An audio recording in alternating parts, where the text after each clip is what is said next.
Chapter 6:15, Tier 5 Curse.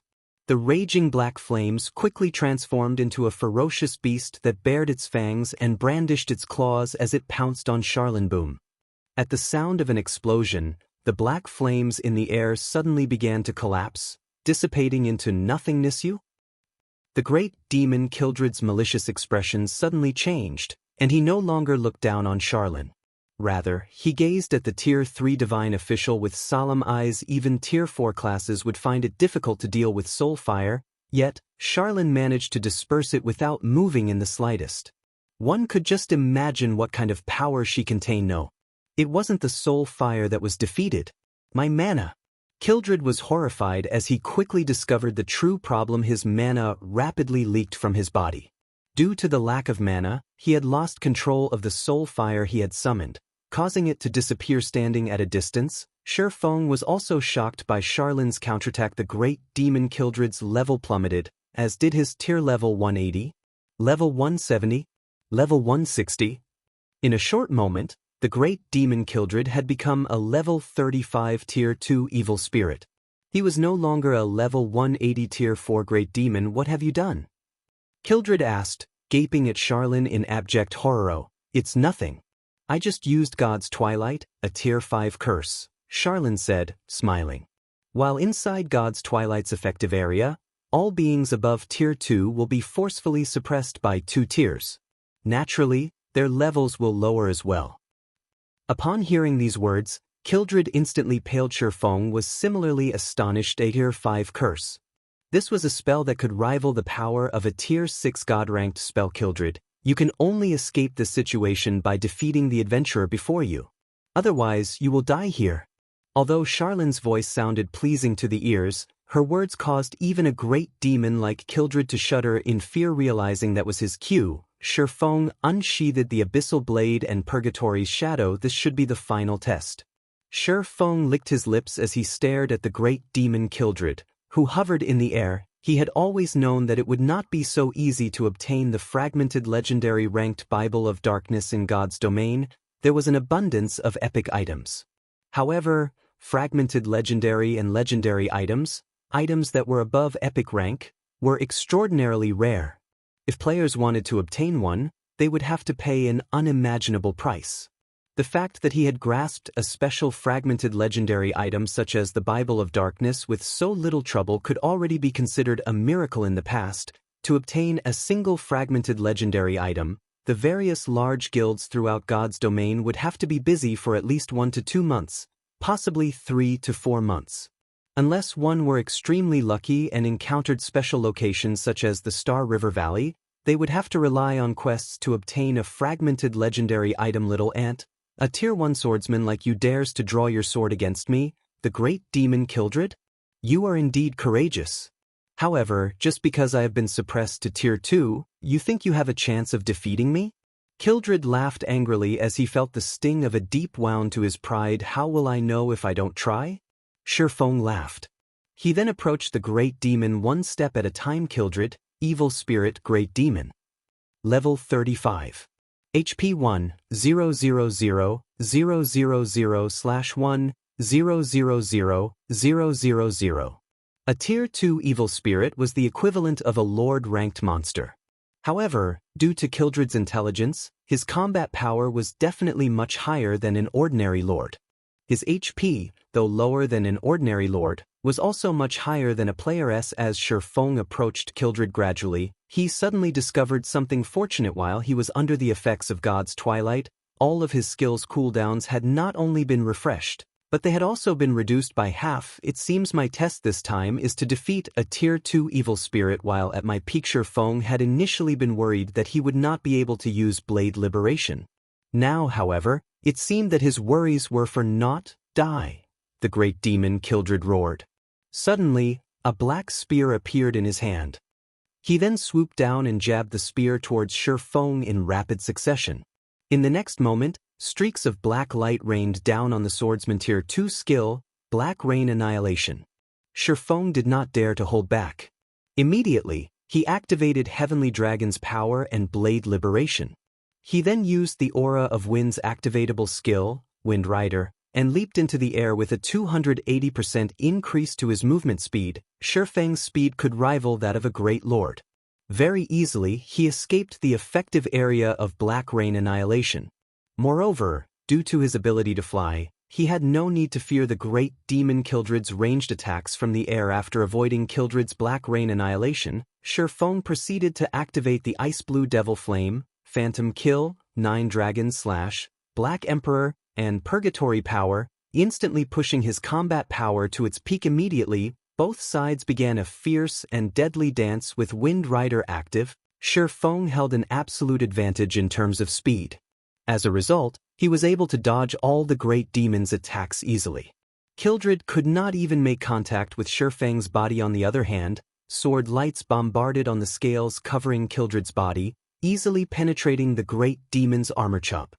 25, 641 Thunder Flame Explosion. 47, 156 Thundering Flash. -14,527, -18,546, 24, 716 Every skill Shifeng executed had a completion rate of 95% or above, allowing his skill's effect to increase significantly. The great demon Kildred's 1 million HP decreased at a rate visible to the naked eye. After a measly 5 seconds, the great demon only had 70% of his HP remaining. However, Shifeng suddenly discovered that, as he relentlessly attacked the great demon, his opponent's strength and speed began to rise. Originally, when he had activated twofold Berserk, his strength should have rivaled even a High Lord of the same level and overwhelmed the great demon Kildred. After a short period of intense battle, however, Kildred's strength was already equal to his. The great demon's speed also quickly caught up. This can't continue. Although I don't know whether he is growing stronger due to the length of battle increasing or his HP decreasing, I need to finish him off as soon as possible. Shifeng used Flame Burst. Suddenly, 2 miniature suns appeared and illuminated the Star Moon Hall. 24 consecutive strikes. Both Shifeng and his doppelganger used Flame Burst at the same time. 24 sword lights cut across the space of the hall, striking the great demon Kildred.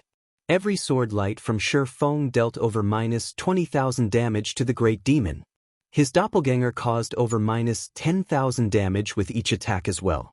When critical hits were achieved, the damage of the attacks doubled. When the attacks ended, the great demon Kildred suffered a total damage of over -500,000. This. Shifeng was stupefied when he saw the great demon that he had attacked. At this moment, the great demon Kildred had only 40% of his HP remaining. Meanwhile, a faint, black light radiated from Kildred's body. Tier 2 skill, Dark Shield. It was a spell that could absorb a relatively large amount of damage. Damn it. Shifeng frowned. Flame Burst was his ultimate skill. Yet, the great demon had actually managed to negate a portion of its damage. Currently, the great demon Kildred had grown more formidable after the attack. Meanwhile, there were less than 10 seconds left on Blade Liberation's duration. My strength has completely surpassed yours now. Die, human. Kildred snorted. He then threw his spear at Shifeng. Kildred's spear was extremely fast, and even Shifeng only barely managed to block it with his sword's pung. Shifeng was immediately struck down from the air, his body colliding heavily with the floor and shattering it. A damage of close to -1,100 points appeared above his head. This was the damage he received after blocking the great demon's attack.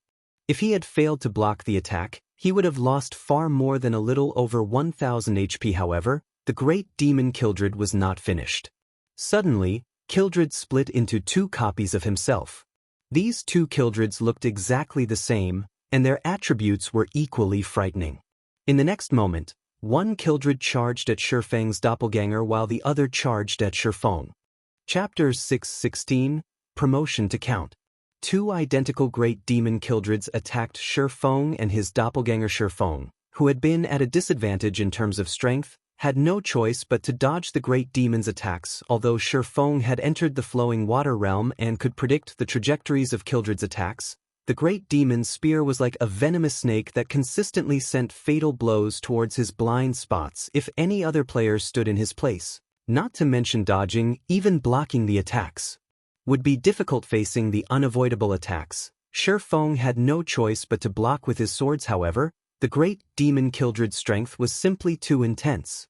Each of his attacks managed to push Shifeng back by several steps and inflict slightly more than -1000 damage. Fortunately, Heavenly Dragon's power had increased Shifeng's defense and HP by 300%. With over 30,000 HP, Shifeng could endure the great demon's assault for quite some time only. Shifeng's twofold berserk state could only last for 20 seconds. Once these 20 seconds were over, he would enter a weakened state and would lose all power to resist the great demon. A short moment later, the other great demon Kildred defeated Shifeng's doppelganger. Ha! Human, you are quite amazing. A mere tier 1 swordsman like yourself has actually managed to damage me, the great demon Kildred, to such an extent. As a reward, I'll let you become my puppet, and you can follow my orders for the rest of your life. Kildred sneered at Shifeng, who desperately tried to defend against his attack standing at a distance. Charlene frowned slightly as she watched the battle. Sighing, she muttered, "Was it still too soon?" Now, Shifeng no longer had his doppelganger. His ultimate skill, Flame Burst, was also on cooldown. Even though he was under the effects of God's Twilight, reducing his cooldowns by half, Flame Burst still had a cooldown of 1 minute, 30 seconds. Most importantly, he had to face two great demon Kildreds who had the same attributes and 40% HP remaining. Shifeng had no chance of winning. It would be Shifeng's end once the two great demon Kildreds launched a pincer attack. Human, be at ease and become my slave. In the blink of an eye, the two great demon Kildreds appeared in front of and behind Shifeng, both great demons revealing a ferocious expression. This is just the twin life technique. Do you really think that I have no way of unraveling it? At this moment, Shifeng's previously stern expression suddenly vanished. On the contrary, he revealed a disdainful and victorious smile. Hearing Shifeng mention the words, twin life technique, Kildred's expression turned grim. Twin life technique was a special skill that did not possess any tiers. It was a skill that utilized the aid of a treasure to produce a doppelganger with the same capabilities as the original, though both the doppelganger and the original shared the same HP. However, unlike the original, the damage the doppelganger received would be increased by 300%. While twin life technique boosted its users' combat power, it also increased the damage they took. The skill was a double-edged sword. If used correctly, it could display boundless power. If used badly, one would cut their own lifeline with this skill. So what if you know about the twin life technique? Can you tell which one is real and which is fake? Kildred did not believe that Shifeng could differentiate the true Kildred from his doppelganger. The doppelganger the twin life technique had created was exactly the same as the original. It was impossible to tell the difference by sight alone. Even if you identify the doppelganger, will you be able to block the attacks from both of us? Shifeng did not reply to the great demon. Instead, he pointed the abyssal blade towards the hall's ceiling. Suddenly, countless golden divine swords appeared above them. When these golden swords descended, two different damages appeared above the two great demons' heads. The great demon in front of Shifeng received over -5000 damage, while the one behind Shifeng received over -15,000 damage. At this point, it was obvious which was real and which was fake. However, Shifeng was not finished with his attacks. Tightening his grip around the abyssal blade, he swung the magic weapon downwards. Abyssal curse. Suddenly, the space within 30 yards around Shifeng took on the effects of a quagmire. The two great demon Kildreds were unable to move. Although Kildred was immune to fainted effects and other control conditions, the abyssal blade was as powerful as an epic weapon. Even if abyssal curse could not restrict the great demon for a full 5 seconds, to Shifeng, 2 or 3 seconds were more than enough. I've been waiting for this moment. Shifeng activated silent steps and appeared behind Kildred's doppelganger. Suddenly, the abyssal blade in Shifeng's hand released a dazzling flame. How is this possible? How can you still use that skill? Kildred's originally calm expression abruptly changed. The skill Shifeng currently used was none other than Flame Burst, the skill that had previously inflicted massive amounts of damage. However, Shifeng had used that skill recently. Now, the swordsman used it against his doppelganger once more. Die! Shifeng did not bother explaining anything to the great demon. In truth, While Kildred's doppelganger faced off against his doppelganger, he had used up the 30 stacks of Death Aura on Flame Burst.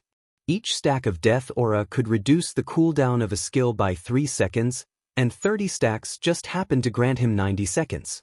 Once his doppelganger died, he pretended to struggle against one of the Great Demon's attacks, allowing the 2 Great Demon Kildreds to launch a pincer attack and giving him a good opportunity to deal with the Great Demon's doppelganger. 12 consecutive strikes bit into the Great Demon's immobile doppelganger even when Shurfeng had used Flame Burst on the real Great Demon Kildred. Each of his attacks had dealt over minus 20,000 damage. Now that the damage was amplified by 300%, each strike dealt over minus 60,000 damage against Kildred's doppelganger, or minus 120,000 damage with a critical hit. Against such frightening damages, Kildred's doppelganger died instantly. No. Kildred released a frustrated scream. Unfortunately, Twin Life technique made it so that both doppelganger and the original shared the same HP.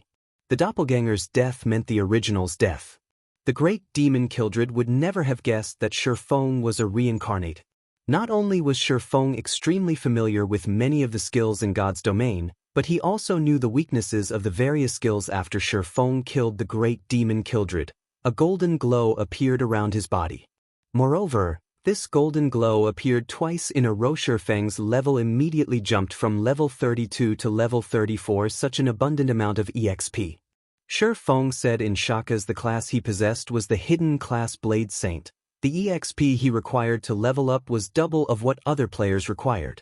Now that he had leveled up twice in a row, not only had he earned back the level he had lost at the World Summit, but he also gained a level beyond that system. Epic Quest, Darkness Descends, Completed Quest Rewards, Demon Slayer, Title, Star Moon Kingdom Reputation plus 50, White River City Reputation plus 500, automatically promoted to the status of Count in White River City system. Congratulations on becoming a Count of White River City.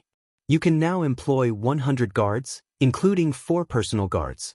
You can also enjoy a 20% discount on all expenditures in White River City as expected of an epic quest. I've been promoted to a Count after completing a single quest. I can lessen my costs significantly when I head to the Divine Colosseum, Shurfeng said, smiling. If a Viscount was considered a major noble, then a Count was a top figure among major nobles in God's domain. The highest social status a player could attain in a city like White River City was Marquis. Only in a capital city like Star Moon City could players become dukes. Thus, becoming a Count of White River City was quite impressive to players. The largest difference between a Count and a Viscount, aside from the difference in status and the number of guards they could employ, was the Divine Colosseum. The Divine Colosseum was a location where players could raise their combat power. Meanwhile, the Colosseum required magic crystals as currency. However, Viscounts or below would not receive any discounts at the Divine Colosseum. Only Counts or above would enjoy that benefit. This was also one of the reasons why many players had strived to increase their reputation and become Counts. That way, one could lessen the burden on their wallet compared to ordinary players. A Count's title held far more importance to players who owned private lands because Counts possessed much greater authority. This authority was also the capital that a player required if they wished to rise and succeed in a city. Chapter 617, Book of Legends. After the Great Demon Kildred died, Shurfeng discovered a particularly interesting item. A design had dropped from the demon. However, this was no ordinary design. The design Kildred had dropped was nearly 4 times larger than ordinary design. Stable design. Shurfeng could not help his shock after examining the item in God's domain. After players reached level 40, they could use mounts rather than relying on their own 2 feet to travel. Players could purchase common mounts from the various large cities. Of course, players were also required to have a certain amount of reputation before they could make this purchase.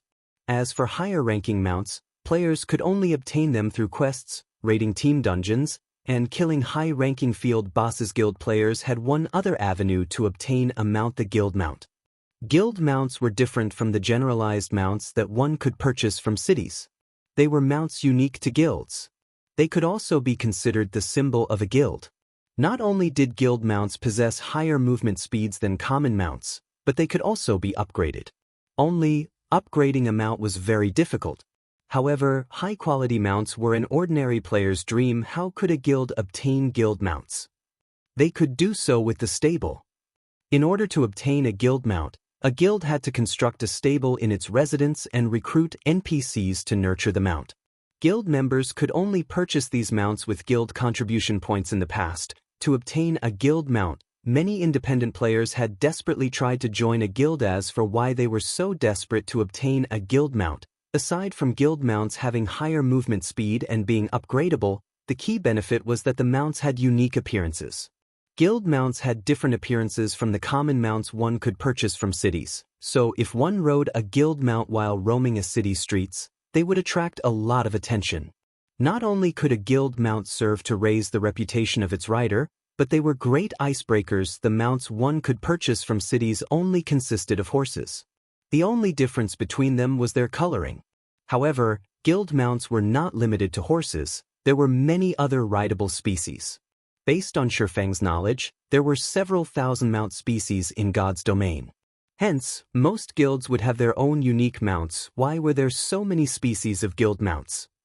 It was because guild mounts were either wild beasts or demonic beasts that had been captured, tamed, cultivated, and propagated until they were finally rideable. This was why there were so many species available. Similarly, it was not easy for a guild to obtain a guild mount. This required a large amount of resources and manpower. Now that I have the stable design, I can push ahead with the plan to develop Zero Wings mount. Shifeng had considered a few locations where he could capture rare mounts in the past. The various large guilds throughout God's domain had headaches over the acquisition of their guild mounts. After all, depending on the beast they caught and the method they used to nurture said beast, the mount's attributes would be different. If a beast were nurtured properly, it could start with a rank close to bronze. The mount could also increase movement speed up to 115%. One could just imagine how beneficial this would be to a guild. While everyone used common mounts, they could obtain a mount that was close to bronze rank. With some additional nurturing, the guild would have a batch of bronze mounts. At bronze rank, mounts could assist players in battle. This alone would allow them to widen the gap between themselves and other players. Hence, in the past, the various large guilds would nurture the beasts they captured with extreme care to avoid a late start against other guilds. The sooner a guild possessed the stable design, the sooner they could start preparing their guild mounts. However, the stable design was extremely rare. The easiest method to obtain it was through raiding level 20 to level 60, 100-man team dungeons.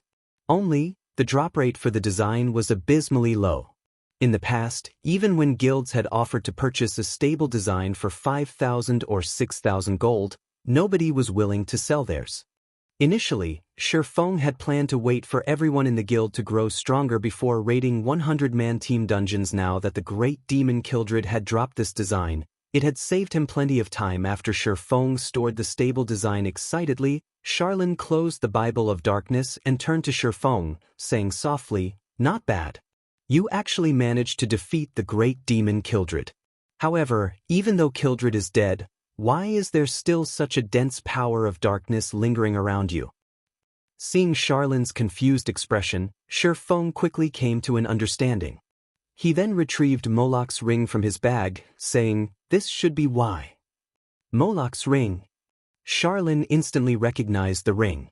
Surprised, she asked, "How did you get your hands on this ring?" "I stole it from a great demon called Nettle," Shifeng responded honestly. "Stole it?" Charlene's eyes narrowed suspiciously. She obviously did not believe Shifeng's claim. A Tier 4 great demon at full power only needed to swing his hand to wipe Shifeng out of existence. Shifeng would simply not survive an attempt to steal the ring from the great demon. Are you really not afraid of death, or are you just that ignorant? You actually had the guts to remove the seal on the ring. Fortunately, you only obtained Moloch's ring now.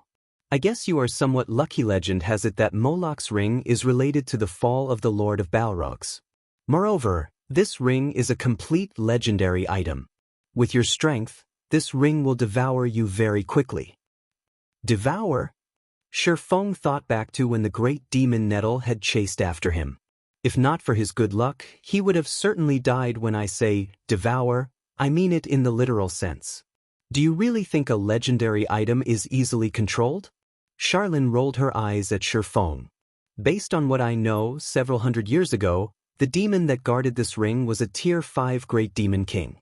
After that Great Demon King was devoured, it became the current Great Demon Nettle's turn to guard it. Shifeng broke out in cold sweat upon hearing these words. At this moment, Shifeng understood what Charlene was trying to say. The so-called guardian of Moloch's ring was nothing but a sacrifice for the ring to devour. Meanwhile, those demons had been unaware of the fact that they were sacrifices. To make matters worse, he had foolishly stolen the ring without knowing this fact. If even a Tier 5 Great Demon King had not been able to avoid its fate, with Shifeng's current strength, he stood absolutely no chance against Moloch's ring in the past. In order to seal this ring, 10 Tier 5 powerhouses sacrificed themselves. Now that you have removed one of the seals, if you wish to seal it again, you will need the help of at least 3 Tier 5 classes. Otherwise, no matter where you go, you will not be able to hide from your fate. Seeing Shifeng's grim expression, Charlene could not help but laugh as she said, "However, I have also said that you are somewhat lucky." Lucky? Shifeng grew curious. That's ring. Your luck is quite good. You were able to obtain the real Bible of Darkness. If you had returned with a replica, even I would have no way to save your little life. Charlene rubbed her forehead lightly, saying seriously, "The Bible of Darkness is a treasure made by the Lord of Destruction.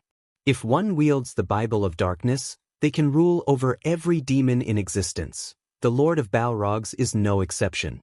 As for why the Bible of Darkness is capable of ruling over demons, it is because the Bible is the origin of all demons. All demons have evolved from the Bible. With the Bible of Darkness, one possessed the power to restrain all demons. Of course, in its current state, it won't be able to suppress Moloch's ring. Only the complete Bible of Darkness has the power to do so. What you need to do now is repair the Bible of Darkness. Do you understand?" Chapter 6:18, Target, Tier 2. Repair the Bible of Darkness? Shifeng laughed bitterly. In God's domain, some fragmented legendary items could be repaired to their peak conditions, which was legendary rank. However, very few fragmented legendary items could actually be repaired.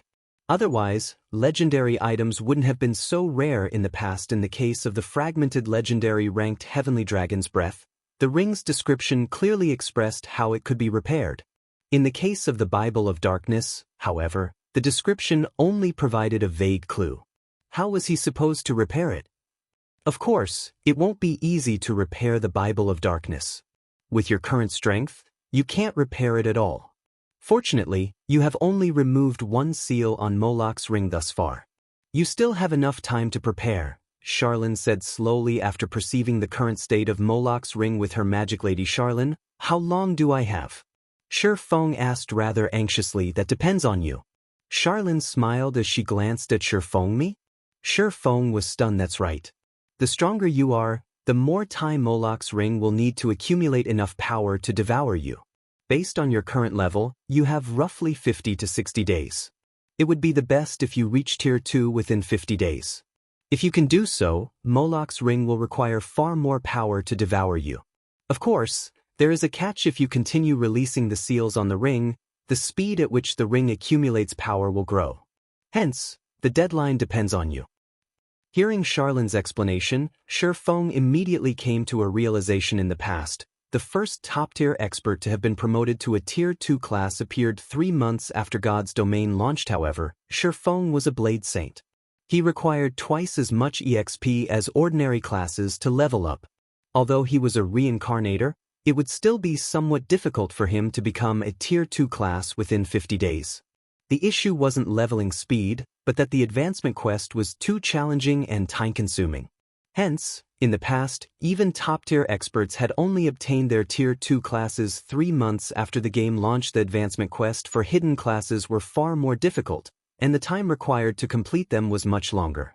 If he had to complete his advancement quest within 50 days, he really didn't have much confidence of succeeding. If he had 60 days instead, then he would have significantly more confidence. Yet, the deadline Charlene had given him ranged between 50 and 60 days. Who knew how much time he actually had? Because of how specific Charlene was, Feng even began to wonder if the main god system set such a deadline purposefully. You are already very lucky. If you had not acquired the Bible of Darkness, Moloch's ring would not have required so much time to devour you. However, with your current strength, you have no chance of repairing the Bible of Darkness.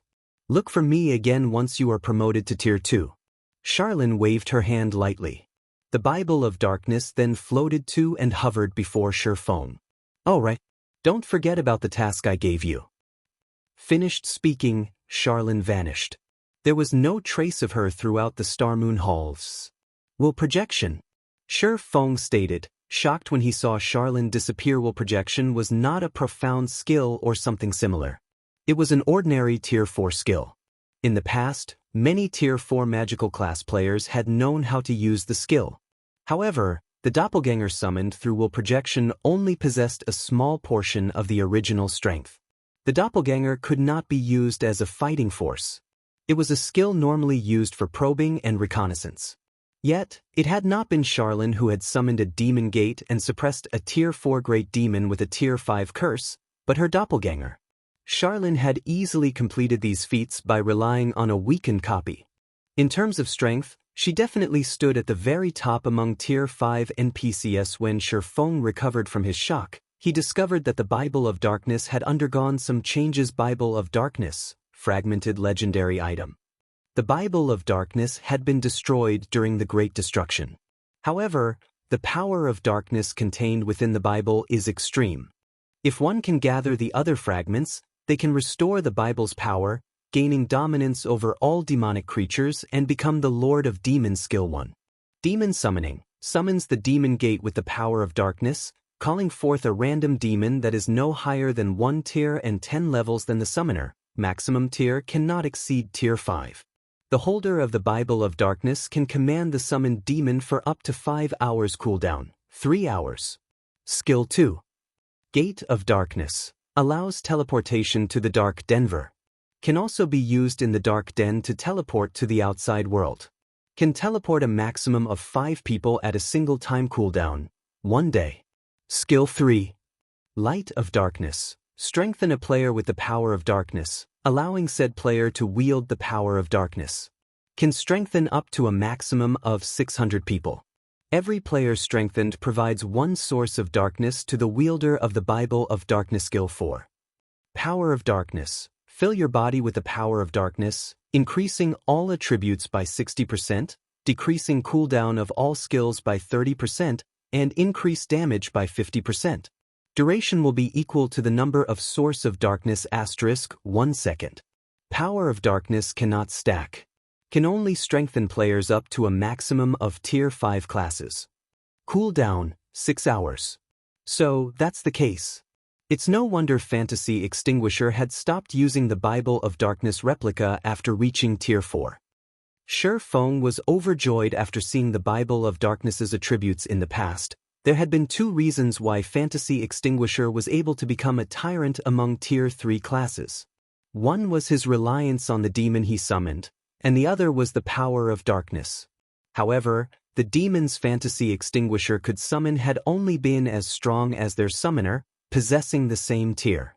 Moreover, he could only summon a maximum of 1 demon at a time. Even so, it had been quite impressive. After all, a demon of the same tier was a lot more powerful than a monster of the same tier.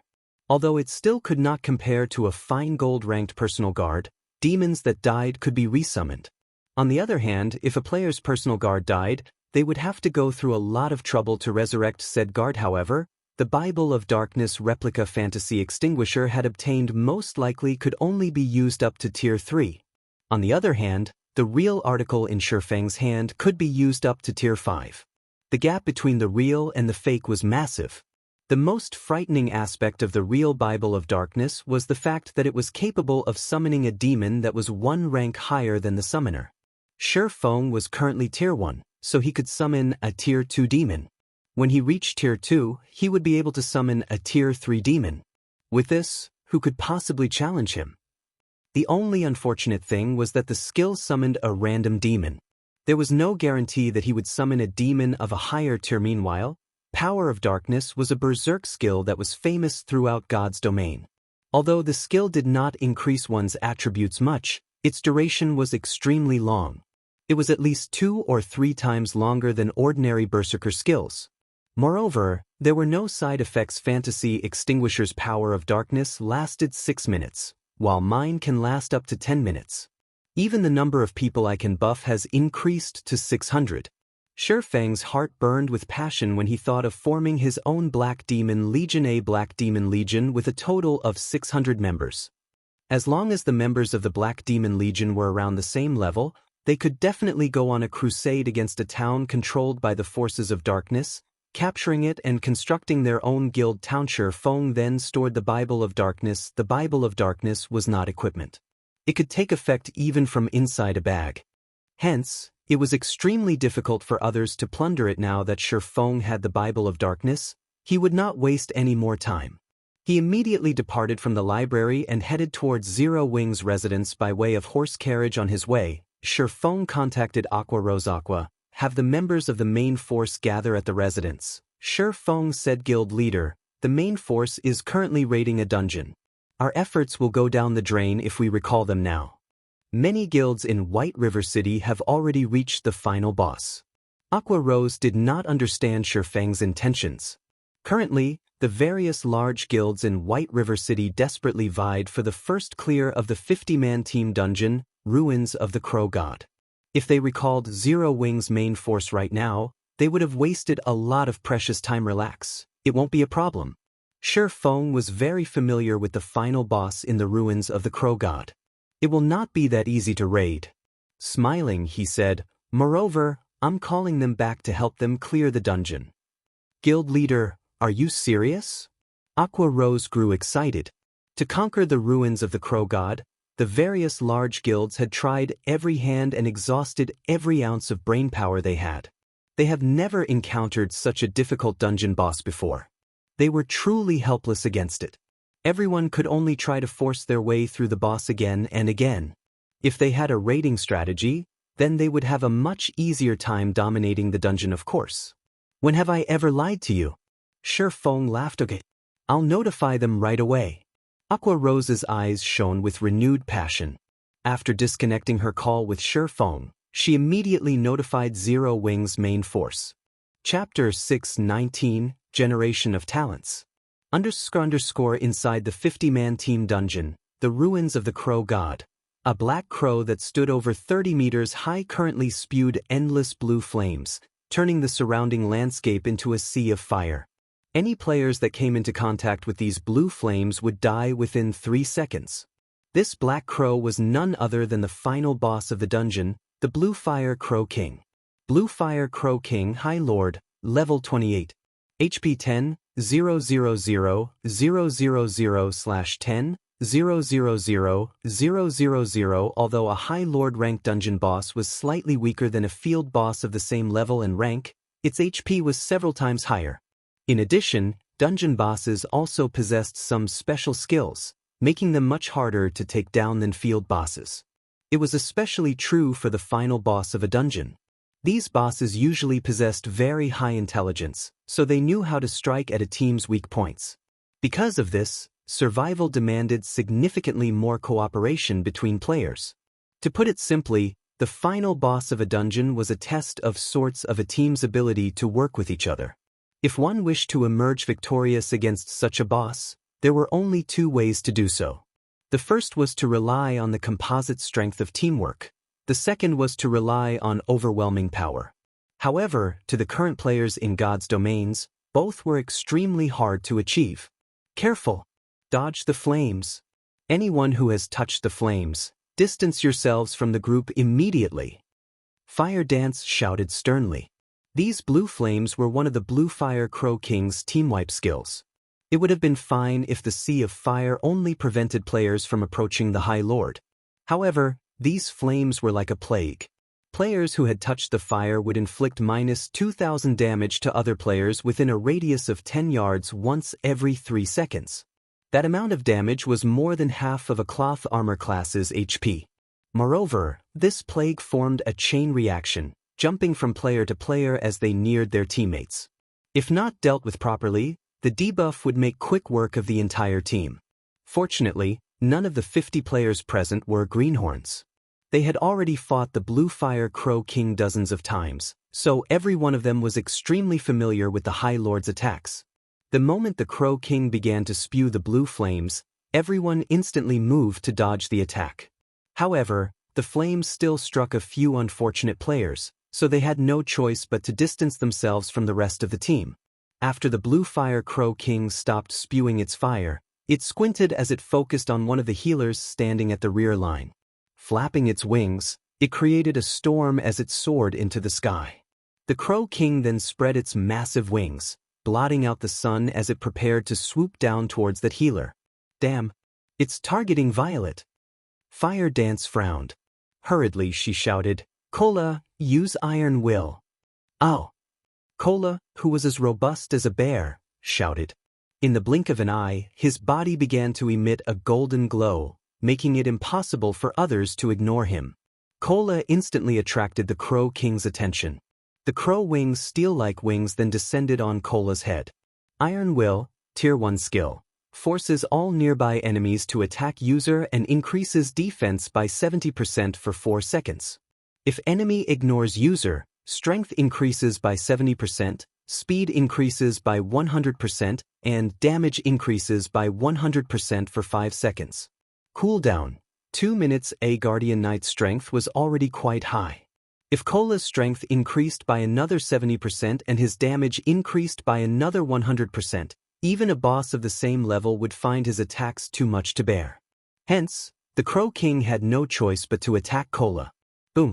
The Crow King's black wings possessed a massive amount of attack power. Upon contact, the boss repelled Cola, the Guardian Knight having no choice but to retreat 8 steps before he could stabilize himself. Despite having blocked the attack with his shield, Cola still received over -800 damage. Its battering dive really packs a punch. Cola hurriedly used his shield to block the High Lord's follow-up attacks. Every collision numbed his arms and forced him to retreat by multiple steps. If his defense had not been increased by 70%, he would have easily received over 1,000 damage. The Crow King would attack more than a dozen times in quick succession when using battering dive. If Cola received every single attack, he would die without question. While Cola's HP rapidly decreased, Violet Cloud, who stood at the rear of the team, waved her jade-like hand. Healing spells then landed on Cola, one after another, causing Cola's HP to yo-yo. Her heals were very timely.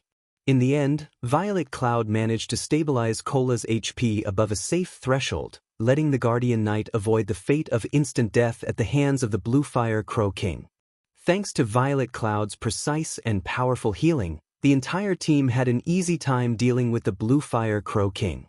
Violet Cloud was the only healer responsible for the lead MT. This situation freed the other healers to focus on keeping the other members of the team alive, allowing the team to avoid losing members to one of the boss's minor skills. Meanwhile, the other ranged classes took the opportunity to barrage the High Lord with a stream of attacks.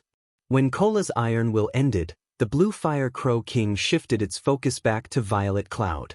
However, just as the Crow King was about to deal with the Astromancer, the female Guardian Knight, Turtledove, similarly activated Iron Will and forced the Crow King to attack her instead. Turtledove was a Guardian Knight Sherfong had encountered in White River City's teleportation hall during the incident with the Mechanical Slayer. Back then, she had only been at the standard of an elite player. Now, however, she had become a member of Zero Wing's main force. Of Zero Wing's Guardian Knights, she was only inferior to Cola and Yi Wumian. Unfortunately, as her equipment was slightly inferior, she required 2 healers to maintain her HP above a safe threshold. While the MTs held the boss, Fire Dance and the other melee players of the team assaulted the Bluefire Crow King with a continuous stream of attacks. The true fire blades in Fire Dance's hands transformed into countless streaks of light. Every one of her attacks dealt over -1,000 damage. The total damage Fire Dance dealt surpassed even Blackie, who wielded an epic staff. Meanwhile, among the melee players, one berserker stood out like a sore thumb. Although this berserker's weapon was only a level 25 fine gold greatsword, his total damage ranked 7th in the entire team. He was none other than Shadow Sword, the person who had accompanied Turtledove during the Mechanical Slayer incident. Shadow Sword was almost equally matched with Rampant Blade, one of the 5 demon generals and the Berserker ranked 6th in terms of total damage within the team. However, unlike Shadow Sword, the weapon Rampant Blade used was a level 25 Dark Gold two-handed saber. However, although Rampant Blade's weapon possessed significantly higher attack power than Shadow Sword's Fine Gold Greatsword, the 2 Berserkers were almost equal in terms of their total damage. One could see clearly just how high Shadow Sword's skill completion rate was. Shadow, you're improving too fast. Your skill completion rate was roughly 78% yesterday, yet, today, it's sitting at 80%. It seems that my position as number 1 Berserker will soon be in danger, Rampant Blade said, depressed. That's because you're not working hard enough. Shadow Sword has either been raiding dungeons or visiting the Divine Colosseum to improve himself, Yi Wumian, who had been the workshop's past leader, said contemptuously. Alright, enough. Focus on the boss. Fire Dance reprimanded. In reality, other than Shadow Sword, many other powerful recruits had joined Zero Wing's main force. This allowed the strength of Zero Wing's current main force to improve significantly. At this point in the fight, the Bluefire Crow King only had 50% of its HP remaining.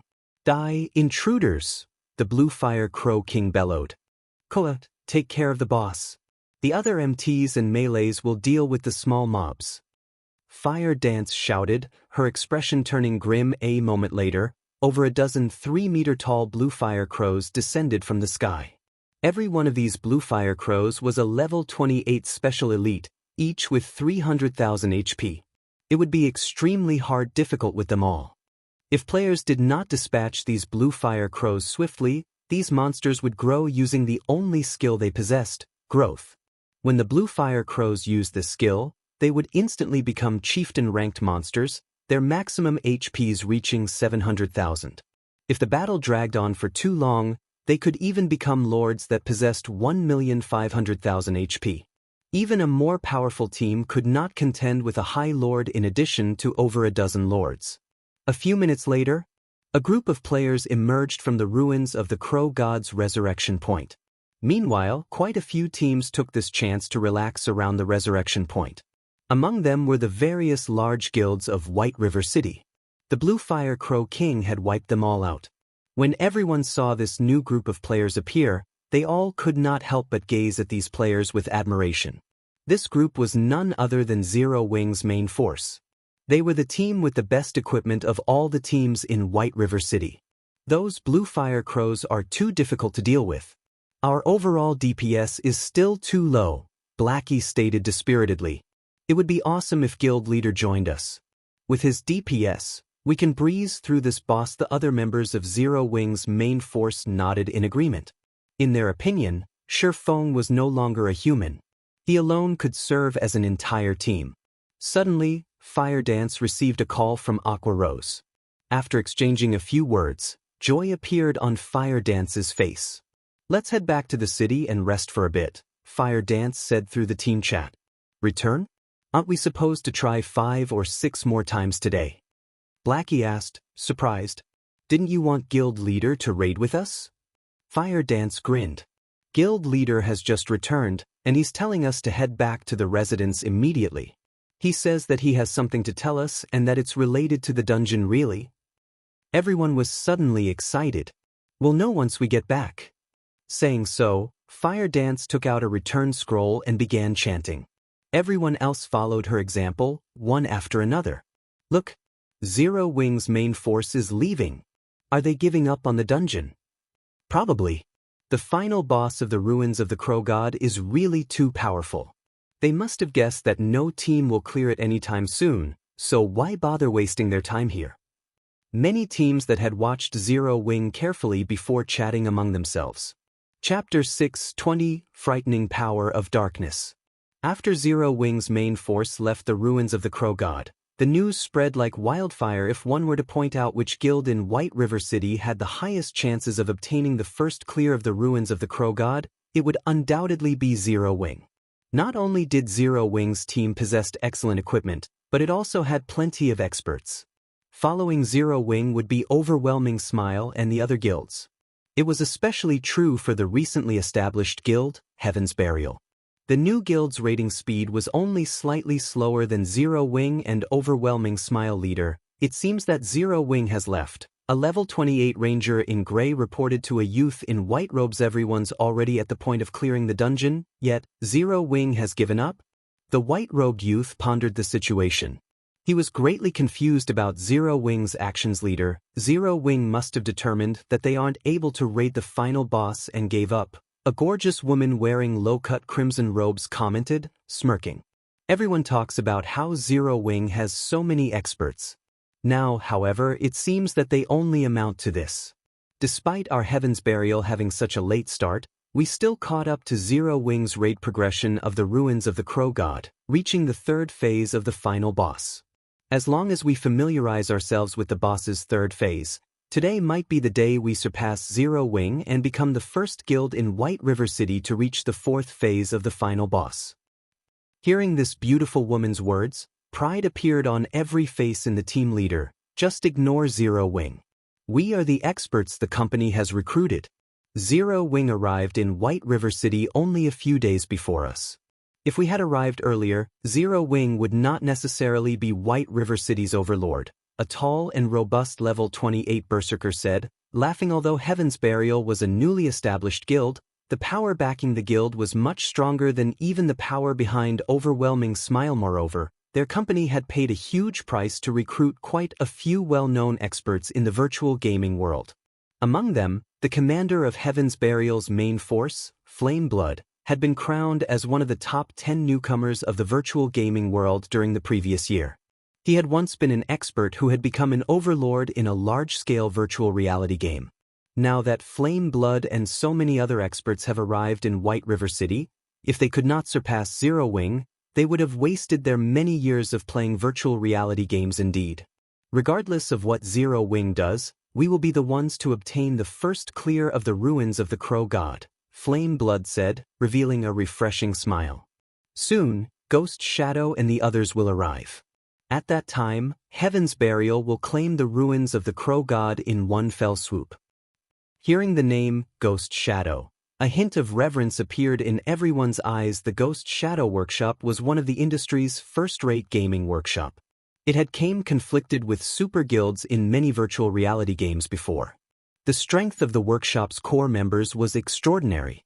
Meanwhile, in terms of popularity, Ghost Shadow was even superior to the Snow Goddess, Gentle Snow, and the guild leader of Star Alliance, Galaxy Pass. 2 days ago, the company successfully purchased Ghost Shadow Workshop, rebranding the workshop's members as members of Heaven's Burial. Heaven's Burial's strength soared instantly and even showed signs of surpassing Zero Wing.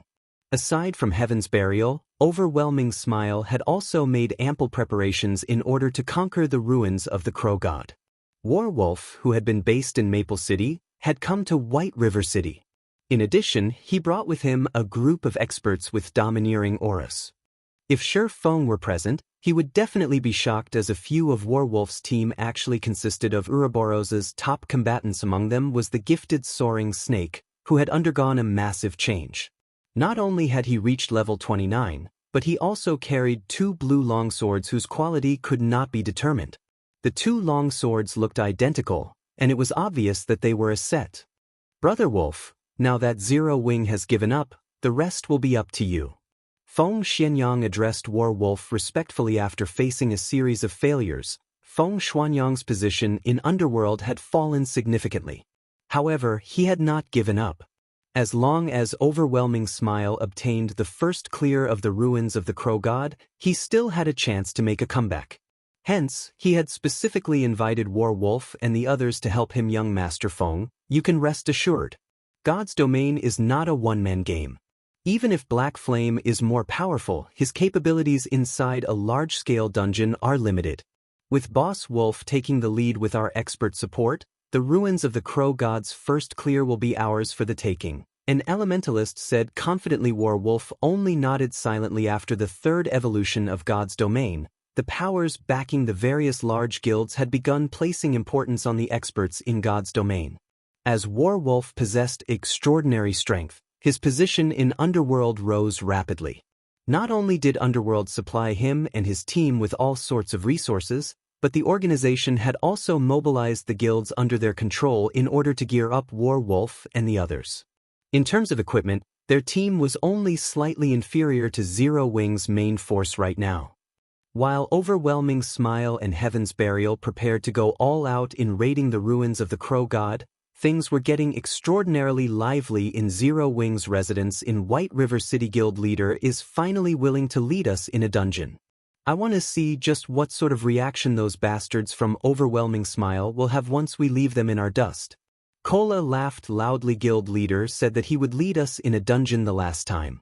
He's finally fulfilling his promise, Yi Wumian said, laughing as well. Zero Wing had already proven its strength to the public many a time through the wars they've participated in.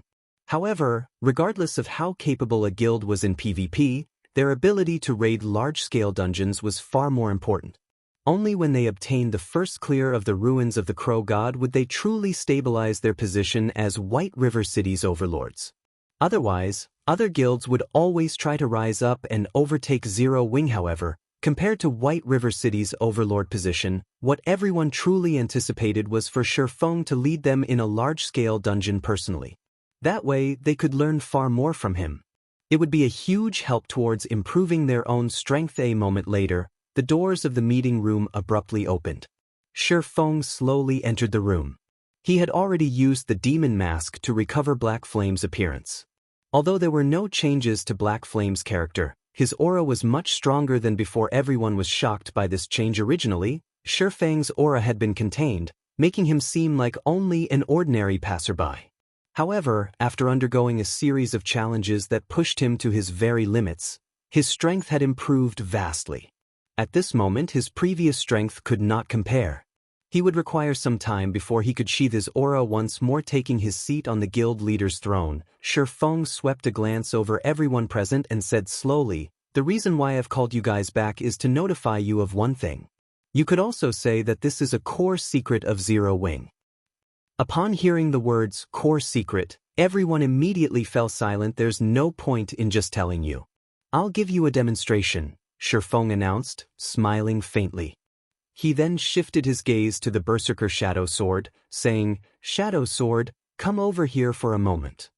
Shadow Sword revered Shifeng. Ever since watching Shifeng battle at the teleportation hall, Shadow Sword had been mesmerized by Shifeng's combat techniques.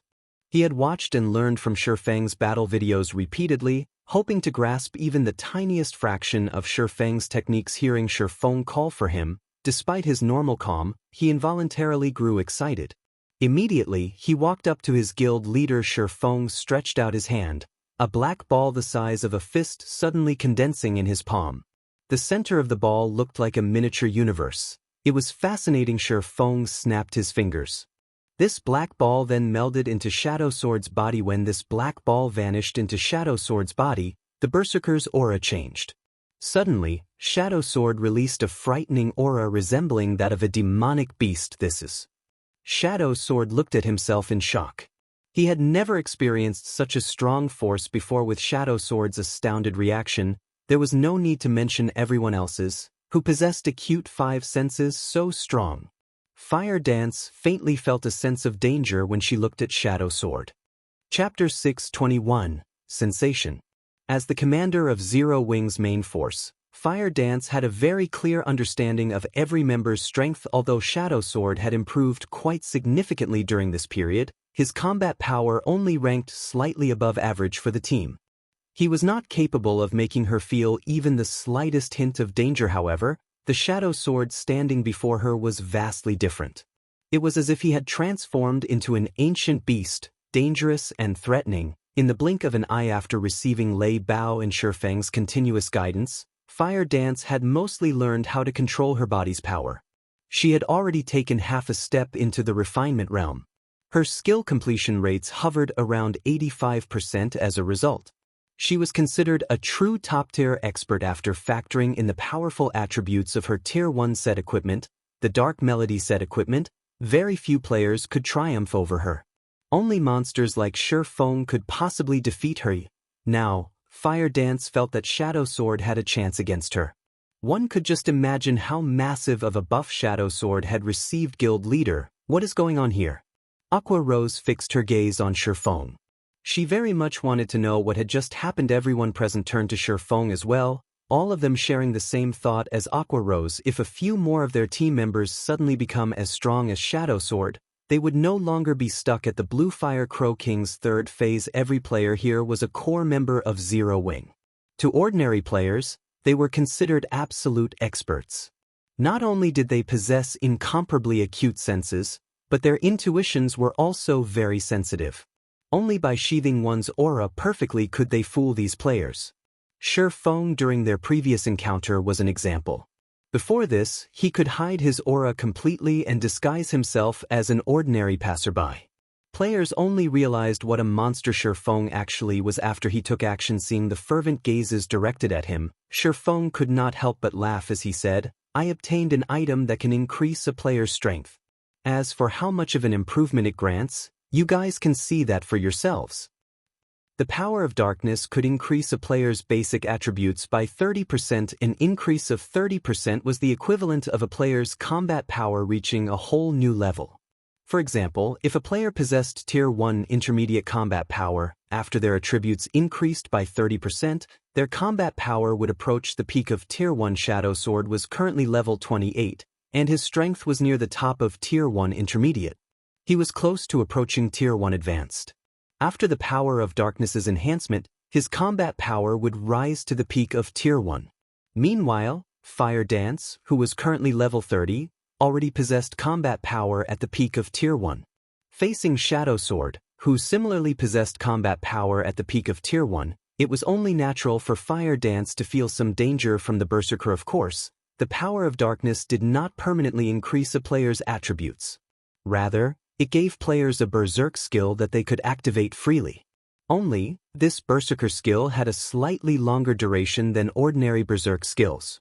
The power of darkness lasted a full 10 minutes and had a cooldown of 5 hours. Shadow Sword's sudden strength boost was due to the fact that the power of darkness had just melded with the Berserker, resulting in the Berserk skill activating immediately. However, this effect only lasted several seconds. Once it was over, the Berserk skill would become an active skill that players could use at any time. This had been the true power of the Black Demon Legion. Berserk skills were extremely rare in the entire God's domain. If every member of a legion possessed a Berserk skill that lasted 10 full minutes, one could just imagine how frightening they would be. This was also why the Dragon Phoenix Pavilion's Blood Legion had not been a match for the Fantasy Shrine's Black Demon Legion in the past. Guild Leader, how many people can that tool strengthen? As the vice leader of the guild, Aqua Rose was particularly concerned about this. If they could enhance many players, they could definitely raise the main force's combat power to a whole new level. Everyone's hearts began to pound upon hearing Aqua Rose's question. They, too, wished to become stronger like Shadow Sword. However, they all knew that such a buff could only be used on a limited number of players. It would not be easy to obtain a spot for themselves. Relax. Every member of the main force can obtain this power. Shifeng did not reveal the exact numbers to his guildmates. There were a total of 100 members in Zero Wing's main force. In addition, there were 200 reserve members. The 600 slots he had on hand were more than enough to go around everyone? Guild Leader, you're not joking, right? Aqua Rose was inwardly thunderstruck. She seriously doubted Shifeng's claim. If every member of Zero Wing's main force could possess this power, then they could display astonishing combat power. Not to mention the hard mode ruins of the Crow God, they could even try Hell mode. I have not finished. I plan to choose some members from the second echelon to form the Black Demon Legion. This legion will focus on dealing with field bosses and 20-man Hell mode team dungeons. I'll leave this matter to you, Aqua. Shifeng did not wish to waste his remaining power of darkness in the past. One of the duties of the Fantasy Shrine's Black Demon Legion was to grind and collect equipment through raiding various 10-man and 20-man Hell mode team dungeons in a guild. Even the elite teams would struggle to raid 10-man and 20-man Hell mode team dungeons. With the power of darkness, however, the difficulty of dungeons would fall sharply. It would be much easier to clear dungeons in the future. It was also this reason that had allowed the Fantasy Shrine to amass a ton of wealth. The greatest asset they could gain from raiding Hell Mode dungeons was magic crystals.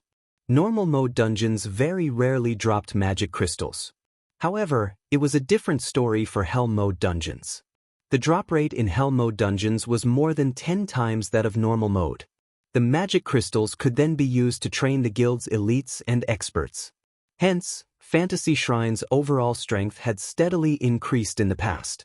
In the end, the guild had become the overlord of the Black Dragon Empire, and even the Dragon Phoenix Pavilion had been forced to give way to Fantasy Shrine. In this life, Shifeng could use the power of darkness on far more players than Fantasy Extinguisher had been able to. Naturally, he had to utilize this benefit properly. A short moment later, every official member of Zero Wing's main force received the power of darkness. To Fire Dance and Violet Cloud, a 30% increase in attributes was colossal. Their combat power had already been at the peak of Tier 1. After using the power of darkness, they even qualified to contend with a Lord, which was the equivalent of a Tier 2 class, by themselves. Although they still could not win against a Lord, they could hold one off for a relatively long time. They could almost rival a great expert such as Werewolf. Only, they still lacked techniques. After strengthening the main force, Shifeng led Fire Dance and the others towards the ruins of the Crow God. Although Shifeng still had many things he needed to attend to, such as the teleportation magic array and the stables, the construction of these two required materials. These materials could only be obtained from large-scale team dungeons. Hence, there was no point in focusing on those items for now. An hour or so later, ruins of the Crow God. An extremely tense atmosphere surrounded the 50-man team dungeon. Players crowded the vast plains around the ruins. The majority of these players consisted of guild players. The various large guilds in White River City knew that this was the juncture for the final sprint to claim the first clear of the ruins of the Crow God. It was highly possible that a lucky guild would obtain the first clear in the next second. Hence, many guilds' members anxiously waited outside the dungeon's entrance. If their guild's team required any tasks or additional supplies, these idle members would rush to get it done or delivered. Look, it's Zero Wing. Why are they here again? I thought they gave up? I don't think so. Look, even Black Flame has shown up. They must plan to go all out. This is going to be interesting. Just before this, Heaven's Burial also received backup from a group of experts. I heard that those experts were members of the Ghost Shadow Workshop. Every one of them is incredibly strong. As for Overwhelming Smile, they too dispatched a lot of experts. I wonder which of the three will emerge wearing the crown? I'm betting on Heaven's Burial. They have Ghost Shadow leading the team. Even super guilds are trying to annex the Ghost Shadow Workshop. Moreover, Heaven's Burial entered the dungeon a while ago. Zero Wing has only just arrived. Most likely, they are already too late. Upon noticing Zero Wing's arrival, everyone in front of the ruins of the Crow God began chatting among themselves. Guild leader, we have trouble. I've heard of Ghost Shadow before. He is definitely an expert among experts. Moreover, he has a group of reliable teammates with him. Now that they've been in the dungeon for quite some time, it will be difficult to compete over the first clear. Aqua Rose frowned slightly. She had heard plenty about Ghost Shadow. Shifeng shook his head. Laughing, he said, "Who says we're competing over the first clear of hard mode?" Everyone turned to Shifeng in shock. However, before they could react, Shifeng selected the dungeon's Hell Mode difficulty. In the next moment, every member of the team was teleported into the dungeon. Chapter 622, Power that Causes Despair. That's the teleportation gate for Hell Mode. That's impossible, right? Is Zero Wing actually challenging the Hell Mode ruins of the Crow God? Have they lost their minds? I heard that the ruins' final boss is a great lord. It's many times stronger than a high lord ranked boss. There's no way any of these guilds can beat something so strong. Could Zero Wing's team leader have chosen the wrong difficulty? When everyone outside the ruins of the Crow God saw the pair of pitch-black teleportation gates and the flickering skull behind it, their eyes nearly popped out of their sockets. The final boss of hard mode already made them feel powerless. None of them even humored the thought of raiding Hell mode shortly after Feng and the others entered the dungeon. The news quickly spread throughout White River City. No one who heard it could bring themselves to believe that it was true. Meanwhile, if one had to point out who was most shocked by the news, then it would be White River City's various large guilds. Now that White River City's long period of development had come to an end, the city contained well over 100 guilds. Meanwhile, as White River City's overlord, Zero Wing constantly received attention from many of these guilds. They actually dare challenge Hell mode even though they still haven't cleared hard mode. I never thought that Black Flame would be so foolhardy. When Feng Xianyang received the latest news regarding Zero Wing, he could not contain his mocking smile. Underworld's information network covered over a dozen kingdoms and multiple empires. As part of Underworld's middle management, Feng Xianyang knew exactly what the Hell mode of a 50-man team dungeon represented to spare. Of all these kingdoms and empires, there were several top-tier large guilds that had already conquered the hard mode of a 50-man team dungeon. Yet, out of all of these guilds, not a single one had managed to defeat the first boss of Hell mode. They had not even managed to drop the boss's HP below 90%. No matter which MT they tried, everyone died from a single hit. It was useless, regardless of how many healers the team had. In the end, these top-tier large guilds had no choice but to give up on raiding the Hell mode of their respective 50-man team dungeons and had to shift their focus to 100-man team dungeons instead. Previously, Zero Wing had only reached the third phase of the Bluefire Crow King, yet, now, they were actually trying to challenge Hell mode. Even with 3 or 4 Fengs, they still had no chance. Meanwhile, inside the ruins of the Crow God. Regarding the environment, there were not many differences between the Hell mode and hard mode ruins of the Crow God. Collapsed shrines and towering statues littered the ruins. At this moment, however, Fire Dance and the others were extraordinarily tensed. Every one of them wore somber expressions. Haven't you guys fought up to the final boss of this place already? Why are you all so nervous? Feng could not help but laugh as he looked at his teammates. He was the only one who had not drawn his weapons, ready to fight at a moment's notice. Team dungeons were different from 6-man party dungeons. Team dungeons only refreshed once every 3 days. It did not make a difference if one cleared normal, hard, or Hell mode. Moreover, in team dungeons, bosses and monsters would not respawn even if the team decided to change difficulties midway. Teams would not be able to kill bosses that they had already defeated. Depending on which boss a team fought up to, they would simply continue from the same boss after switching difficulties. Only, the strength of the remaining monsters and bosses would change according to the new difficulty. There was a difference between the team dungeons in God's Domain and those in other virtual reality games. Unlike other virtual reality games, the difficulty setting of team dungeons could only be increased, not decreased.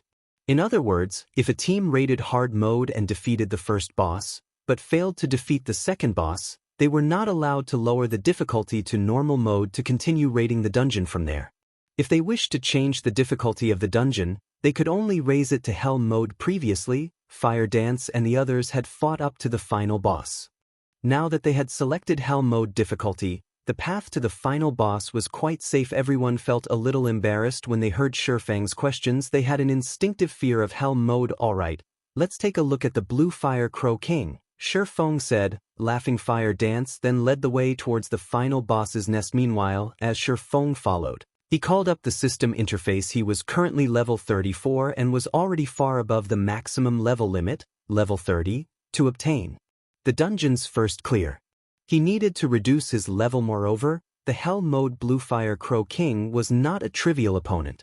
Even if he had 4 additional levels of attributes, it would not make a huge difference. Converting those levels and attributes into combat power would be far more beneficial. Feng selected his skill window and clicked on Flame Burst. He leveled up the skill without hesitation at level 9. Flame Burst was already an impressively domineering skill. After the Flame Burst icon flashed a few times, the skill upgraded to Tier 1, level 5. The skill's stats increased significantly as well. Flame Burst, Tier 1, level 5, requires 480 million EXP to upgrade to Tier 1 level 6 skill. Channeling time, 1 second. Gathers the power of flames to a single point and causes 900% damage to the target attack count, 15 times. Cooldown, 3 minutes. Originally, the level 9 Flame Burst had an attack count of 12, and every attack dealt 750% of Shifeng's damage. Now, not only did the attack count increase by 3, but the damage each hit dealt also increased significantly. The Tier 1, Level 5 Flame Burst's damage far surpassed the Level 9 Flame Burst at the same time. However, Shifeng's level fell rapidly. In the blink of an eye, he dropped to level 30, which was in line with the requirement of obtaining first clear of the dungeon as expected of a super skill. If I want to upgrade Flame Burst further, I'll have to wait until I am level 40 at the very least. Shifeng inwardly calculated Flame Burst required 480 million EXP just to reach the next level. With Shifeng's current level, if he upgraded Flame Burst to Tier 1, level 6, he would most likely drop to level 25. Any other player would most likely lose many more levels. Shifeng's saving grace was his class's high EXP requirement. However, upgrading Flame Burst to Tier 1, level 5 at the cost of 4 levels was still a worthwhile exchange. With this skill alone, Shifeng was confident of heavily injuring even a full HP Lord in the future. He would have a much easier time killing Lord-ranked monsters. Half an hour later, Shifeng and the others arrived before the Crow God's Shrine, the Bluefire Crow King's nest. It's huge. Blackie gaped as he gazed at the Bluefire Crow King in the distance. In hard mode, the Bluefire Crow King was roughly 30 meters tall. That was already an intimidating size. Now, however, the Bluefire Crow King before them stood over 50 meters high. The hard mode Bluefire Crow King was a child compared to the hell mode Bluefire Crow King. Bluefire Crow King, Great Lord. Level 30. HP 27, 000/27, 000/000. How are we supposed to fight that? Its HP alone is already more than double that of the High Lord-ranked Bluefire Crow King. Kola gulped, his prior enthusiasm dissipating. Although they were now capable of activating the power of darkness and increasing their basic attributes by 30% for 10 minutes, the Bluefire Crow King's attributes had increased by more than 30%. The gap between them now was even wider than before. Fire Dance frowned. Even she was not confident of taking down such a powerful boss leader. Are we still going to fight it? Aqua Rose asked as she turned to Shifeng. Initially, due to Shifeng's leadership, everyone had possessed a shred of confidence of conquering the hell mode ruins of the Crow God. However, they had terribly underestimated the horrors of hell mode. Even with Shifeng, it was impossible for them to defeat such a powerful boss fight. Why wouldn't we? What else do you think we came here to do? Shifeng rolled his eyes at his team. This was not the first time Shifeng had experienced the horrors of hell mode. Even if Shifeng went all out, he would require a long time to finish off the Crow King's 27 million HP. Not to mention, the Crow King would also recover 1% of its HP every 5 seconds. The Great Lord's battle recovery alone made for a frightening weapon. This was why an individual's power was extremely limited inside a team dungeon. Even though Shifeng was capable of withstanding the Crow King's attacks for a short period, he and his team could not deplete that much HP within such a short time. Of course, since he dared to come here, he naturally had a certain degree of confidence of emerging victorious. Otherwise, he would not have chosen to challenge hell mode. Time to put you to good use. Shifeng opened his bag and smiled at the Bible of Darkness. Chapter 623, Tier 2 Strengthening. Looking at Shifeng, who was brimming with confidence, everyone's heavy hearts grew lighter. Although the Great Lord-ranked Bluefire Crow King was powerful, they still had a fighting chance against it. After all, dungeons were meant to be raided by players. They just had not figured out a proper raiding strategy yet. In the next moment, Shifeng retrieved the Bible of Darkness from his bag and began to chant the incantation recorded within. Emerge, Demon Gate. With Shifeng's light shout, the dark mist in the sky congregated to form a pair of dark gray gates. However, unlike the Demon Gate Charlene had summoned, Shifeng's was far weaker. Not only was the size of the Demon Gate much smaller, but the aura it radiated was also ordinary. It lacked the ability to instill fear in others. Although the Demon Gate he summoned was significantly smaller, Shifeng did not particularly mind it. However, to Fire Dance and the others, who were seeing these gates for the first time, their expressions grew serious as their gazes locked onto the Demon Gate. As the Demon Gates slowly opened, Everyone felt a sense of panic. A moment later, a purple demon, double the height of an average player, stepped out from the demon gate. When this purple evil spirit swept its eyes across the crowd before it, Fire Dance and the others instinctively raised their weapons, expecting a fight. There is no need to. This is a demon that I've summoned. Feng waved his hand, signaling for the others to calm down. It seems that my luck is quite good this time. It is actually a Heart Devourer, a Tier 2 evil spirit. Heart Devourer, Evil Spirit. Level 35. HP 1, 200, 000/1, 200, 000. A Tier 2 evil spirit was the equivalent of a Lord-ranked monster. Although it did not possess as much HP as a Lord of the same level, in terms of skills and intelligence, it was superior. It would be a massive help in a team dungeon. Although players could bring their personal guards to a dungeon, Kite's current level was too high. Moreover, in the off chance that Kite died, it would be extremely troublesome to revive him. Most importantly, personal guards took up dungeon slot. Hence, it was not worthwhile to bring a personal guard. However, Feng would not have to worry about such matters if he summoned a demon. Moreover, every demon possessed many skills and was proficient in a specific field. Take the Heart Devourer for example. It was proficient as support. Not only was it capable of weakening its enemies, but it was also capable of enhancing its allies' strength, which was why Feng was satisfied with his luck. A Tier 2 demon. Aqua Rose stared at the Heart Devourer in shock. There were plenty of summoning skills in God's domain. For example, the Summoner was a class that specialized in summoning creatures. However, even a Tier 1 Summoner would find it very difficult to summon a Tier 1 creature. The majority of the current Summoner players could only summon Tier 0 creatures to fight for them. If Tier 1 Summoners already found it difficult to summon Tier 1 creatures, there was no need to mention Tier 2 creatures. That was practically a Lord-ranked monster. The summoned creature would be able to move unhindered among the current players of God's domain.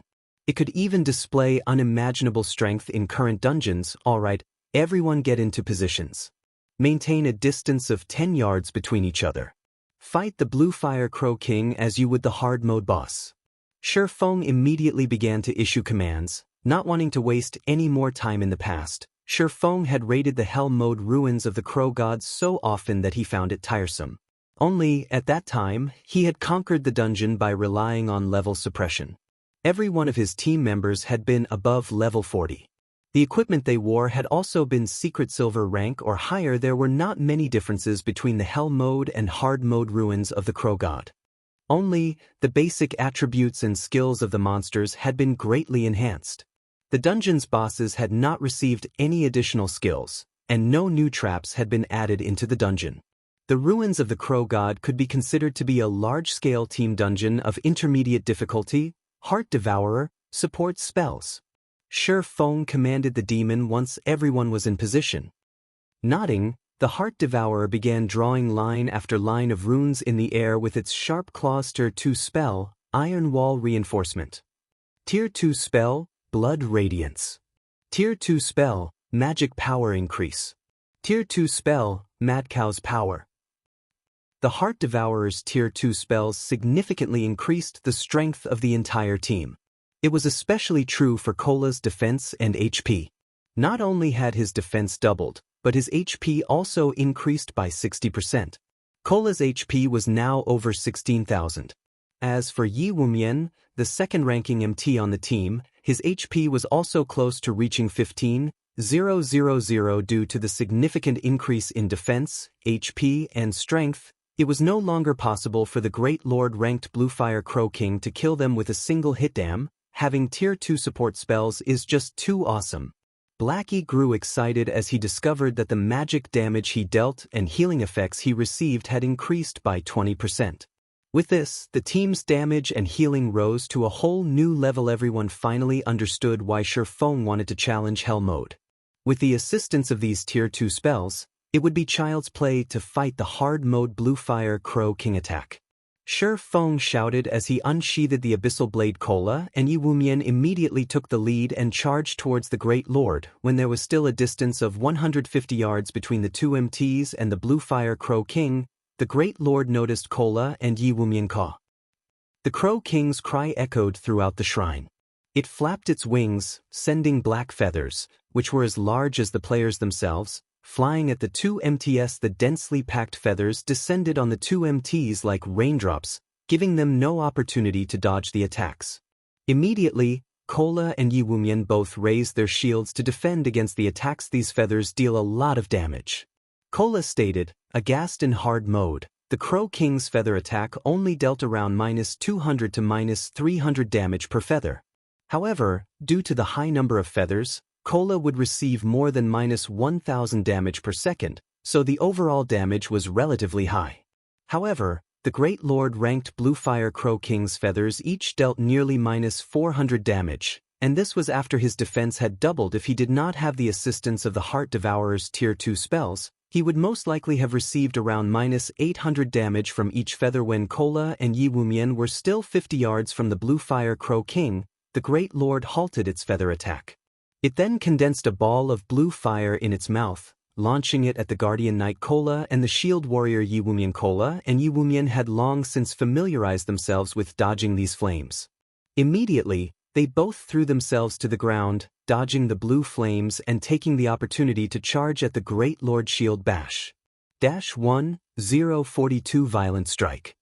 -895 Kola and Yiwumian sucked in a mouthful of cold air crap.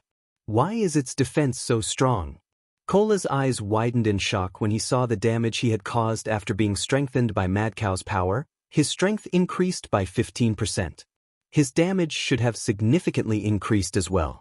If he were facing the High Lord-ranked Bluefire Crow King, his damage would have easily surpassed -1500 points, yet now, his attack had only dealt slightly over -1000 damage. While Kola was still in a daze, the Bluefire Crow King flapped its wings and slapped them at Kola. Reacting quickly, Kola raised his shield to protect himself. Boom. The impact drove Kola knee-deep into the ground. A damage of over -4000 appeared above his head. Why is the Great Lord-ranked Crow King so powerful? Every member of the team was stunned by this scene. If Kola had received the Crow King's attack with his body rather than his shield, he would have most likely died. Moreover, if he had not received the buff to his defense, he would have received over -8000 damage, even if he had blocked the attack with his shield. Feng was not surprised. Without the assistance of Tier 2 support spells, Kola would have had to activate the power of darkness to withstand the Great Lord's attacks. Otherwise, the boss would kill him very easily. However, due to the Heart Devourer, this battle became a lot easier. Your turn. Feng commanded the Heart Devourer once more. Having prepared for this moment, the Heart Devourer pointed its finger at the sky. Suddenly, a 7-star magic array appeared on the Bluefire Crow King's body. Tier 2 spell, Judgment of the 7 Stars. Immediately, the Bluefire Crow King released a pained cry. Chapter 624, Difference in Strength. The 7-star magic array suppressed the Bluefire Crow King. The Crow King struggled as if it were trapped inside a swamp, its mobility declining sharply as a result. The Crow King's massive wings, which originally descended towards Kola, slowed significantly as well. Such a powerful spell. Kola took the opportunity to roll out of the way, easily dodging the Great Lord's wing attack as the team's lead MT. If Kola could dodge the boss's attacks, it would reduce the burden on the team's healers. Moreover, the healers would not have to run the risk of attracting the boss's attention due to healing too much. Good. Everyone. Feng nodded as he ordered the team's damage dealers to begin their assault. The Tier 2 spell, Judgment of the 7 Stars, was not an attack-type spell. Instead, it placed a powerful binding on a single target. The spell's effects would even affect a Great Lord. With the Heart Devourer's Judgment of the 7 Stars, both the melee and ranged damage dealers could attack the boss safely. This was particularly helpful to Fire Dance and Flying Shadow as the high damage they dealt drew the Crow King's aggro.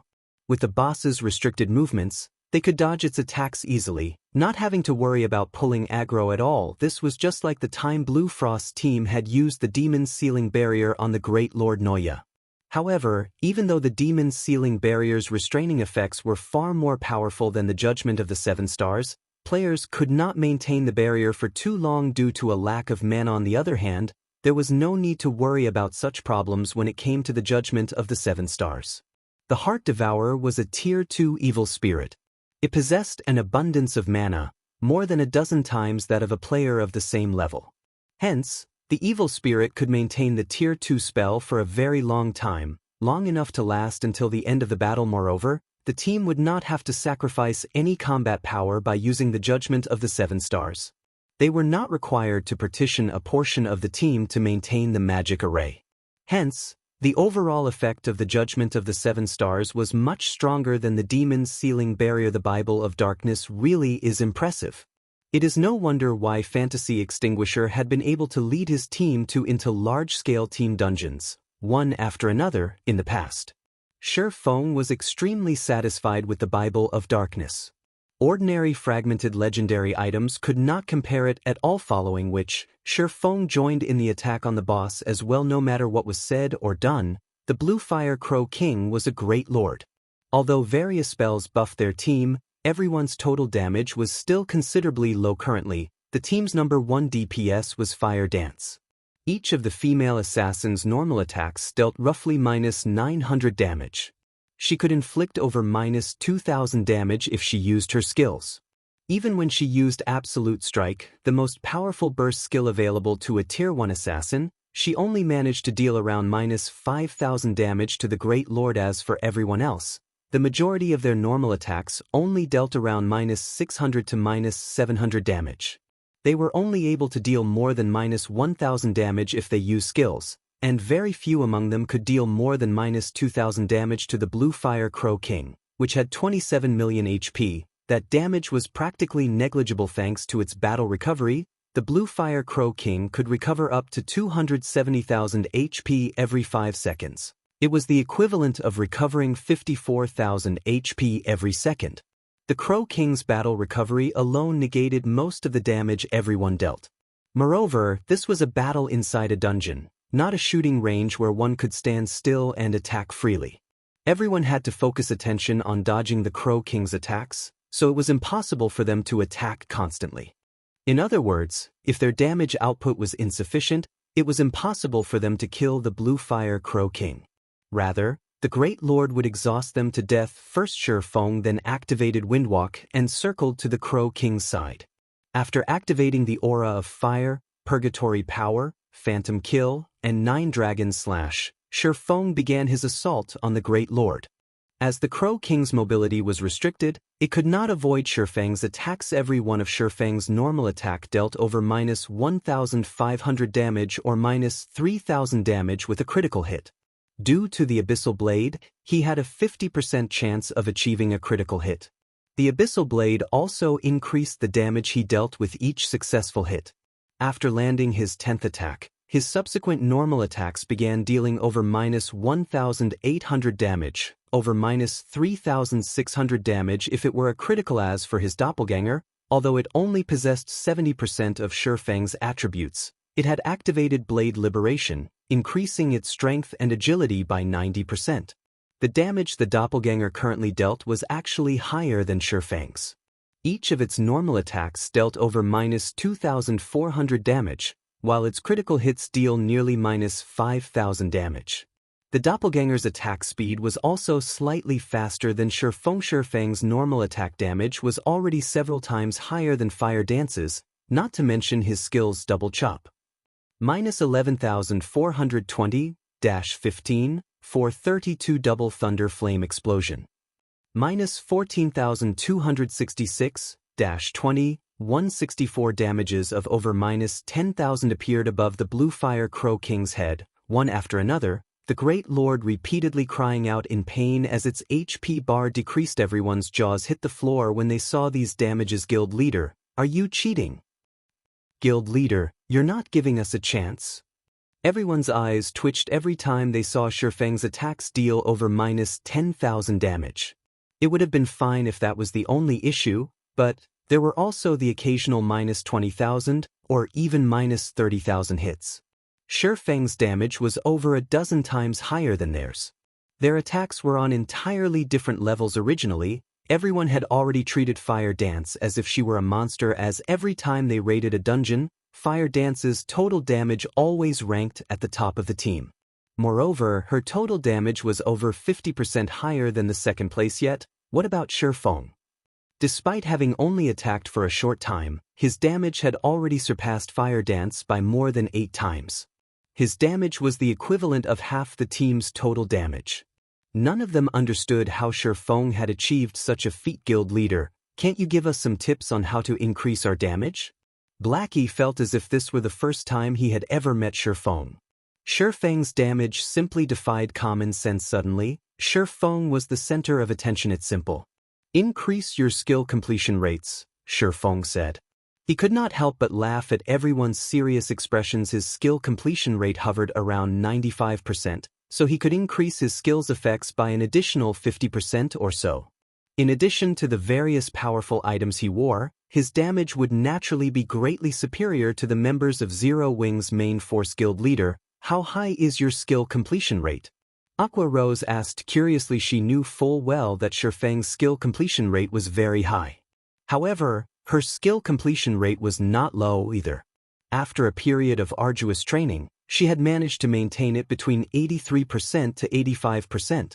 Throughout White River City, this completion rate was definitely considered top tier. As for Fire Dance and Violet Cloud, they maintained a stable 85%-95%. Shifeng stated straightforwardly 95%. Everyone inhaled sharply. After the third evolution of God's Domain, all players had discovered the importance of skill completion rate. Hence, they had all begun to train in order to improve. However, even raising it by 1% was extremely difficult. It was especially true after reaching the 80% threshold. Yet, Shifeng had actually reached 95%, which was 10% higher than Fire Dance, the most powerful player in Zero Wing's main force. They all understood that at 85% completion rate, one would display 100% of a skill's effect. Meanwhile, every increment of 1% afterward would increase the effect significantly. It was simply inconceivable how high the skill's effect would be at 95% completion rate. Originally, none of them had any idea of Shifeng's strength. Now, however, they fully understood just how powerful their guild leader was. 95%. Fire Dance was similarly shocked. Looking at Shifeng, she inwardly swore, I will reach 95% as well. Is this the guild leader's strength? Shadow Sword's eyes glowed. This was the first time he felt that his decision to join Zero Wing had been the right one. In truth, Shadow Sword wasn't the only one who had such thoughts. Every team member was suddenly enthusiastic, thinking the same thing. For a time, everyone's reverence and admiration towards Shifeng rose to a whole new level. They all dreamed of the day when they would reach Shifeng's standard time. Quickly passed. Due to Shifeng's stimulation, everyone became even more serious about experimenting to increase their skill completion rates. The Bluefire Crow King's HP continuously decreased 98%, 96%, 90%. In just a few short minutes, the Crow King's HP dropped to 70%. Releasing an angry cry, the Bluefire Crow King soared into the air. Everyone, take caution. The boss has entered its third phase. Shifeng warned. Chapter 6:25, Team's First Clear. After the judgment of the 7 stars suppressed the Bluefire Crow King, the blue flames it spewed posed no threat to anyone. In addition, Shifeng would always give a timely reminder before the boss released its flames, and until now, the Crow King's flames had not struck a single player. However, when the Bluefire Crow King entered its third phase, the battle truly began. They had all fought the Bluefire Crow King dozens of times now, but they always wiped at the boss's third phase. Hence, now that the Bluefire Crow King entered this particular phase, they grew anxious. If they were facing the hard mode Bluefire Crow King, they would not be worried at all. After all, their team's current combat power had reached a whole new level compared to their last attempt. It would be child's play for them to conquer hard mode.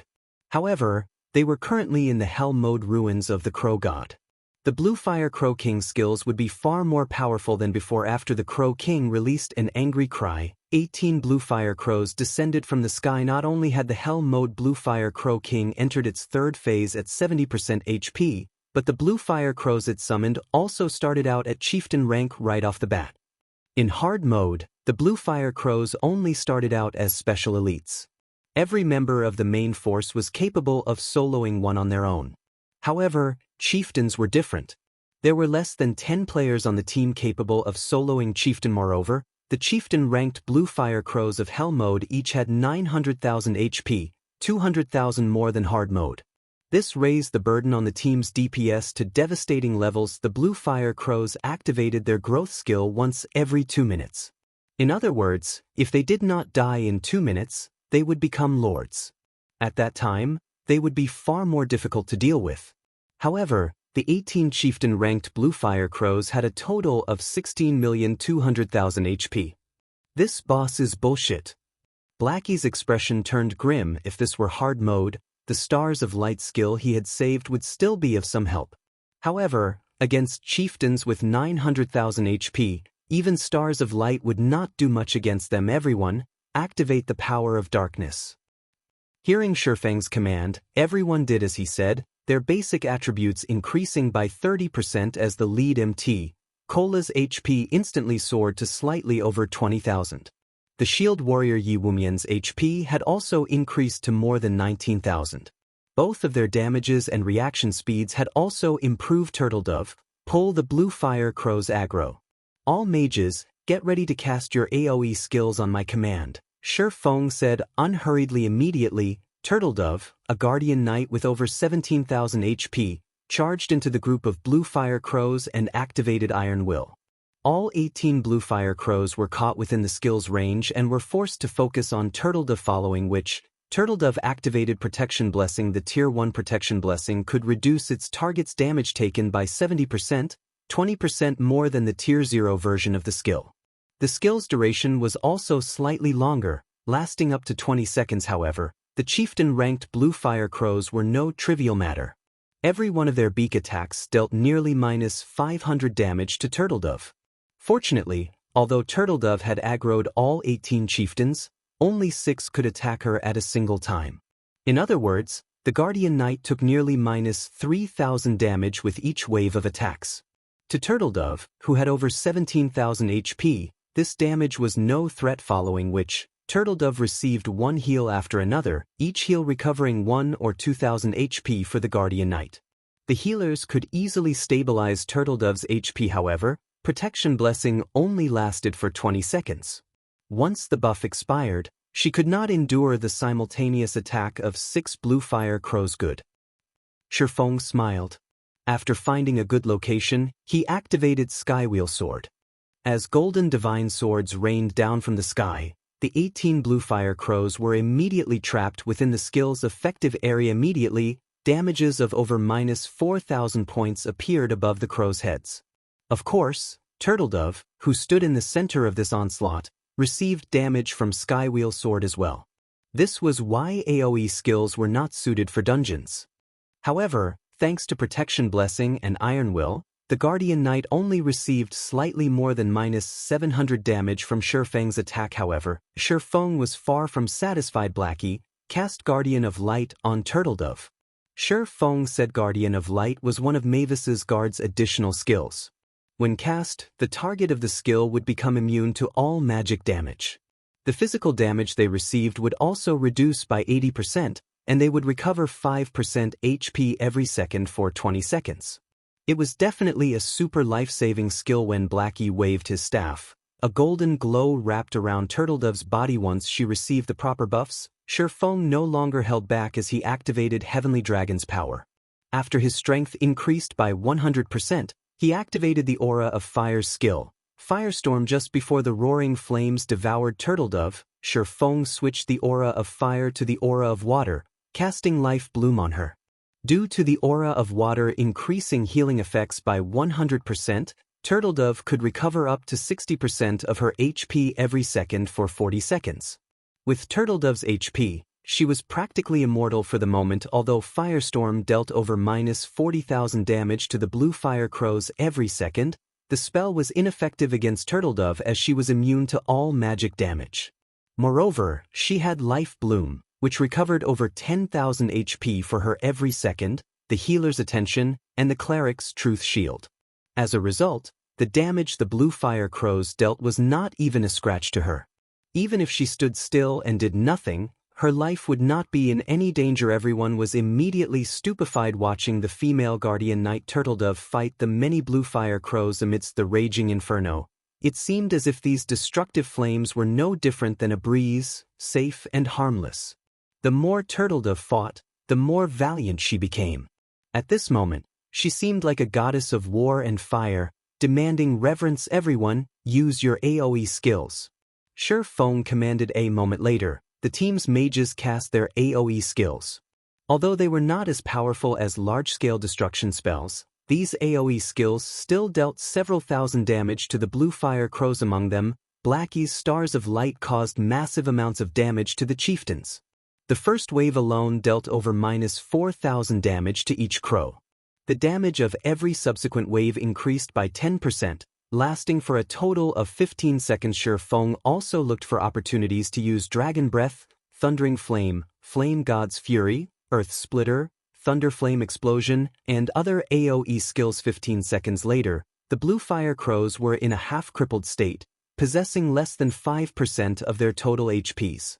A few unlucky Bluefire crows that had received one too many critical hits had even died during these past 15 seconds. Of the 18 Bluefire crows that had been summoned, only 11 remained. Feng's figure then swayed slightly as he sent several more strikes at these Bluefire crows.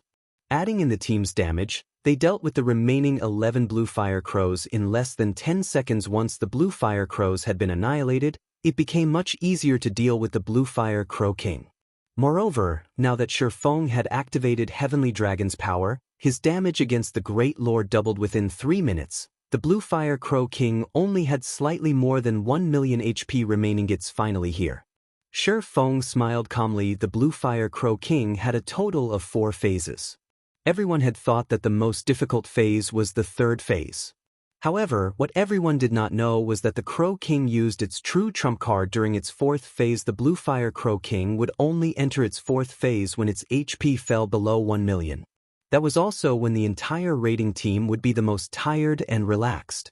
It would be at this moment that the Crow King would transform into a living inferno and become a fire crow. During this phase, any enemies within 50 yards would receive -1,000 damage every second.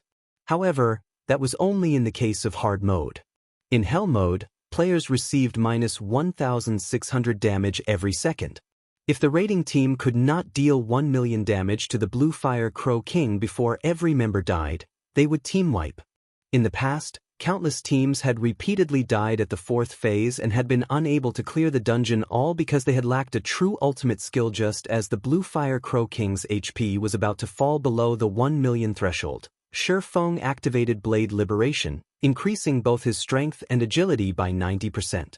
He then activated Silent Steps and appeared behind the Bluefire Crow King, and both his body and the Abyssal Blade began to release a brilliant glow. Divine Providence. Flame Burst. Slash after slash struck the Bluefire Crow King's back. 122, 154. -61,846. -122,454. After 15 consecutive strikes, the Bluefire Crow King's HP, which had been slightly over 1 million a moment ago, bottomed out. The Crow King released a sorrowful cry before falling heavily to the ground. Chapter 626, Famous. Inside the ruins of the Crow God. A handsome young man in white robes commanded his team as they attacked the Bluefire Crow King. This cleric drew runes in midair without rest, using one healing spell after another. Moreover, these spells weren't ordinary spells. Rather, they were Tier 1 healing spells. Yet his casting speed was the same as when others cast Tier 0 healing spells. All the while doing so, he wore a relaxed expression. His actions were seemingly effortless. In the blink of an eye, the team's low HP MT recovered to full health. This youth was none other than the commander of Heaven's Burial's main force, Flame Blood. Just 3% HP to go. Raise the damage output. Flame Blood shouted sternly. Currently, less than half of the original team of 50 remained, the Bluefire Crow King's flames having burned every one of them to death. Losing 1,000 HP every second was simply too much. Even Flame Blood, one of the virtual gaming world's top 10 newcomers, could only focus on keeping the team's lead MT and himself alive. At best, he could cast instantaneous healing spells on some of the team's main DPS, though the effects were very weak after the Bluefire Crow King had entered its fourth phase. It had entered its berserk state. Not only had its attack speed increased, but its attack range had also improved. Some of the team members who could not dodge its attacks in time died instantly despite the Bluefire Crow King having only 3% of its HP remaining. To the surviving members of the team, it felt like an iron fortress that they could not break through no matter what they tried. Heaven's Burial wasn't the only one in such a situation. At this moment, Overwhelming Smile was also struggling. Only Overwhelming Smile was having a slightly easier time of it. Though the Bluefire Crow King they faced still had 4% of its HP remaining, they had more than 40 members still alive. The few deaths had simply been due to bad luck, and they had failed to escape the High Lord's attack range in time. Sure enough, it's not that easy to obtain the first clear of a 50-man team dungeon.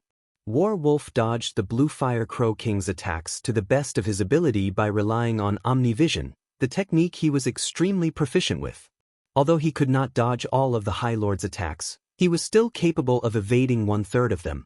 This greatly reduced the burden on the healers, leaving them with plenty of excess power to heal the other members of the team, keeping as many as possible alive. If not for a powerful lead MT like Warwolf masterfully redirecting the Crow King's attacks, it would have been impossible for so many members of the team to have survived until now. However, even so, this was the third time Overwhelming Smile had challenged the hard mode Bluefire Crow King's fourth phase. The Bluefire Crow King's HP gradually decreased 3%, 2%, 1%. White River City Region System Announcement. Congratulations to Zero Wing for becoming the first team to conquer the Hell mode of Ruins of the Crow God. All players on the team will be rewarded with 2 million EXP, 50 silver, 80 White River City reputation points, and 20 Star Moon Kingdom reputation points. Star Moon Kingdom Region System Announcement.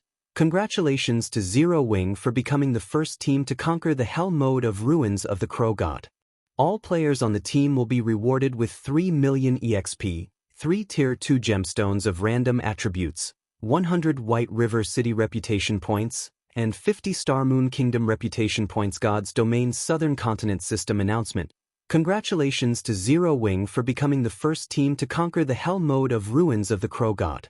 All players on the team will be rewarded with 5 million EXP, 1 Tier 3 gemstone of random attributes, 80 Star Moon Kingdom reputation points, and 5 Humanity reputation points.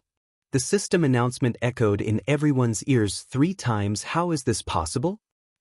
Both Overwhelming Smiles and Heaven's Burial's teams were shocked speechless. The hard mode Ruins of the Crow God had already caused them brutal headaches, yet, just as they were a thread away from success, Zero Wing snatched the lead and cleared the Hell mode Ruins of the Crow God. However, although they were shocked, none of them stopped what they were doing. Only, they were no longer as motivated as they attacked the Bluefire Crow King. A moment later, the High Lord ranked Bluefire Crow King fell at Warwolf's feet. At that moment, the system announcement rang out once more. White River City Region System Announcement.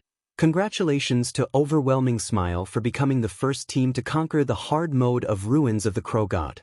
All players on the team will be rewarded with 1 million EXP, 20 silver, 30 White River City reputation points, and 10 Star Moon Kingdom reputation points. Star Moon Kingdom Region System Announcement.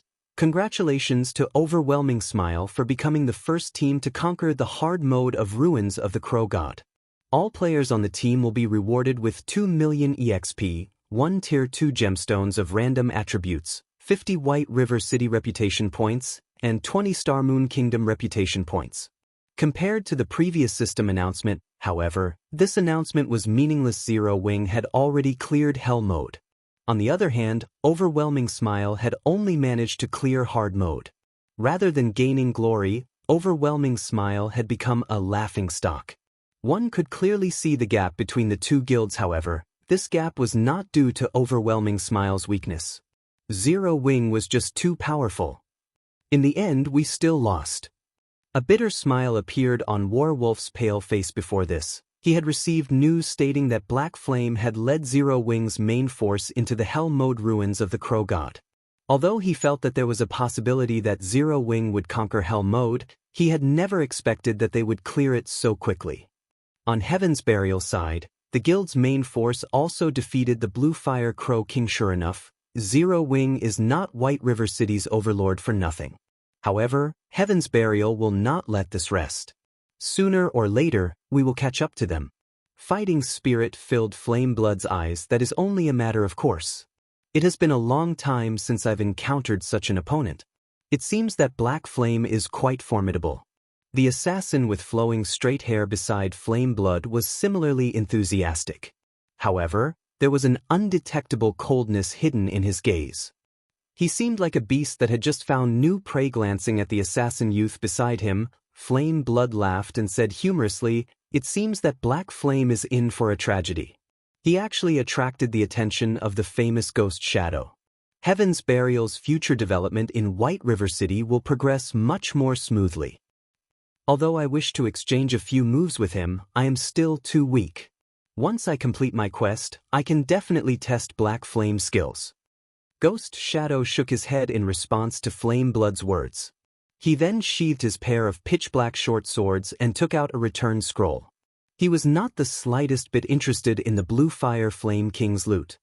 Compared to Heaven's Burial and Overwhelming Smile's shock, all of White River City, no, all of Starmoon Kingdom was in an uproar. Throughout God's domain, many teams had already obtained the first clear of a 50-man team dungeon. However, that was only limited to 50-man hard mode team dungeons. No one in the surrounding dozen or so kingdoms or several empires had managed to clear hell mode. A newly established guild like Zero Wing stole this glory. It was simply inconceivable. For a time, Zero Wing's reputation soared to new heights. Previously, Zero Wing's success in fending off the Dragon Phoenix Pavilion's assault had attracted the attention of over a dozen kingdoms and empires. However, Zero Wing had only been protecting themselves. Moreover, they had relied on the strength of NPC guards rather than their own members. There was no need to grow wary of Zero Wing.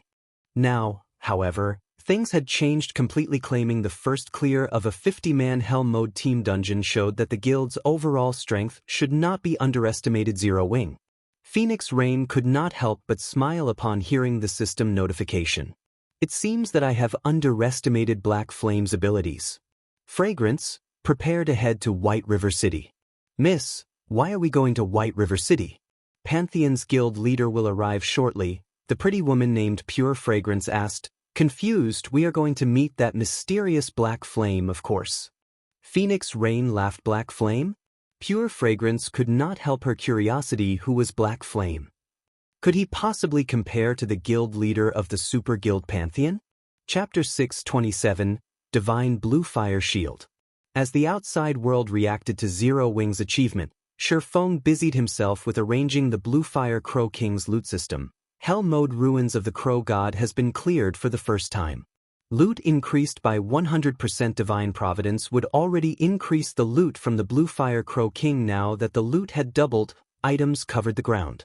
With a single glance, one could count more than 30 items, though the majority consisted of various rare materials. Is this the loot of a large-scale hell mode team dungeon? Blackie's eyes shone with wonder as his jaw hit the ground. Although Sherfong had yet to appraise the dropped items, based on their majestic appearances and magical rune engravings, it was obvious that the weapons and equipment that had dropped were anything but ordinary. Secret silver items couldn't even compare to these. Moreover, the Bluefire Crow King was a level 30 Great Lord, so everything it dropped would be level 30. To the team members who still wore level 25 equipment, this was a massive haul. Zero Wing had quite a few level 30 items now. After all, as the members of the guild's main force were mostly level 29 or level 30, they could raid level 30, 6-man party dungeons, 10-man team dungeons, and even 20-man team dungeons only. The quality and attributes of the equipment they obtained was not particularly good. Most were bronze or mysterious iron rank, and very little of their loot was secret silver rank or above. Every increase in 5 levels for equipment was the equivalent of a single increase in quality rank.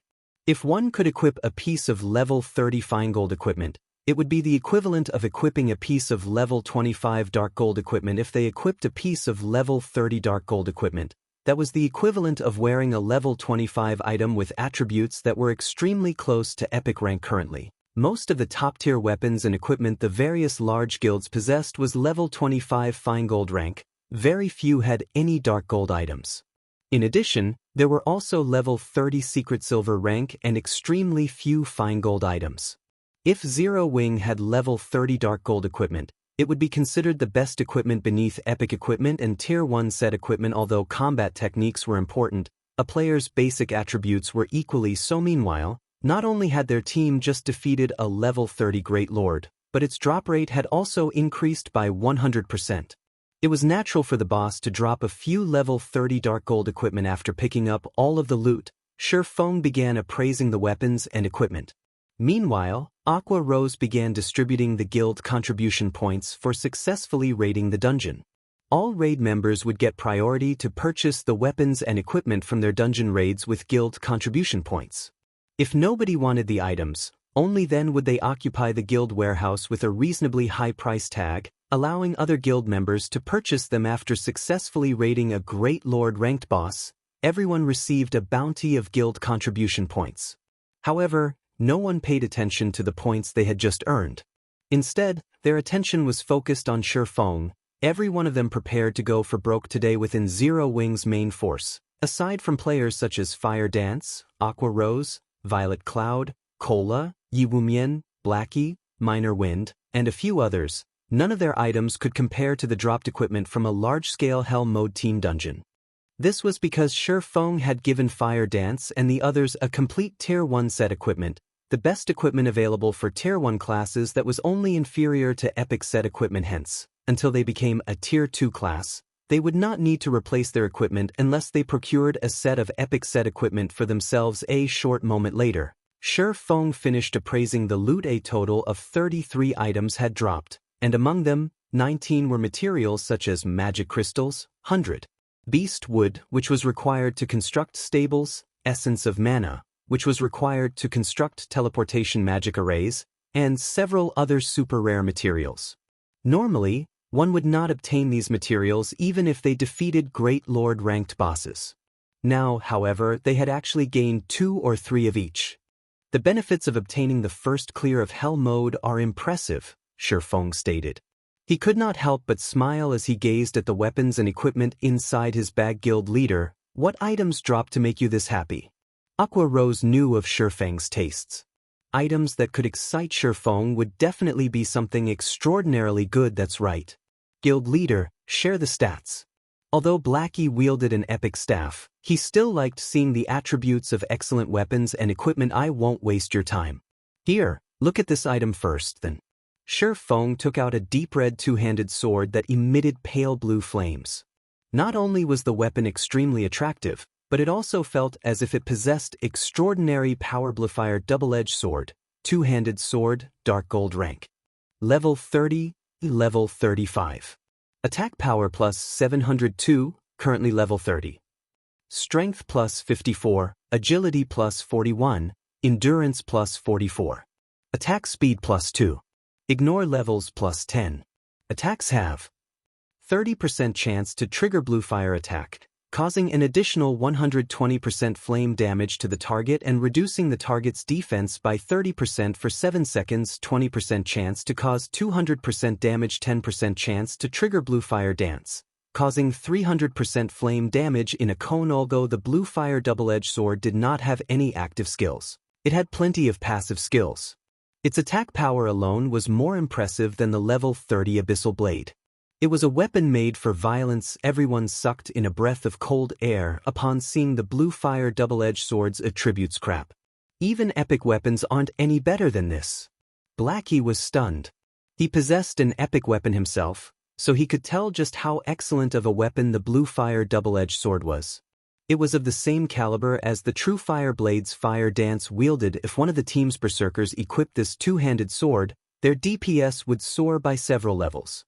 Their damage would be close to Fire Dance's. Moreover, the Bluefire double-edged sword could be upgraded to level 35. It could rank at the top even amongst level 40 weapons. In other words, if one equipped the two-handed sword, they would not have to worry about replacing their weapon even when they reached level 40. Immediately, the berserkers within the team started drooling. staring at the Bluefire double-edged sword with burning gazes, such powerful attributes. This sword alone could push a berserker's damage to the top of the team, Fire Dance said in Don't be so shocked by this item. The Bluefire double-edged sword only ranks 3rd out of the weapons and equipment we obtained. Feng shook his head as he chuckled. He then revealed a red and black buckler, saying, "This is the 2nd best item."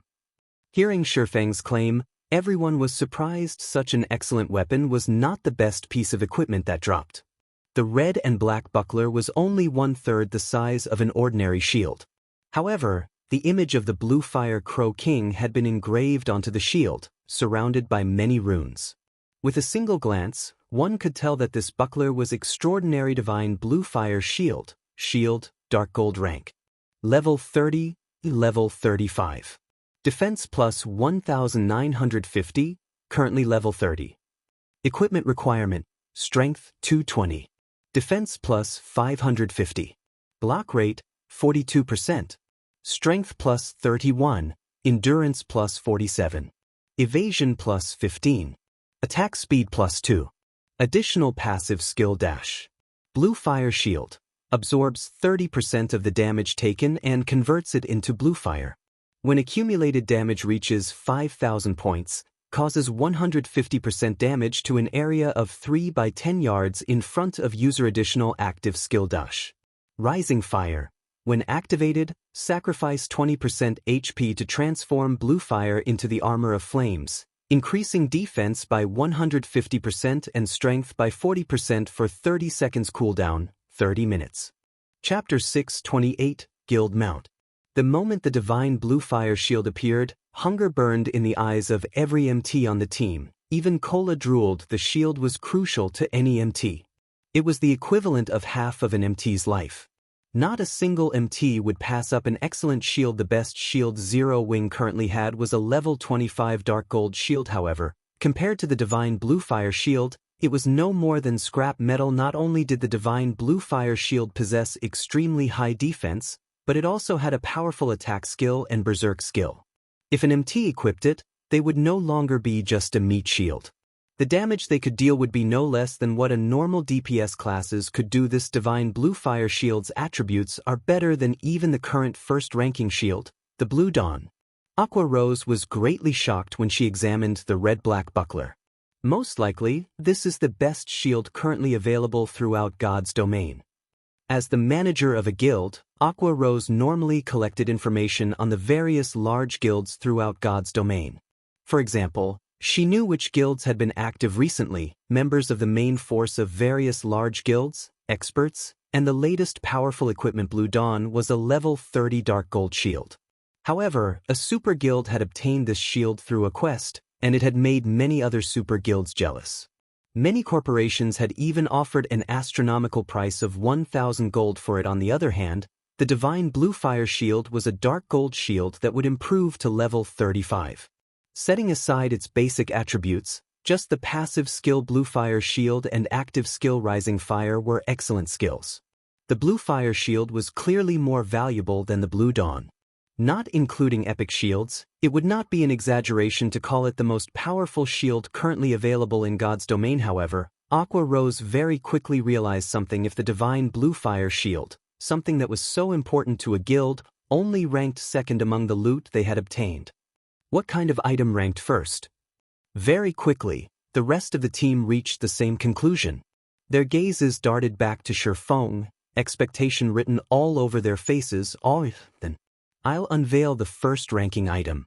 Feng laughed. He then took out a purple-blue crystal necklace. Chances are that every magical class will go crazy over this. Bluefire Heart, necklace, dark gold rank. Equipment requirement, intelligence 200. Level 30, level 40, currently level 30.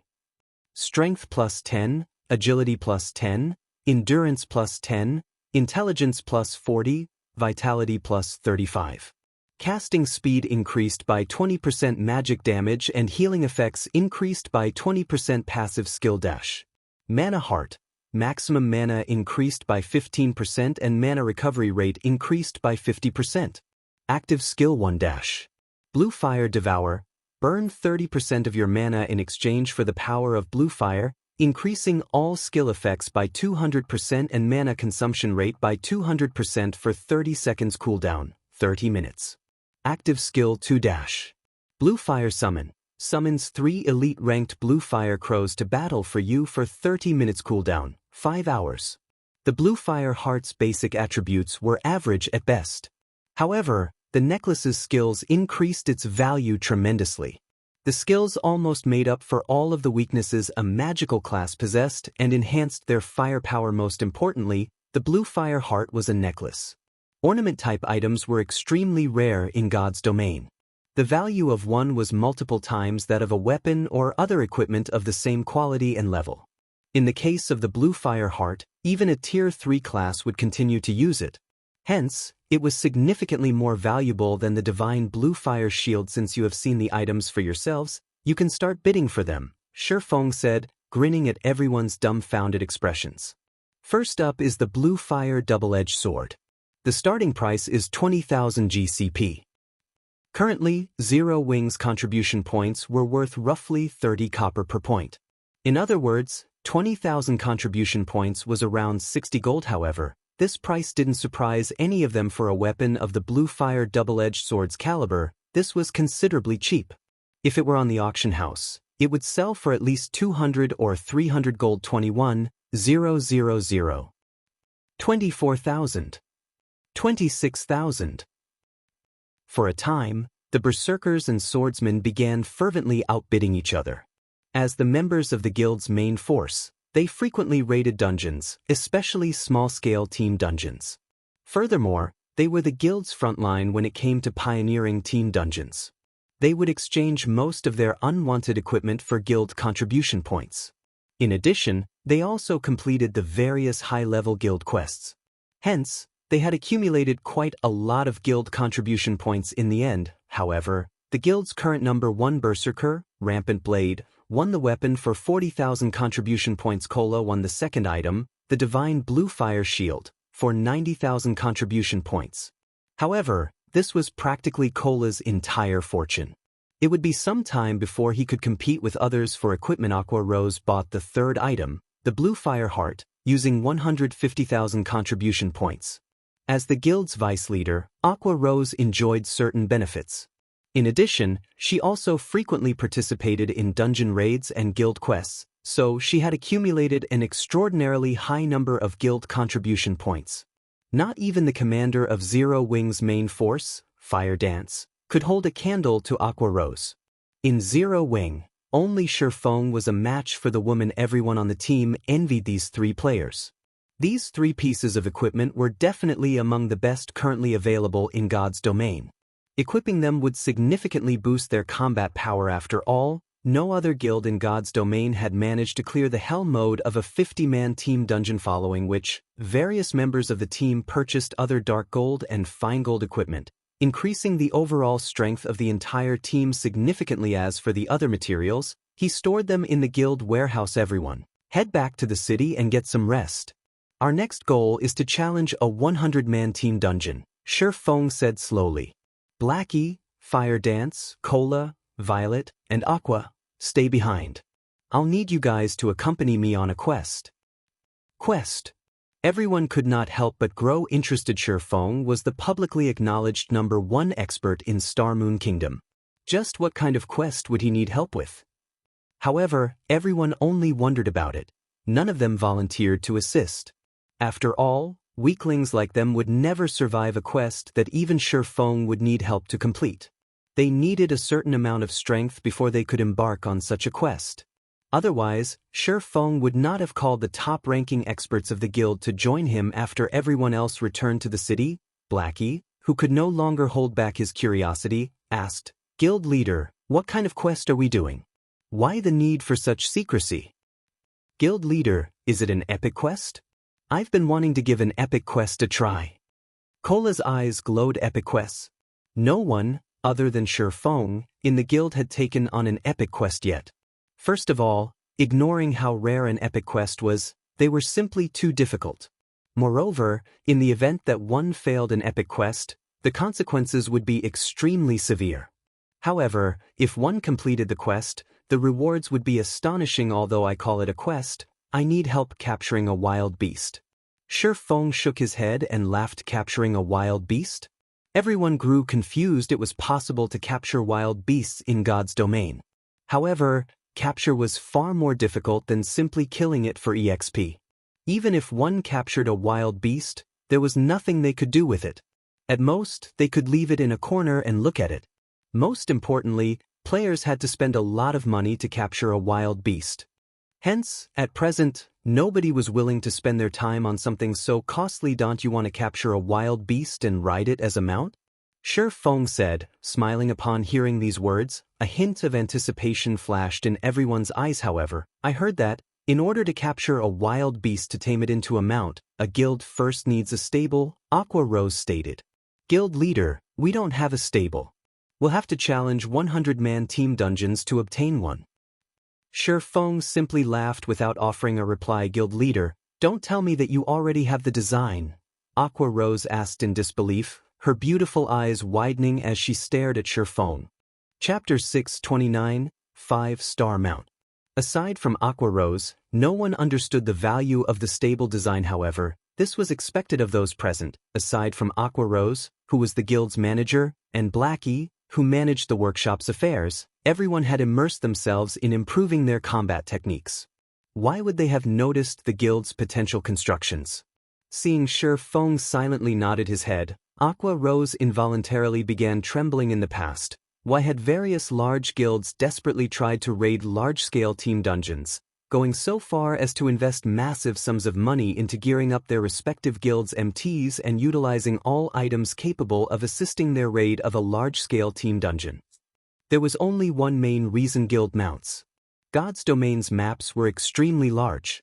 Once players began arriving at level 30 and higher maps, they would have to spend a large chunk of their time traveling. The maps would also only grow larger the further one progressed into the game. Meanwhile, a powerful mount would help players save a lot of time. However, the more important function of guild mounts was that they could attract more players to join a guild. The common mounts sold in cities not only required players to have sufficient reputation, but they also required a significant sum of money to purchase. A common mount cost a full 40 gold. Even after players reached level 40, it would still be extremely difficult to procure that much money, unless, of course, one was willing to purchase coins with credits. In the end, however, they could still only purchase a common mount. However, guild mounts were different. Although players were required to collect a certain amount of guild contribution points before they could purchase a guild mount, which was more expensive than a common mount, unlike the common mounts, guild mounts could be nurtured and upgraded. Moreover, they possessed varying and much better-looking appearances. This was fatally tempting to many independent players, and wealthy players' guilds could take this opportunity to develop and expand themselves, obtaining a large sum of funds. After all, guild members were also required to spend money when purchasing guild mounts. Meanwhile, a portion of that money would flow into the guild's coffers. Due to this, the various large guilds in the past had desperately attempted to raid 100-man team dungeons. It wasn't just because they had aimed for the weapons and equipment available inside the dungeon, but more because they hoped to obtain the stable design as soon as possible. Aqua Rose had never imagined that Feng would actually obtain a stable design, one of the greatest money-earning tools of a guild, so quickly. It seems that my decision had really been the right one. I want to see just what Father will have to say in the future. Aqua Rose's lips curled up slightly. She could not help but recall the reason why she had left Twilight Echo. I will make sure Zero Wing surpasses Twilight Echo. Originally, Aqua Rose had not believed that Zero Wing could surpass Twilight Echo. After all, Twilight Echo was a long-standing, first-rate guild. Whether it was in terms of background, funding, contacts, or human resources, Twilight Echo was far superior to Zero Wing. Although Zero Wing was currently far ahead of the other guilds, the guild's weaknesses were glaring. The guild simply had no background. Even though Zero Wing was so far ahead of the other guilds right now, it would still have to accumulate power for a relatively long time in order to fully operate this machine known as a guild. However, the situation had changed since they could build a stable, one of the core components of a guild, so soon, they could accumulate power several times faster, following which, Feng wasted no more time as he sent the group back to White River City to prepare some necessary hunting tools. Meanwhile, Feng made a trip to the candlelight trading firm. Capturing wild beasts in God's domain was not an easy task. It was also a major field of study in the past. There had even been a specialized class for this task, the tamer. In the past, there had been players who specialized in researching methods to capture rare wild beasts. They would also sell the beasts they captured to various large guilds, earning huge sums of money. Meanwhile, the most important item required to capture wild beasts was a cage. However, NPCs did not sell these cages, requiring players to produce them. Hence, many players would learn forging to craft the cages themselves. Fortunately, the NPC-run forging associations sold the forging designs for cages. Moreover, they were very cheap. However, Feng did not bother purchasing these forging designs as he had a method of producing a cage of even higher quality. Feng quickly hurried back to the candlelight trading firm and entered a forging room. He then retrieved a pile of materials from his bag and began to refine them. Cages were sorted into ranks, with 1 star being the lowest and 10 star being the highest. Different ranks could capture beasts of a corresponding rank. In other words, a 1-star cage could be used to capture a 1-star beast at maximum. It could not be used to capture a 2-star beast. One had to use a 2-star cage in order to capture a 2-star beast. The wild beast Feng planned to capture was at the highest rank he could capture currently, a 5-star beast. Hence, he required a 5-star cage. Meanwhile, a 5-star cage cost almost 2 gold to craft. Moreover, there was no certainty he could capture a 5-star beast with a single try. This was also one of the reasons why capturing wild beasts was a costly endeavor. Feng was currently a basic forger, so he had almost a 30% success rate of producing a 5-star cage. Half an hour later, Feng managed to forge 4 5-star cages. The total raw materials he had spent on these 4 cages cost over 30 gold.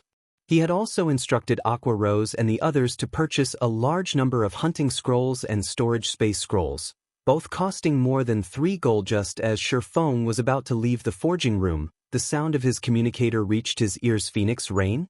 Feng could not help his surprise when he saw the caller. Ever since Phoenix Rain invested into the candlelight training firm, she had left practically all cooperation matters to her subordinates. She no longer contacted him directly. Or, to put it in another way, she did not find it worthwhile to keep in touch. After all, in the wide world of God's domain, the guild leader of Zero Wing was an insignificant character compared to a grand player like Phoenix Rain. To the young lady, the candlelight trading firm was only one of her many small investments.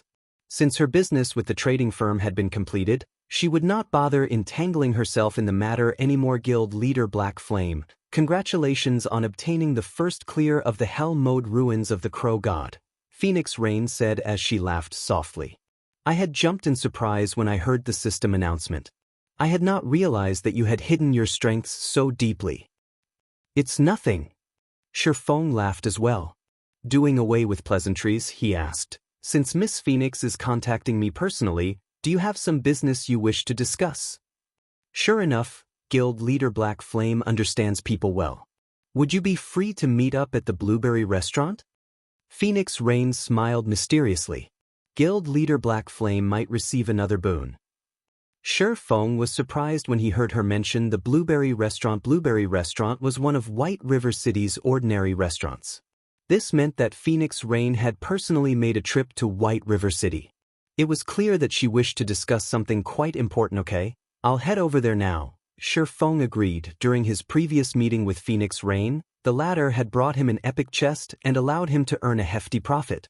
Since Phoenix Rain offered another business opportunity, he had no choice but to meet with her again. In truth, Feng could more or less guess why Phoenix Rain wanted to meet him. As soon as he cleared a 50-man hell mode team dungeon, she had come knocking on his door. This showed that it must be something related to the strength of the guild's team. She might very well be looking for Zero Wing to help her complete some sort of quest. He might even be able to take the opportunity to earn a large sum of credits from her before, in order to purchase the necessary training facilities. He had spent most of the credits in his account. If he could lure Phoenix Rain into an alliance with Zero Wing, it could save Zero Wing many years of work. Chapter 630, Proof of Strength. White River City, Blueberry Restaurant. The moment Feng entered the restaurant, he immediately felt several gazes land on him. Phoenix Rain sure knows how to put on a display. Feng looked around the restaurant, noticing that the establishment's customers were not simple at all. The players sitting around were unanimously level 30. In the current God's domain, they ranked at the very top. Moreover, judging by the feeling these people gave off, it was obvious that they were not virtual gaming experts. Rather, they felt like experts who were proficient in martial arts. Among these people, some had cold and sinister auras, while others had a violent auras. However, they all shared a common aspect. They were all independent players. None of them were members of the Dragon Phoenix Pavilion. After glancing at Feng, these people turned back to their own interests. Guild leader Black Flame, please come upstairs, a beautiful, young lady asked softly as she walked down from the restaurant's second floor. Feng also knew this beautiful woman. She was Phoenix Rain's capable assistant, Pure Fragrance. She was also one of the Dragon Phoenix Pavilion's top-tier experts and was quite famous. She ranked within the top 600 on the God's Domain experts list.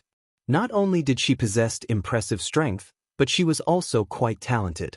In the past, she had been a Tier 5 powerhouse during her peak. Feng simply nodded and followed Pure Fragrance to the second floor. At this moment, Phoenix Rain was the only other person on the second floor.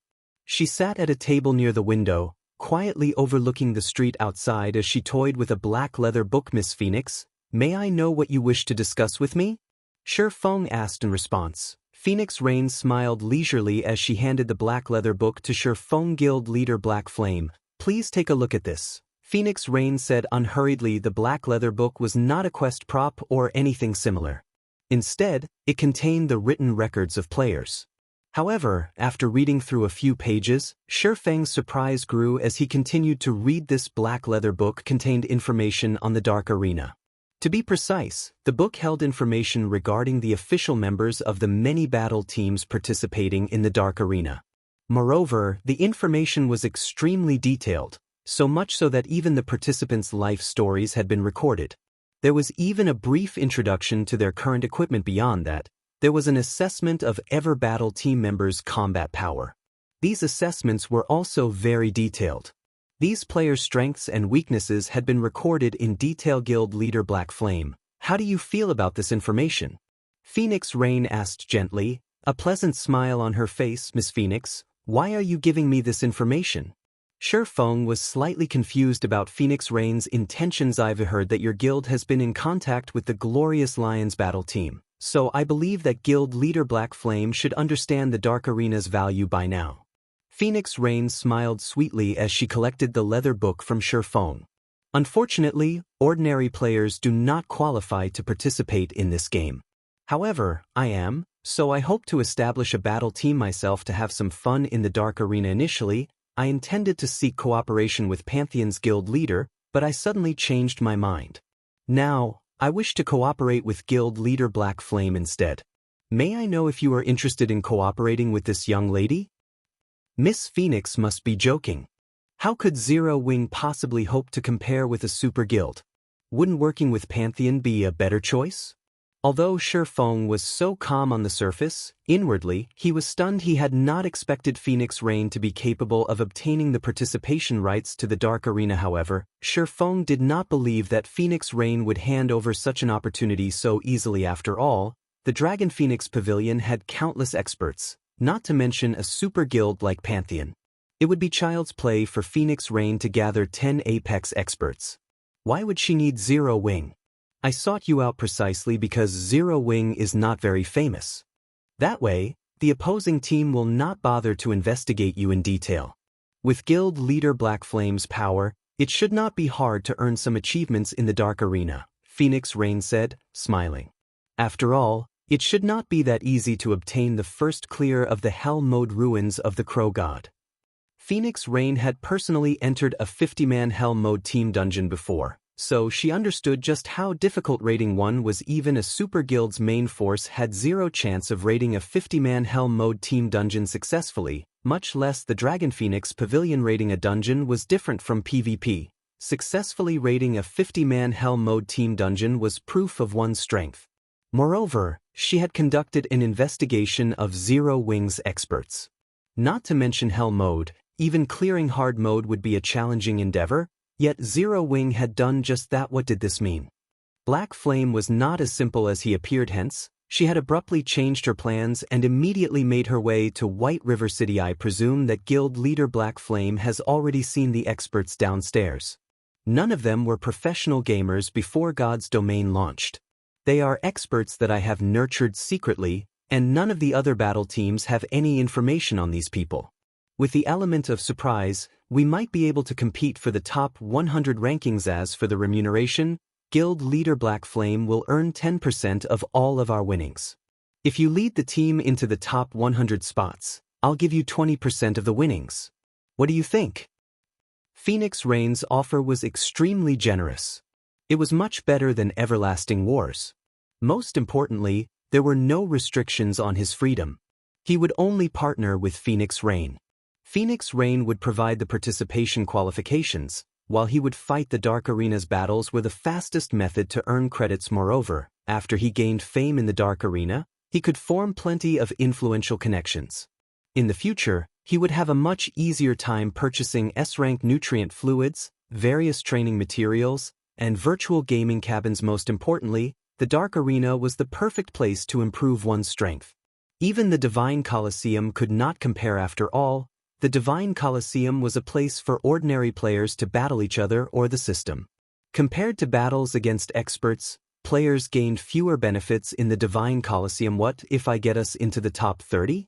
Although Shifeng was already satisfied with the 10% and 20% remuneration Phoenix Rain offered, he instinctively tried to strive for more. Top 30? Phoenix Rain could not help but chuckle. If Guild Leader Black Flame really manages to get the battle team into the Dark Arena's top 30, then I'll increase the remuneration to 40%.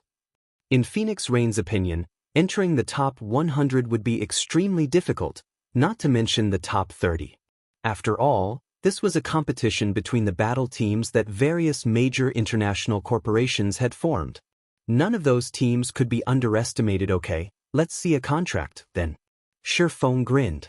Although he, too, doubted that they could achieve such a feat, he had not accepted the epic guild quest, Ancient Battlefield. If he could allow the guild's few top experts to train there for a time, they might have a chance of getting into the top 30. A moment later, Phoenix Rain and Shifeng established a contract. Let's go, then. I'll introduce you to your team members. Phoenix Rain stored the contract and walked downstairs. The moment Phoenix Rain arrived downstairs, the tens of people seated on the first floor of Blueberry Restaurant stood and greeted her respectfully. None of them displayed the temperament of an expert as they had with Shifeng. Even those several experts that had exuded violence had sheathed their auras as expected of the woman known as the Demon Queen. She sure knows how to put on a powerful display. Shifeng was inwardly astonished. Chapter 631. Trial of Strength. Every player here was an expert, and as experts, they all had their own pride and principles they abided to. It would not be easy to get these experts to submit. Yet, looking into these experts' eyes, Shifeng could see the reverence that filled their hearts, proving that their actions were not due to Phoenix Rain's demands. Miss, all 20 members are present, Pure Fragrance said in a low, but respectful, tone. Phoenix Rain nodded in response. Turning to Shifeng, Phoenix Rain asked, Guild Leader Black Flame, how do you feel about these experts? Of the 20 players present, all were level 30. Their equipment also consisted of level 25 to level 30 top-tier equipment. In White River City, these players would rank at the very top. Clearly, their skill spoke for itself. Every one of them was an expert who had experienced the baptism of live combat many times.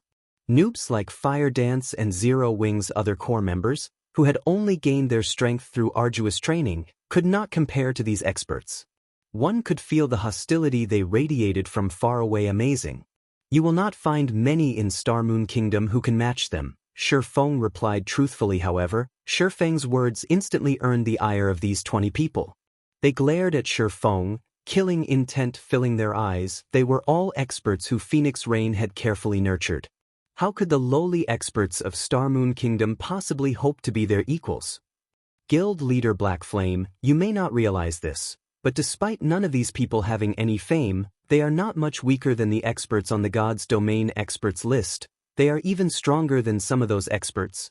Pure Fragrance said contemptuously just how many people in Star Moon Kingdom ranked on the God's Domain experts list. On the other hand, if the 20 people present displayed their strength, every one of them could definitely rank on the experts list. One could just imagine how immense their strengths were. They were far beyond Star Moon Kingdom's top-tier expert. Feng did not refute Pure Fragrance's words. The God's Domain experts list had initially served as an analysis of experts who had publicly displayed their strengths. It did not record every expert within the game. At most, the list could be used as a reference. However, he also wasn't wrong. Although these people were strong, in White River City alone, there were plenty of experts who were much stronger. For example, there was Warwolf and Ghost Shadow. There was also no need to mention those unknown experts hidden throughout Star Moon Kingdom. While God's Domain was very large, Star Moon Kingdom was not small. How could it possibly be that easy to become one of the top experts in a kingdom? Fragrance, have everyone introduce themselves so that guild leader Black Flame can establish the battle team more easily. Phoenix Raid softly instructed. There is no need for all of that. Anyone who can block my sword without using any skills will be admitted into the battle team. Of course, I won't use any skills either, Feng declared, not wanting to waste too much time. It seems that we are all going to become official members of the battle team today. A thin assassin in black snorted. The others similarly revealed annoyed sneer. Feng actually dared to underestimate them to such a degree initially. Feng had similarly surprised Phoenix Rain. However, she smiled and said, Guild leader Black Flame's suggestion will also work. Let's do as he asks, then. Following which, everyone left the Blueberry restaurant and headed towards the Divine Coliseum. The Divine Coliseum was situated in White River City's central district. The Divine Coliseum was a massive tower that stood in the city's center. Although the Divine Coliseum had only recently been constructed, a sea of players flowed to and from the building. I passed the second floor today. I can finally take part in Zero Wings entrance exam. Recruiting members for a level 25 team dungeon. Must have skill completion rate of 70% and above. Equipment must be at least Mysterious Iron rank. Heaven's Burial is recruiting guild members. Our guild has already cleared the hard mode ruins of the Crow God. If you wish to join, you must be able to clear the Divine Coliseum's first floor before you can take the entrance exam. In the Divine Coliseum's first floor hall, many independent teams shouted, recruiting members. In the past, these players usually recruited at the teleportation hall. Now, however, they had all come to the Divine Coliseum because they could determine a player's strength here. That way, they could be more at ease when they raided dungeons. Similarly, ever since the Divine Coliseum had emerged, guilds no longer looked at a player's level and equipment when allowing players to take part in their entrance exams. Instead, they determined the player's qualifications through their progress in the Divine Coliseum. And ordinary players' techniques would not even be enough to pass the first floor of the Divine Coliseum. If one passed the second floor, they would be roughly as strong as an elite player. Meanwhile, one was definitely considered an expert if they could clear the third floor. Hence, it was very easy to determine the exact standard of a player upon arriving at the Divine Coliseum. Pure Fragrance spent 5 magic crystals to rent an amphitheater. In the amphitheater, players could fight however they wanted. The combat inside an amphitheater and the combat in the underground arena were different. In an amphitheater, players could set the rules of combat to their liking. For example, they could allow only melee combat, prohibiting the use of skills or tools. This would make fights much more realistic. On the other hand, such privileges were not available in the underground arena. After setting the rules, Feng and the 20 reserve members entered the amphitheater. Miss, Black Flame is simply too arrogant. I'm going to enjoy watching him embarrass himself. Pure Fragrance gloated as she smirked at Feng. Fragrance, you're underestimating Black Flame. The fact that he could become the #1 expert of Star Moon Kingdom and remain undefeated is already enough proof of his strength. Don't forget, even Martial Dragon was helpless against him. You will see just how skilled he is, Phoenix Raid said, smiling when Pure Fragrance thought about the monster known as Martial Dragon. She could not help but tremble. An expert who had mastered a domain was an inhuman existence in the entire Dragon Phoenix Pavilion. Very few were capable of blocking Martial Dragon's attacks after the last war between the Dragon Phoenix Pavilion and Zero Wing. The various large guilds at the time had investigated Black Flame in detail. After all, a person capable of lasting against Martial Dragon in battle was extremely rare, not to mention someone capable of killing the Berserker. Although Black Flame was not responsible for killing Martial Dragon in the end, the fact that he fought Martial Dragon as an equal was an astounding feat. However, the investigation's results shocked everyone. Black Flame's basic attributes were simply tyrannical. He had relied on pure destructive power to survive against Martial Dragon. To put it simply, Black Flame's equipment was excellent. Now, however, things were different. Since that battle, the various large guilds had improved their equipment constantly, strengthening their top-tier experts' basic attributes. Martial Dragon's basic attributes had grown significantly. If he faced Black Flame now, most likely, Black Flame would last only a few exchanges before dying. Meanwhile, the 20 reserve members present wore top-tier equipment. Their equipment also held Tier 2 gemstones. Every one of them wore 3 intermediate mana armor kits. In terms of attributes, they had eliminated their weaknesses. On the contrary, one could even say that attributes were their strong points. Hence, it was no longer possible for Black Flame to rely on pure destructive force to win his battles. Just as Pure Fragrance fantasized about the 20 reserve members toying with Shifeng, a shocking scene suddenly played out before her eyes before anyone realized it. Shifeng's first opponent fell to the ground, lying there motionlessly. What happened? Pure Fragrance muttered in disbelief. She was only distracted for a moment, yet the battle was already over. Chapter 632, Grey Eagle. Above the wide and spacious stone platform, Shifeng slowly sheathed the abyssal blade, not even bothering to look at the level 30 berserker who had fallen to the ground next. Shifeng said calmly, the rules of the amphitheater were set so that when a vital point was struck, death and defeat were certain. Even a shield warrior with high HP and defense was no exception to this rule, not to mention a berserker. Seeing Shifeng's calm expression, everyone who had felt insulted immediately shut their mouths, a hint of fear appearing in their eyes. Although the berserker class was not a speed-based class, it was not easily defeated. Not to mention, the berserker that had served as Shifeng's opponent was an expert who had experienced countless live battles. Moreover, they were all companions, so they understood each other's strengths quite well. Although the berserker Shifeng had defeated did not rank within the top 5 of their group, his combat power could still rank within the top 10. The fact that Shifeng had defeated the berserker with a single attack, giving the berserker no time to react, was simply inconceivable. As expected of someone chosen by the pavilion master, you indeed possess some ability. Let me, Grey Eagle, learn something from you.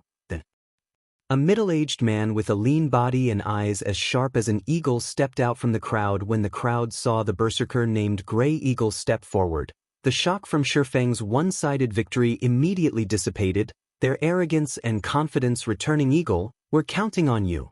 We can't let him look down on us. The others showed their support from the side. Grey Eagle was the #1 expert among their group. Although the man was already in his 40s, his keen skills and bountiful combat experience were unmatched by ordinary, young players. I'll do my best. Grey Eagle nodded as he slowly walked up to Shifeng. Meanwhile, Phoenix Rain smiled pleasantly as she watched from the stands. We didn't have the chance to see Black Flame's true strength in the previous match.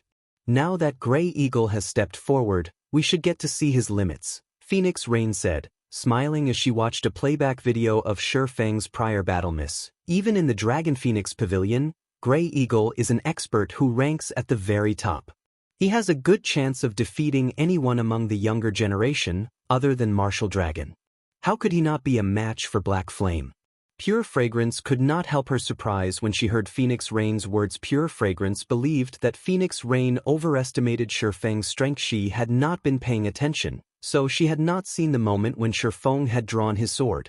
However, after watching the battle's recording, she could tell that his attack was not so fast that it was unblockable. Only, Shifeng's attack was crafty, suddenly changing its trajectory to target his opponent's blind spot. As a result, the berserker was unable to react in time and received a hit to his vital point, dying. However, Grey Eagle was different. The combat experience he possessed was several times greater compared to the other reserve members. Even if Shifeng abruptly changed the trajectory of his attack once more, it would be no threat to Grey Eagle. We'll know once the battle begins. Naturally, Phoenix Rain knew how powerful Grey Eagle was. She had initially wanted Grey Eagle to lead the battle team. If Black Flame had not succeeded in conquering the Hell Mode ruins of the Crow God, she would not be here today. The moment Phoenix Rain finished speaking, the countdown timer above the stone platform also ended. Let me see just how strong you are. Grey Eagle retrieved his two-handed saber. Suddenly, his eyes grew cold, even the surrounding temperature dropped. It seemed as if nothing could escape his frosty gaze. Before Shifeng could move, Grey Eagle sent his saber slashing at Shifeng's shoulder. Grey Eagle's attack was not fast. On the contrary, it was very slow. Even an ordinary player could react to and block the attack. It was as if Grey Eagle's attack were tempting his opponent to block it. In addition, Grey Eagle's saber targeted a vital point. Facing this attack, one would have no choice but to either block or dodge it. If Shifeng did not defend against this attack, choosing to attack Grey Eagle's vital point instead, the battle would end in mutual destruction. One could say that this was a suicidal blow at this moment. Those who were familiar with Grey Eagle laughed.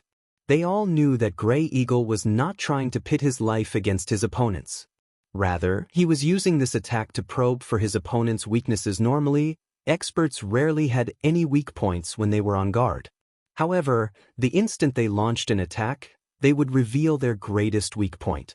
Hence, Grey Eagle tempted Shifeng to expose his weak point of his own accord. Then he would strike. Although Grey Eagle would also reveal his weak point, with his superior insight and abundant combat experience, he could easily suppress his opponent. In other words, Grey Eagle lured Shifeng to fight within his comfort zone. Due to this ability, many top-tier experts in the Dragon Phoenix Pavilion were helpless against Grey Eagle. Going all in? Shifeng laughed. You'll regret it. In the next moment, Shifeng recklessly dove forward, towards Grey Eagle's purple-black saber. He did not even bother using his sword to block the oncoming weapon. Has he gone mad? Grey Eagle was dumbfounded as he watched Shifeng's insane behavior. Does he think I'll show mercy? Or does he think he can avoid my saber at the last moment? Grey Eagle was very experienced in combat. Seeing as Shifeng was not a lunatic, the only possibility for such reckless behavior was that Shifeng believed he could evade his attack at the very last moment and take the opportunity to strike at his weak point. You underestimate me. Grey Eagle's expression chilled further as he used more of his arm strength. Suddenly, the speed of his saber increased. At such a close distance, it was simply impossible for anyone to avoid this attack. Immediately after, Grey Eagle's saber passed through Shifeng's body. This is? Grey Eagle was dumbfounded as he saw his saber cut across Shifeng's face, discovering that his weapon only struck an afterimage. What's going on here? Pure Fragrance gaped at this scene. No matter how she looked at it, Grey Eagle's saber should have struck Shifeng. Yet, for some unknown reason, despite a short distance of 1 meter between the berserker and swordsman, the 1.3-meter-long two-handed saber had failed to reach its target. Sitting beside Pure Fragrance, Phoenix Rain squinted her eyes at this scene. With a heavy expression, she said, treating retreat as advance. I didn't imagine that Black Flame had already reached such a realm. Treating retreat as an advance? How does he know that? Pure Fragrance was shocked when she heard her superior's comment. Treating retreat as an advance was an attack technique. Against this technique, one would notice their opponent rush towards them, while in reality, their opponent was retreating. In actual combat, one would discover that they could not make contact with their opponent's body despite their opponent remaining right in front of them. It was as if they were haunted by a ghost, and they could not get rid of this ghost no matter what they did. This was a technique that could mentally exhaust the other party. Treating retreat as an advance was Martial Dragon's specialty. However, the reason Martial Dragon could use such a technique was his domain. He was only capable of using such a combat technique due to his absolute control over his surroundings. Could he have learned it after his fight with Martial Dragon? How can that be? Thinking up to this point, Pure Fragrance felt a chill crawl down her spine, following which, Grey Eagle brandished his sword over a dozen times at Shifeng. Every attack was swift and precise. Ordinary players could not defend against these attacks at all. Yet, no matter how hard the berserker swung his saber, his weapon never struck the swordsman before him. His attacks would always be off by a small thread. However, he could not stop his desperate and suicidal attacks. With such a short distance between them, if Shifeng attacked, he would not have enough time to react. No wonder the Dragon Phoenix Pavilion's men were so confident when Grey Eagle stepped up. He's an expert who has entered the refinement realm. If I had not gained some enlightenment from the Darkness Shrine, fighting him would have really been troublesome. At this moment, Shifeng already had a general grasp of Grey Eagle's standard. Time to end things. Chapter 633. Capturing a Demonic Beast. Shifeng suddenly disappeared. Is this the rumored Void Steps? Grey Eagle was surprised. He had, more or less, watched the videos of Shifeng using his specialty move, Void Steps. Only, he had not imagined that a live human being could actually disappear right before his eyes. Not even his acute five senses could find any trace of Shifeng's presence. However, Void Step's weakness was also blatantly obvious, and that was the instant when Shifeng attacked. Facing a fatal strike, the brain would not ignore such vital information. However, it was also very difficult to block such an attack as the distance between them was simply too short. The most common method to counter Void Steps was to adapt to it gradually, allowing one's brain to stop ignoring the transmission of information. That way, Shifeng's Void Steps would be rendered useless. However, it was extremely difficult to achieve this. It was like trying to remember the faces of the hundreds of pedestrians one walked by every day. Remembering the faces of a few people was already a difficult feat, as the brain would automatically ignore the majority of such information. Hence, it was extremely difficult to unravel Shifeng's Void Steps. However, you still underestimate me. Grey Eagle grinned as he shifted the trajectory of his saber, swinging the weapon towards a vacant location. Dang. Sparks scattered as the sound of clashing metal echoed throughout the amphitheater. Suddenly, Shifeng appeared above the stone platform. Sure enough, he can grasp my general location. Shifeng was not at all surprised by Grey Eagle's performance. After all, the berserker had already entered the refinement realm. Grey Eagle's observational skills should be exceptional. Even with a lack of information, Grey Eagle should be able to grasp his general location. It was like his fight with Martial Dragon. With his domain, Martial Dragon was capable of processing all information within his domain without missing even the tiniest of detail. If Martial Dragon concentrated on observing his surroundings, he could render Void Steps utterly useless. Unfortunately, you only have a single weapon, whereas I have two. Shifeng increased the force he exerted with the Abyssal Blade, pinning down Grey Eagle's two-handed saber. Meanwhile, Purgatory's Shadow, which he wielded with his other hand, completed a perfect arc as it slid through Grey Eagle's heart, leaving behind small and unnoticeable seam. Damn it. Grey Eagle clutched at his heart as he fell to the stone floor of the platform, reluctance filling his eyes as he died. Grey Eagle's defeat stunned the venue into silence. Although this match had appeared uneventful, most battles between experts were like this. Tiny differences usually decided the outcome of these battles. What a pity. If Grey Eagle could use two weapons as well, Black Flame would not have won so easily. Pure Fragrance sighed. No matter what anyone said or did, Grey Eagle was a part of the Dragon Phoenix Pavilion.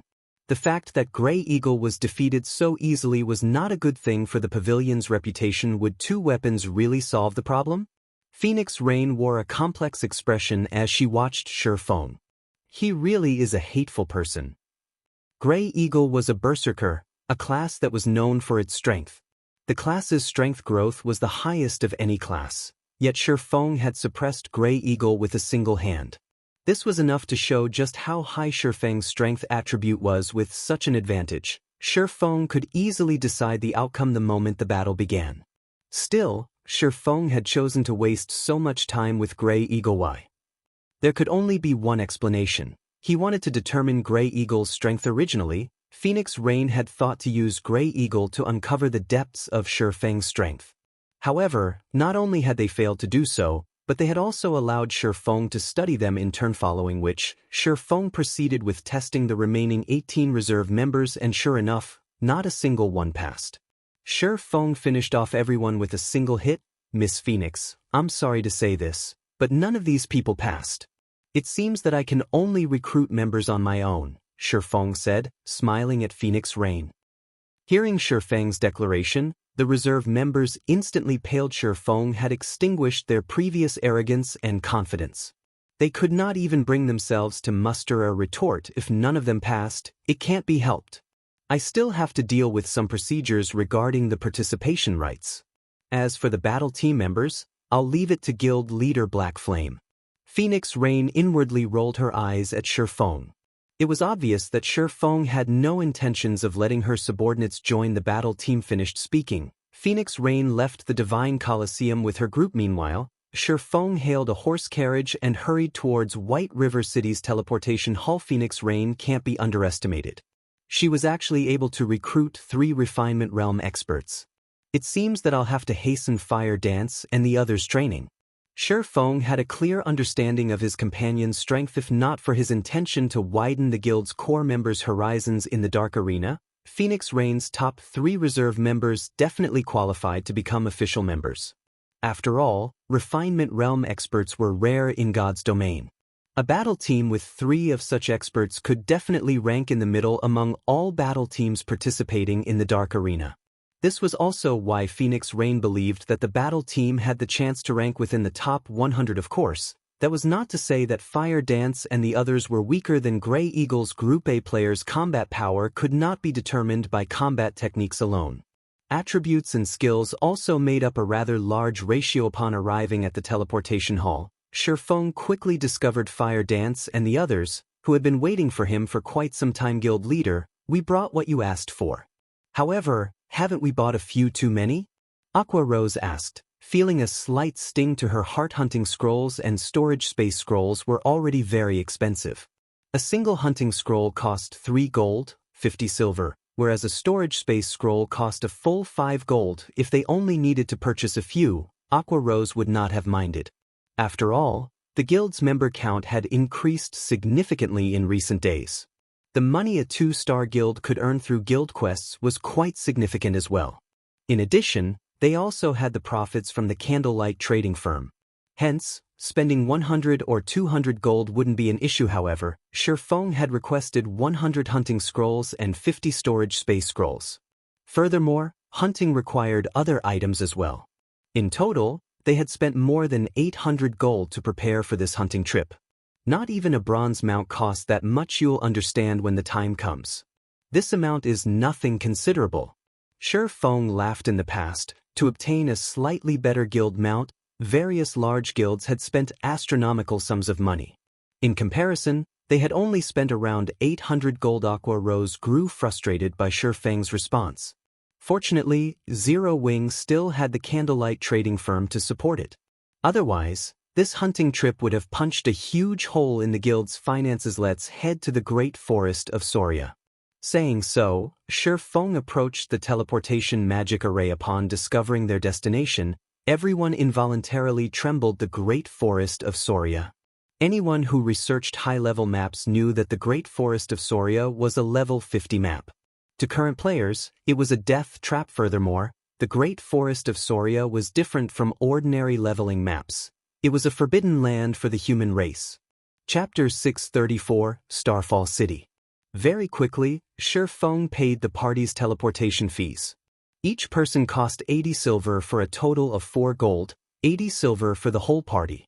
An ordinary party could not afford to spend that much money even if they bankrupted themselves. The Great Forest of Soria was a neutral area situated between the Black Dragon Empire and the Star Moon Kingdom. Current players were not nearly strong enough to survive the area. Players also knew the Great Forest of Soria as the Forest of Death. It was a level 50 to level 70 leveling map, and it was 3 to 4 times larger than ordinary leveling maps of the same level. However, the map's high level wasn't the greatest threat. The reason behind the Forest of Death nickname was the utter lack of fortresses or safe gathering locations for humans. Instead, the map was a haven for demonic beasts and half-orcs. The Great Forest of Soria was a kingdom of half-orcs, and it posed a great threat to players as the half-orc race was highly prejudiced against outsiders. Players could encounter the half-orc patrol squads at any time inside the Great Forest. Not only were these patrol squads extremely powerful, but they would also call for their other companions to ambush players. Hence, survival within the Great Forest was, to say the least, Challenging through the teleportation array, Shurfang's party quickly arrived at Starfall City, a city near Starmoon Kingdom's border. Starfall City was the second largest city in Starmoon Kingdom's northern region. Although the city was near the kingdom's border, it was the most prosperous of all the cities in the northern region. Starfall City was of similar rank to White River City. Only, the city had a few more Tier 4 NPCs guarding it than White River City. There were a total of 7 Tier 4 NPCs. The city's defensive power greatly surpassed White River City and was only weaker than Starmoon City. This place is impressive. Blackie could not help his shock when he saw the busy street. There were a lot of NPC guards patrolling the streets, at least twice that of White River City. Other than the NPC guards, there were also plenty of merchants roaming about. One could also see many horse carriages carrying cargo coming and going. Moreover, these merchants were not limited to NPCs. There were also plenty of player merchants. These player merchants similarly rode horse carriages around the city. There were also plenty of player merchants who had parked their carriages in one place and hawked and bought various items. What are they doing? Cola noticed that these player merchants were frantically purchasing various materials and equipment from other players. There were even some who purchased common items from NPC merchants.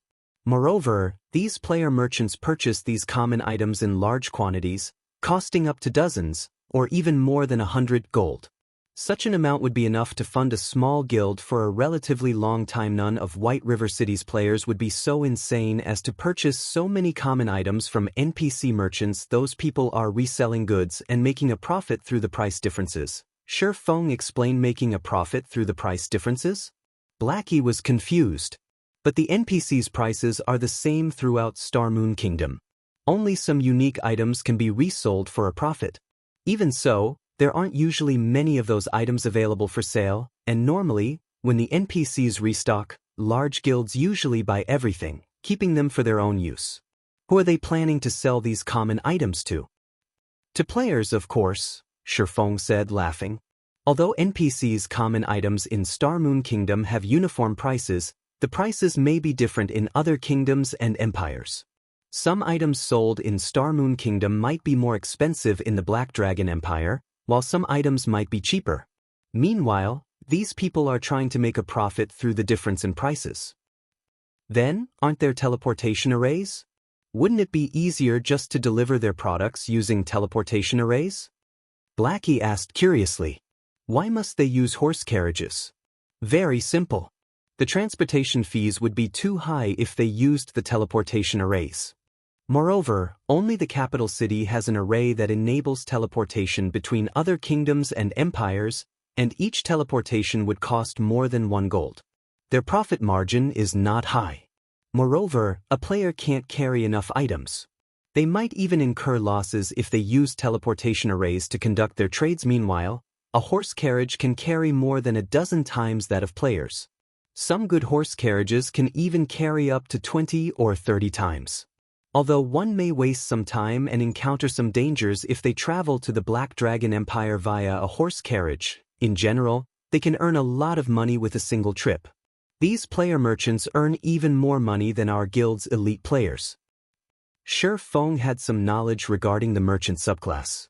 In the past, his guild had frequently organized caravans to conduct cross-border trade, earning significant funds for the guild. Meanwhile, Starfall City offered a natural advantage for cross-border trade. This was also why many merchants throughout Starmoon Kingdom specifically traveled all the way to Starfall City to develop themselves. Everyone came to a realization upon hearing Shurfang's explanation. They had never imagined that the cross-border trade was such a profitable business. The wages Zero Wing offered were among the highest of all guilds in Starmoon Kingdom. The money its elite members earned each day was several times more than the elite members of other guilds. The money they earned could even rival that of ordinary experts, yet these merchant players actually made more money than Zero Wing's elite members. In other words, these merchant players made more money than even the ordinary experts in God's domain. Alright, split up and look for any caravans that are about to depart. Shurfang ordered. There was a great distance between Starfall City and the Great Forest of Soria. If a player relied on their own 2 feet to travel, it would take over 10 hours to reach the Great Forest. If Feng were traveling alone, he could simply teleport to the Great Forest with the aid of the 7 Luminaries ring, saving him a lot of hassle. Unfortunately, none of his other party members possessed the 7 Luminaries ring.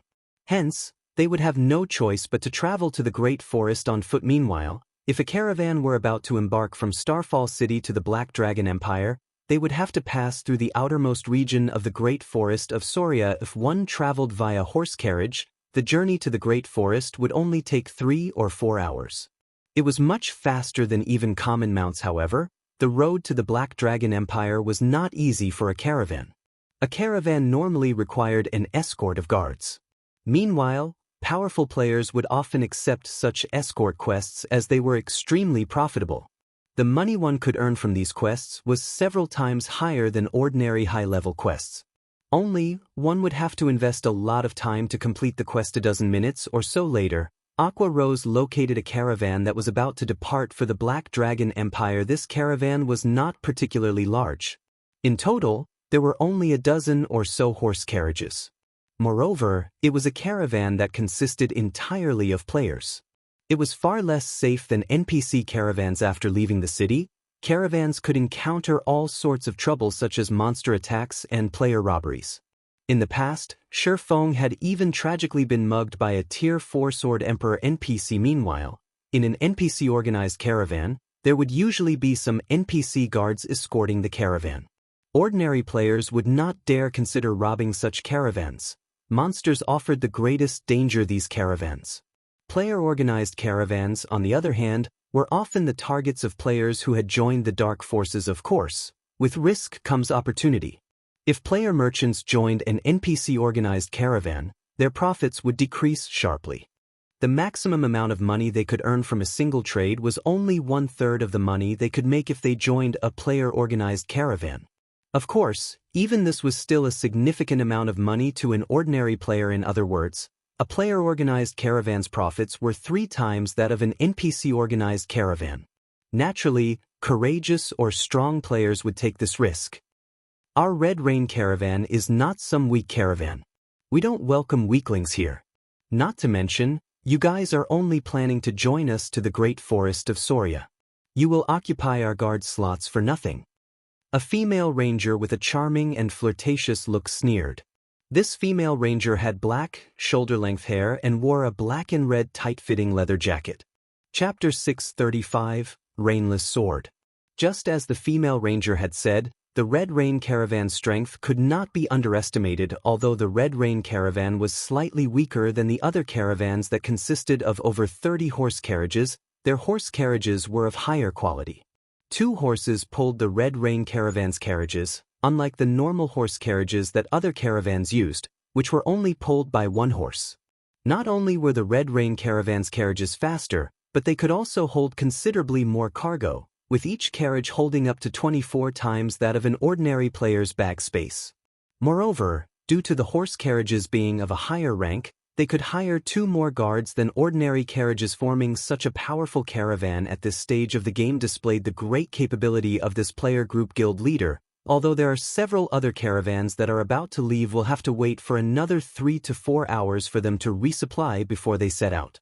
However, this caravan doesn't want guards that will quit halfway through the journey. Aqua Rose reported. Although there were many caravans in Starfall City, that did not mean that a caravan was available to set off at any time. It's their loss for not picking powerful guards like us. Cola snorted. He had just replaced his old shield with the divine Bluefire shield, his strength increasing significantly, so he felt somewhat irritated by the fact that the Red Rain caravan had ignored him. Feng swept a glance over the Red Rain caravan that was recruiting guards some distance away. The Red Rain caravan consisted of a total of 16 bronze carriages, each holding a maximum of 5 people. That was 2 more than common carriages. In other words, the Red Rain caravan could carry a total of 80 people. After including the caravan's merchants, they could recruit up to a maximum of 50 guards. If the caravan allowed Feng's party of 6 to take up 1/8 of the remaining slots, it would greatly strengthen the caravan. Currently, Feng's group wore black cloaks to hide their identities. Outsiders could not discern their appearances at all, not to mention their guild with 0 wings influence in Starmoon Kingdom. the Red Rain Caravan would definitely show some deference and allow their party to join. However, Shifeng did not wish to expose their tracks. Every large guild had their own investigation team that was responsible for collecting information on and tracking the important members of other large guilds, taking the opportunity to investigate their movements or seek opportunities to assassinate these members. Everyone in Starmoon Kingdom knew of Zero Wing. Naturally, their actions would attract the attention of many parties. Not to mention, Zero Wing had plenty of enemies. If someone discovered their tracks, some of these enemies might go out of their way to deal with them. Although Shifeng was not afraid of his enemies, he did not wish to risk exposing the location of a rare guild mount and the method of capturing it. That would be a huge loss for him. Therefore, Shifeng had everyone in his party hide their identities. I'll negotiate with them. Shifeng shook his head and smiled. He then walked towards the lead female ranger. Why are you here again? Haven't I said that our guard slots are precious and that we can't afford to hire people that will quit halfway through the trip? The female ranger named Red Rain said, we don't want any remunerations. I'll even give you 1 gold as a traveling expense. How about it? Shifeng took out a shining gold coin from his bag. Although the Red Rain Caravan transported a lot of goods, they could not earn much. To the caravan, 1 gold was a significant amount of money. Hearing Shifeng's offer, Red Rain hesitated. Although the Great Forest of Soria is only halfway, most of the dangers on the way to the Empire come from the Great Forest itself. As long as you get through the Great Forest, you shouldn't encounter any problems on the remaining journey. We'll part ways only after we exit the Great Forest. How about that? Shifeng offered another suggestion. This Red Rain was clearly tempted indeed. Just as Shifeng had stated, the truly dangerous area from Starfall City to the Black Dragon Empire was the Great Forest of Soria. The Great Forest was the best place for players to set up an ambush. At the same time, the Great Forest was also where caravans would most likely encounter monster attacks. As long as they passed through the Great Forest, their trip to the Black Dragon Empire could basically be considered a success. Just agree to their offer. Our Red Rain Caravan is famous in Starfall City. Those bandit players normally take the long way around to avoid us. What's wrong with earning a little more money? A level 29 swordsman youth asked. Even if we encounter some trouble on the second half of the journey, doesn't the caravan still have me? While the swordsman youth was speaking, Shifeng activated omniscient eyes to size up the young man's. Swordsman's name was displayed as Rainless Path. The majority of his equipment was level 25 fine gold rank with a few pieces of level 30 secret silver equipment. There was even a piece of level 25 dark gold equipment. Rainless Path? When Shifeng saw this name, he suddenly recalled something about this swordsman in the past. Rainless Path had been a famous swordsman in Starmoon Kingdom. At his peak, he had ranked within the top 30 swordsmen in Starmoon Kingdom. Back then, he had also been known as Rainless Sword. His name had shaken the entire Starmoon Kingdom. Unfortunately, his growth had been limited by the fact that he was an independent player. For an independent player like Rainless Path to place within the top 30 of the Kingdom swordsmen was an amazing feat. Alright, then. I accept your offer. However, we have to make a contract first. Red Rain sighed as she conceded. She thought that she was behaving too conservatively. After all, the Red Rain Caravan was a well-known caravan in Starfall City. Bandit players normally would not try to make an enemy of their caravan. Even in the off chance that someone did try to rob them, they still had an expert like Rainless Path. Okay. Shifeng did not object to signing a contract. With a contract, both sides could feel at ease afterward. Shifeng and his party entered into a contract with the Red Rain Caravan. The contract required Shifeng's party to pay a remuneration of 1 gold to the Red Rain Caravan. In return, the Red Rain Caravan would transport his party to the Great Forest of Soria. The two groups would part ways once they exited the Great Forest. After another dozen or so minutes, the Red Rain Caravan recruited enough players to fill the remaining guard spots. Shortly after, the caravan departed from Starfall City. The bronze carriages were very fast. Moving along the highway, it took only 2 hours for the Red Rain Caravan to reach the Great Forest of Soria. Level 50 monsters roamed the Great Forest's outermost region. However, due to the Starmoon Kingdom and the Black Dragon Empire armies often clearing the monsters around the highway, The great forest monsters did not dare approach the highway casually. This allowed players to organize their own caravans to travel between these two countries. Moreover, with the current level of players, as long as they possessed some equipment that had the Ignore levels attribute and the protection skills unique to caravans, even a player caravan could pose a certain degree of threat to level 50 monsters. As long as there were not too many monsters, a player caravan could even kill off the level 50 monsters only. During transport, the players in a caravan would not get any loot or EXP from the monsters they killed. Hence, players were unable to take advantage of the caravan's strength to grind for EXP and items. Moreover, the carriages could only travel on commercial roads. They could not travel to other locations. Otherwise, players would not need to purchase mounts. Shortly after the Red Rain caravan entered the great forest of Soria, a thinly built ranger hiding in a towering tree noticed the caravan. This ranger then activated Eagle Eyes and carefully observed his target boss. "Another caravan has arrived," the ranger said through the team chat. "Which caravan is it?" A rough and barbaric voice came from the other side looking at the symbol. "It seems to be the Red Rain caravan," the thinly built ranger said, licking his lips. "Red Rain caravan. Excellent. I'll show that slut, Red Rain, that struggling is useless, even if she has Rainless path. Send me their coordinates." Today, the 1,000-mile killers will take this opportunity to lay our hands on the Red Rain caravan for never paying tolls. The thinly built ranger immediately sent the Red Rain caravan's coordinates to his boss. "We're going to make a fortune. I heard that the Red Rain caravan is as rich as an oil baron. The caravan has even given Rainless path a dark gold weapon. Their riches will be ours, the 1,000-mile killers."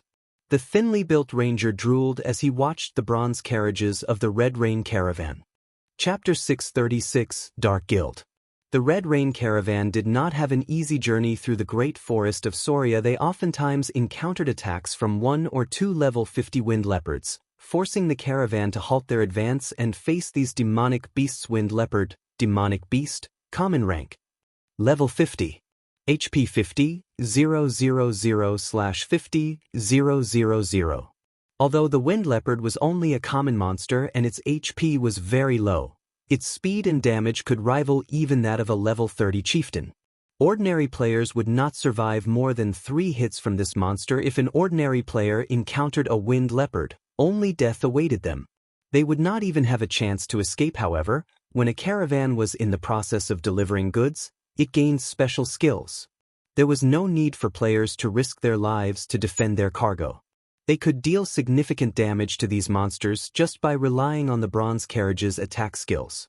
The bronze carriages could also enhance players' attributes within a certain range. A level 30 player could receive such a massive buff that it gave them the attributes of a level 40 player. Hence, as long as a player was somewhat skilled, it was not entirely impossible for them to defeat level 50 monsters. Before Shurfang's party even descended from their carriages, Rainless path was already charging towards the 2 wind leopards. And before the 2 wind leopards could react, Rainless path activated Chop and dealt 3 damages of over -1,000 points to one of the demonic beasts. The injured wind leopard released an angry howl. It then pounced at Rainless path, brandishing its sharp claws at the swordsman.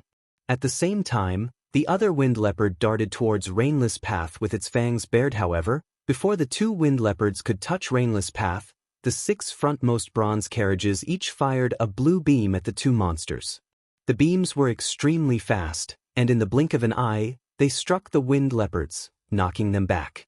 Each beam dealt -3,000 damage and severely injured the 2 monsters. Rainless path circled to the wind leopards' backs, aiming Earth Splitter at their hind legs.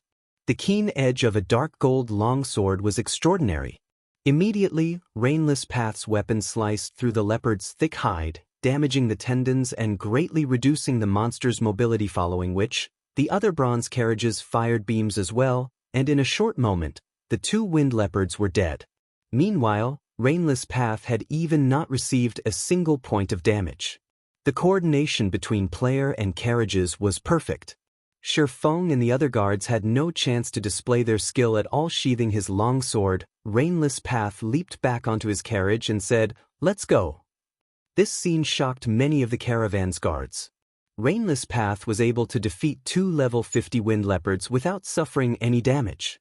In all of Starfall City, very few were capable of such a feat as expected of Red Rain Caravan's Rainless Path. It seems that the only thing we'll do on this trip is fill our pockets with money, many of the guard players said in celebration. Although the remuneration and EXP for a caravan's escort quest were abundant, the quest itself was not an easy one. One would encounter many life-threatening dangers on the road. Hence, not many players in Starfall City were willing to accept an escort quest. However, it was a different story if the escort quest was for a powerful caravan. In such cases, taking on the quest would be the equivalent of free money and XP. If he already has such precise physical control now, chances are that, among those in the guild, only Fire Dance and Violet Cloud can defeat him. It's no wonder why he was able to make a name for himself in Starmoon Kingdom despite being an independent player. Shi Feng was able to gauge Rainless Path's combat standards during his previous battle. The current Rainless Path was many times stronger than Shi Feng when he had first logged into God's domain in this life. At a stone bridge in the Great Forest of Soria's outer region, multiple level 27 and higher players hid in the surrounding forest at such a distance. Ordinary players traveling the road could easily discover these players. However, they had used isolation scrolls. Although they were not invisible, the scrolls blurred their bodies, making it very difficult to notice them by sight alone while they hid in the forest. The person leading this team was a level 29 berserker wearing black scale armor and wielding a silver greatsword. Watching the quickly approaching caravan, he sneered as he said, "They're finally here. Get into position." Upon receiving this man's command, every team member took out an earthy yellow magic scroll from their bags. The moment the Red Rain Caravan's carriages entered their encirclement, the leading berserker shouted "Go." The members of Thousand Mile Killers immediately activated the yellow magic scrolls. In the next moment, thick walls rose from the road, sealing off the path ahead and behind the Red Rain Caravan, preventing the carriages from advancing or retreating. The ambush took the Red Rain Caravan's players by surprise before anyone could react. Nearly 100 players burst from the forest on both sides of the road. Normally, when attempting to plunder a caravan, one could not have too many players because if too many players joined the fight, the caravan's special skills would grow stronger, making the caravan far more difficult to deal with. When attacking a caravan consisting of a dozen or so carriages, a small army of 100 players offered the best results. Thousand Mile Bear.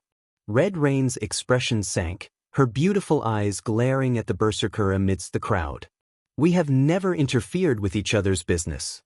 What is the meaning of this?"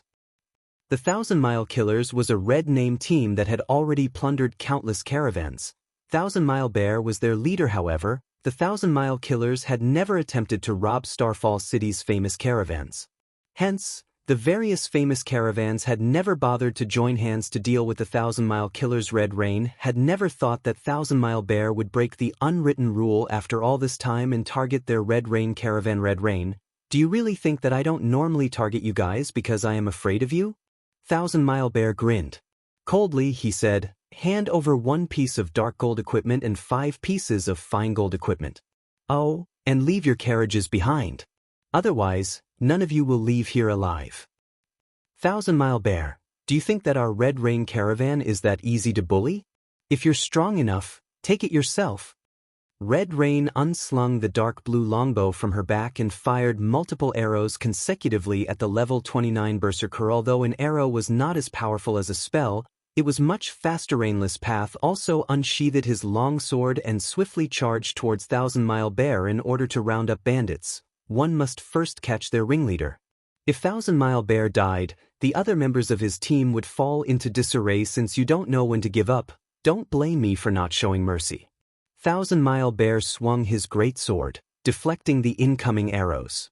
He then called out to the 12 black-robed players behind him, saying, "It's up to you guys now." All 12 black-robed players hid their identities. Their appearances were also indiscernible. However, all 12 radiated a bone-chilling aura. The 12 players nodded silently before splitting up and charging towards the caravan. They did not bother dealing with Rainless Path as a group. "I heard that you are a swordsman expert. I want to see just how strong you are." One of the robed players, a swordsman, unsheathed his pair of swords as he approached Rainless Path, wearing a playful expression. The black-robed swordsman activated Wind Blade, arriving before and brandishing his swords at Rainless Path. As if they were venomous snakes, the black-robed swordsman's two swords struck at Rainless Path's heart and neck with deadly precision. The attacks were so fast that Rainless Path barely saw the weapon's afterimages. "Who are you?" Rainless Path was shocked. Hurriedly, he swung his long sword to block the attack. Throughout Starfall City, only a few players were capable of such speed and accuracy, and Rainless Path knew practically every swordsman in the city who could achieve such a feat. However, he could not remember anyone who matched the size and aura of the black-robed swordsman. Dang! Two rings of metal clashing resounded. Although Rainless Path blocked the black-robed swordsman's attacks, he had been forced to retreat by 2 steps. The black-robed swordsman was slightly stronger than Rainless Path. However, Rainless Path did not lack speed as he slashed at his opponent's black cloak, revealing the mysterious swordsman's true identity. The mysterious swordsman was actually a severely emaciated youth. However, the youth's character ID was as crimson as a deep pool of blood. A black skull also graced the boy's silver armor, and his entire body radiated a faint bloody glow. "What is the Dark Guild, the Million Ghosts, doing here?" Rainless Path could not help his shock when he saw the skull-shaped guild emblem. "You really are powerful. However, what do you think of this?" The swordsman youth laughed. In the next moment, he swung his swords and sent 10 sword images towards Rainless Path. All 10 sword images appeared before Rainless Path's body simultaneously, making them impossible to block or dodge. Chapter 637. Are the Million Ghosts very strong? Facing 10 sword images, even an ordinary expert would be surprised, failing to defend themselves. However, instead of moving to block the attacks, Rainless Path activated Defensive Blade and charged towards the sword images. Rainless Path then used the Tier 1 swordsman skill, 5 consecutive slashes, on the swordsman youth. 5 consecutive slashes was not a particularly powerful skill among Tier 1 swordsman skills. However, this skill increased his attack speed more than any other in his arsenal. When executing the skill, the user would send out a total of 5 slashes, with each subsequent slash receiving a 20% attack speed and damage increase. Hence, each subsequent slash was faster and more powerful than the prior one, making it extremely difficult to counter. Both Rainless Path and the mysterious youth were swordsmen, and both parties were level 29. Although they had extraordinary attack power, their defenses were average. However, in terms of attributes, the youth was stronger. The boy had over 7,300 HP, whereas Rainless Path only had over 6,800 HP. If either swordsman failed to defend his opponent's attack, even if they did not die instantly, they would not have much HP remaining. Facing Rainless Path's suicidal attack, the swordsman youth had no choice but to activate Defensive Blade. Ping. After sparks scattered, both swordsmen pulled away from each other. Though neither received any damage, their defensive blades had been exhausted. For a short time, neither swordsman could use the life-saving skill again. After a series of exchanges, neither side managed to grasp an advantage over each other. Although the swordsman youth had the advantage in attributes, Rainless Path's combat techniques were superior. For a time, the swordsmen were helpless against each other. However, the same could not be said for the battles happening elsewhere. Arrows and spells flew through the air. The bronze carriages added their own magic attacks into the mix as well. At the rear line, the healers of both sides concentrated on keeping their allies alive. The bridge had transformed into a miniature battlefield. Players could die at any time. When the Red Rain Caravan's guards were killed by red names, they would lose 1 level and drop 2 or 3 pieces of equipment. On the other hand, the ambushing red names suffered a more severe fate. When they died, not only did they lose 2 or 3 levels, but they also dropped the majority of their equipment. There were even some red names who dropped every single piece of equipment they had upon death. However, the black-robed players who had emerged were frighteningly strong. Killing the Red Rain Caravan's guards was like child's play to these players. In a short moment, these black-robed players had killed 8 guards. How could this be? Red Rain suddenly felt a wave of despair. They should not have had any problems dealing with the 1,000-mile killers. However, These 12 powerful experts had rendered even the Red Rain Caravan powerless. Moreover, these 12 experts were members of the Million Ghosts, a dark guild. Dark guilds were different from ordinary guilds in that they focused on slaughtering other players. The members of dark guilds were all red names. Meanwhile, the Million Ghosts was one of the famous dark guilds in the Black Dragon Empire. The dark guild's strength could rival even that of a first-rate guild. Only, the guild had far fewer members than a first-rate guild. Red Rain had never imagined that the Million Ghosts would lay their hands on this place as well. Rainless Path was similarly anxious. After all, as his fight against the swordsman youth drug on, more people in the caravan would die. From today onwards, the trade route between Starmoon Kingdom and the Black Dragon Empire belongs to the Million Ghosts. You people from Red Rain Caravan, when you return to Starfall City, make sure to tell all the caravans in the city that anyone who crosses this bridge will have to pay a toll.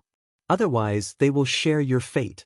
Thousand Mile Bear arrogantly declared as he overlooked the battling crowd. The Red Rain Caravan's members could not help but despair at these words. The Million Ghosts intended to use them as an example for the people of Starfall City, so that's the case. However, are the Million Ghosts very strong?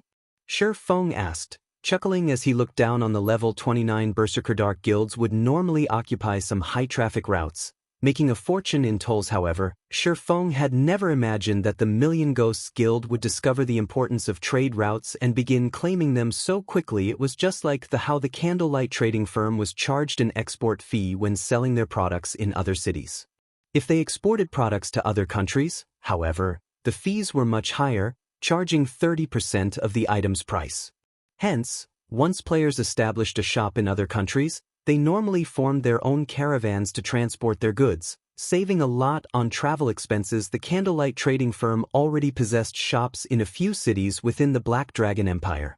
The trading firm similarly had a shop in Starfall City.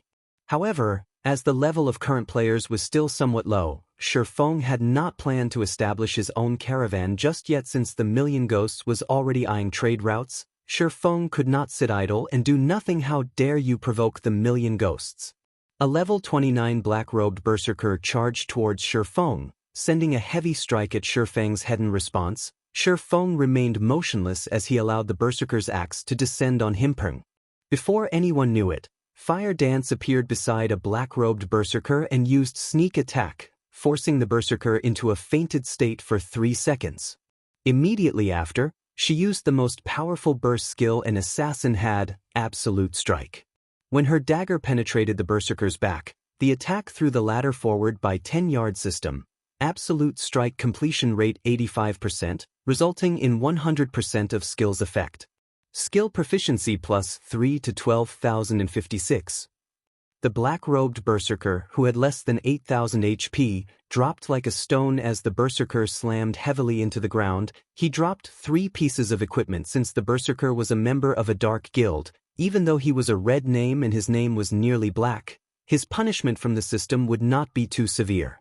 Only, he would drop slightly more items than an ordinary player. As for his lost levels, he would only lose 1 level like everyone else. However, the black-robed berserker's death immediately silenced the battlefield. Everyone's attention shifted towards Fire Dance, who currently wore a black cloak that blurred her appearance. Who are you? Thousand Mile Bear asked, his expression turning grave as he stared at Shi Feng. The 12 experts the Million Ghosts had sent were all core members of the Dark Guild. Every one of them was extremely powerful. Meanwhile, the berserker that Fire Dance had killed ranked 5th out of the 12 experts. If such a person died from a single hit, even an idiot could tell that Shi Feng's group was not ordinary. Red Rain, who had begun to despair, also stared at Shi Feng's party in disbelief so strong. Rainless Path could not help but shiver when he recalled Fire Dance killing the black-robed berserker instantly. When he placed himself in the berserker's shoes, he felt that he would not have even had time to activate Defensive Blade, dying instantly. With such strength, Fire Dance could definitely rank at the very top of Starfall City. She was not someone that he could hope to contend with at this moment. Shi Feng waved his hand and said, "Get rid of them. Teach the Million Ghosts that there are some things that they are not allowed to touch." Fire Dance and the others nodded as they dashed towards the Million Ghosts experts. Although there was not much of a level difference between them, in terms of equipment, Fire Dance and the others were leaps and bounds above the Million Ghosts experts. Not to mention the Dark Guild's core members, even the Million Ghosts Guild leader would not have equipment that could compare with a Tier 1 set equipment. Cola charged at a level 29 black-robed assassin and used Divine Shield Strike. The Divine Bluefire shield transformed into a blue meteor that struck the assassin and dealt minus 2,748 damage. In response, the assassin hurriedly spun to Cola's back and used Backstab on the Guardian Knight. However, shifting his feet slightly, Cola easily blocked the attack with the Bluefire shield, receiving no damage. Immediately after, Cola followed up with a hammer of sanctions and punishment, finishing off the black-robed assassin. The entire battle was over in a flash. If even an MT like Cola could defeat his opponent so swiftly, there was no need to mention the rest of Shifang's party. With a wave of her staff, Aqua Rose cast Flame Explosion and finished off one of the bandits instantly. As for Fire Dance, she activated Wind Steps, and like Death Scythe, she harvested her enemy's head easily. After a short moment, only a few of the 1,000-mile killers remained. As for the Million Ghosts members, only 4 of the black-robed experts still stood. Nobody would have thought that a party of players could actually render these red name experts utterly powerless. You guys are digging your own graves. 1,000-Mile Bear's eyes bulged from his anger. The Million Ghosts will not let you off the hook. We're retreating. Saying so, 1,000-Mile Bear turned and fled. However, activating Silent Steps, Shifang immediately appeared behind 1,000-Mile Bear and sent a chop at the Berserker. Shifang's sword-drawing speed was astonishing, and all everyone saw was a silver flash. In the next moment, 1,000-Mile Bear's body fell to the ground. The Berserker could not believe that someone could actually execute such a fast attack. It was so fast that he had no chance to react. The only thing he could do was watch as his HP descend until it reached 0. Chapter 638, Forming a Caravan. 1,000-Mile Bear's instant death stupefied the Million Ghosts members who had been fleeing for their lives. Shifang was simply too fast. They had only heard 1,000-Mile Bear finish his words, and in the next moment, his body hit the ground. And before anyone had noticed, Shifang stood beside 1,000-Mile Bear like the god of death monster. This thought immediately possessed the minds of the Million Ghosts members. They finally understood why Shifang looked down on the Million Ghosts with such strength. Not even the big 3 in their guild would be his match. Both Red Rain and Rainless Path stared in shock at Shifang quietly standing in the distance. They were very familiar with 1,000-Mile Bear's strength. Even if they worked together, they would need to expend a lot of effort to defeat him. 1,000-Mile Bear might even escape. However, as if he stepped on an ant, Shifang only needed an instant to kill the Berserker. They could no longer fathom just how strong Shifang was, and here I thought that his companions were strong enough. I never imagined that the man himself would be even stronger. Thank goodness I accepted his request. Red Rain was somewhat afraid as she thought back to how she had taken a gold coin from Shifang. Fortunately, she had not offended Shifang with her words or actions. Otherwise, the consequences would be unimaginable. So that's what a real expert looks like. An indescribable excitement rose in Rainless Path's heart when he recalled Shifang's attack, which had been as quick as lightning in Starfall City. He was already considered one of the city's peak experts. There were not many worthy opponents for him in the city. However, upon seeing Shifang's stunning performance, he finally understood what a real expert was. A real expert was someone who could exert their body and techniques to their limits, someone who could utilize their strength with maximum efficiency, and someone who was more than just slightly stronger than an ordinary player. After 1,000-Mile Bear died, Fire Dance and the others swiftly dispatched the remaining Million Ghosts members and collected some excellent equipment. Although these Level 25 Dark Gold and Fine Gold items were of no use to Fire Dance and the others, there were a bunch of people in the guild who would fight over for them. Hence, the party silently pocketed the equipment, not bothering to leave any for the Red Rain Caravan. Many thanks for Big Brother Expert's help. Without you taking action, our Red Rain Caravan would have been obliterated. Red Rain repeatedly expressed her gratitude to Shifang. Although Shifang hid his name, from the vague appearance Red Rain saw beyond the cloak, she could tell that Shifang was not a child. Hence, she referred to Shifang as Big Brother Expert. There is no need to thank me. I am only doing my job as a guard. Shifang waved his hand. He then shifted his eyes to the million ghosts' corpses, commenting softly, "A dark guild is already targeting this trade route. In the future, any caravans that pass through here will have to pay a toll. I wonder what plans Miss Red has for the future?" Compared to ordinary guilds, dark guilds were far more overbearing. They would not give up a potential source of income just because of one failure. They would mobilize their forces, attacking again and again like a pack of hungry wolves. They would not give up before achieving their goals. After all, dark guilds had significantly fewer sources of income than ordinary guilds. In order to develop themselves, it was a necessity to resort to such desperate actions. Moreover, as players' levels increased, trade routes would become increasingly prosperous. One could collect astronomical tolls. Moreover, it was a costless business. If a dark guild managed to take control of multiple important trade routes, its income would most likely exceed even the candlelight trading firms, which was why it was impossible for the million ghosts to give up on the trade routes. For a caravan of independent players like the Red Rain Caravan, there was no safety to speak of. Even an expert like Rainless Path could not change the outcome. After all, an independent expert's strength was limited. In the past, after Violet Cloud left Ouroboros, she had similarly established her own workshop to serve as her foundation. Otherwise, she would not have become a Tier 6 cleric god. Being questioned by Shifeng in such a way, Red Rain quickly realized the severity of the situation. Even if an independent caravan were powerful, it could not stand against a large guild. If this path is too risky, then our Red Rain Caravan can only move to other cities to develop ourselves. Red Rain could not help but sigh. She had never imagined that, shortly after the Red Rain Caravan improved and was about to follow a profitable path, an incident like this would happen. Move to other cities? Very quickly, Rainless Path noticed a crucial point. Shaking his head, he said, "Sis, I think the other cities will have the same issue. It's only a matter of how high the tolls they are." Red Rain's mood soured further upon hearing Rainless Path's logic. If that were the case, independent players could no longer survive. "Miss Red, if you still wish to continue transporting goods, I know of a good option. I'm just not sure if you will be interested," Shifeng said, smiling. "Big brother expert, please, tell us." Red Rain was definitely interested in what Shifeng had to say. The candlelight trading firm has recently begun to hire caravans to ship its goods to other kingdoms and empires. With the backing of the trading firm, you won't have to worry about large guilds robbing you when transporting goods in the future. Shifeng finally revealed his true goal. Red Rain and her group were experienced in the transportation of goods. As the candlelight trading firm continued to develop, sooner or later, it would require its own caravan.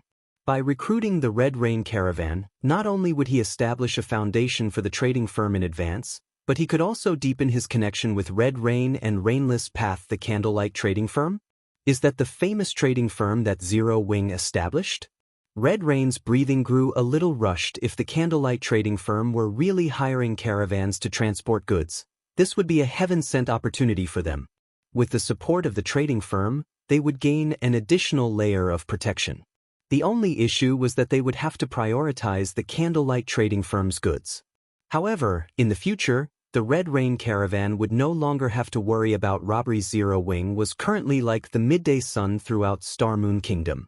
It was a guild that even the super first-rate guild, the Dragon Phoenix Pavilion, was helpless against. There was no need to mention the other guilds in Starmoon Kingdom. Thank you for the advice. I'll begin preparing once we return to Starmoon Kingdom. Red Rain repeatedly thanked Shifeng, following which, Red Rain and the others began to clear the battlefield. After completing the shipment, they intended to try their luck with the candlelight trading firm. Standing beside Shifeng, Aqua Rose asked curiously, "Guild leader, since when did Candlelight begin recruiting caravans? Why didn't you tell me about this before?" It was not an easy task for a caravan to transport goods. The previous battle made this obvious.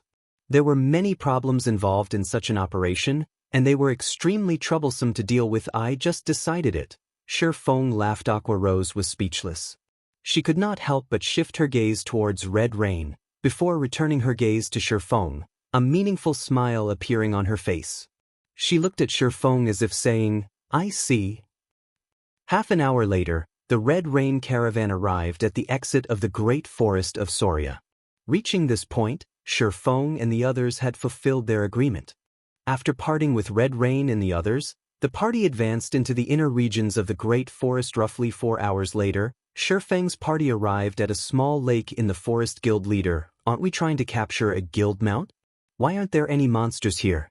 Blackie glanced at his surroundings, failing to find a single monster around the lake. No matter how he looked at it, this was not an area for capturing mounts. Shortly after Blackie finished speaking, the sound of wings reached his ears. Turning to the source of the sound, Blackie noticed a golden-winged lion that was over 20 meters long descending from the sky, landing beside the clear lake. A great lord! Blackie gaped as he saw this monster. Every member of the party was shocked. Chapter 639, Rare Mount. Guild leader, don't tell me we're going to capture that? Blackie inquired. He gulped audibly as he stared at the massive figure in the distance. The golden-winged Lion King before him was a bona fide Great Lord. Moreover, it was no ordinary Great Lord.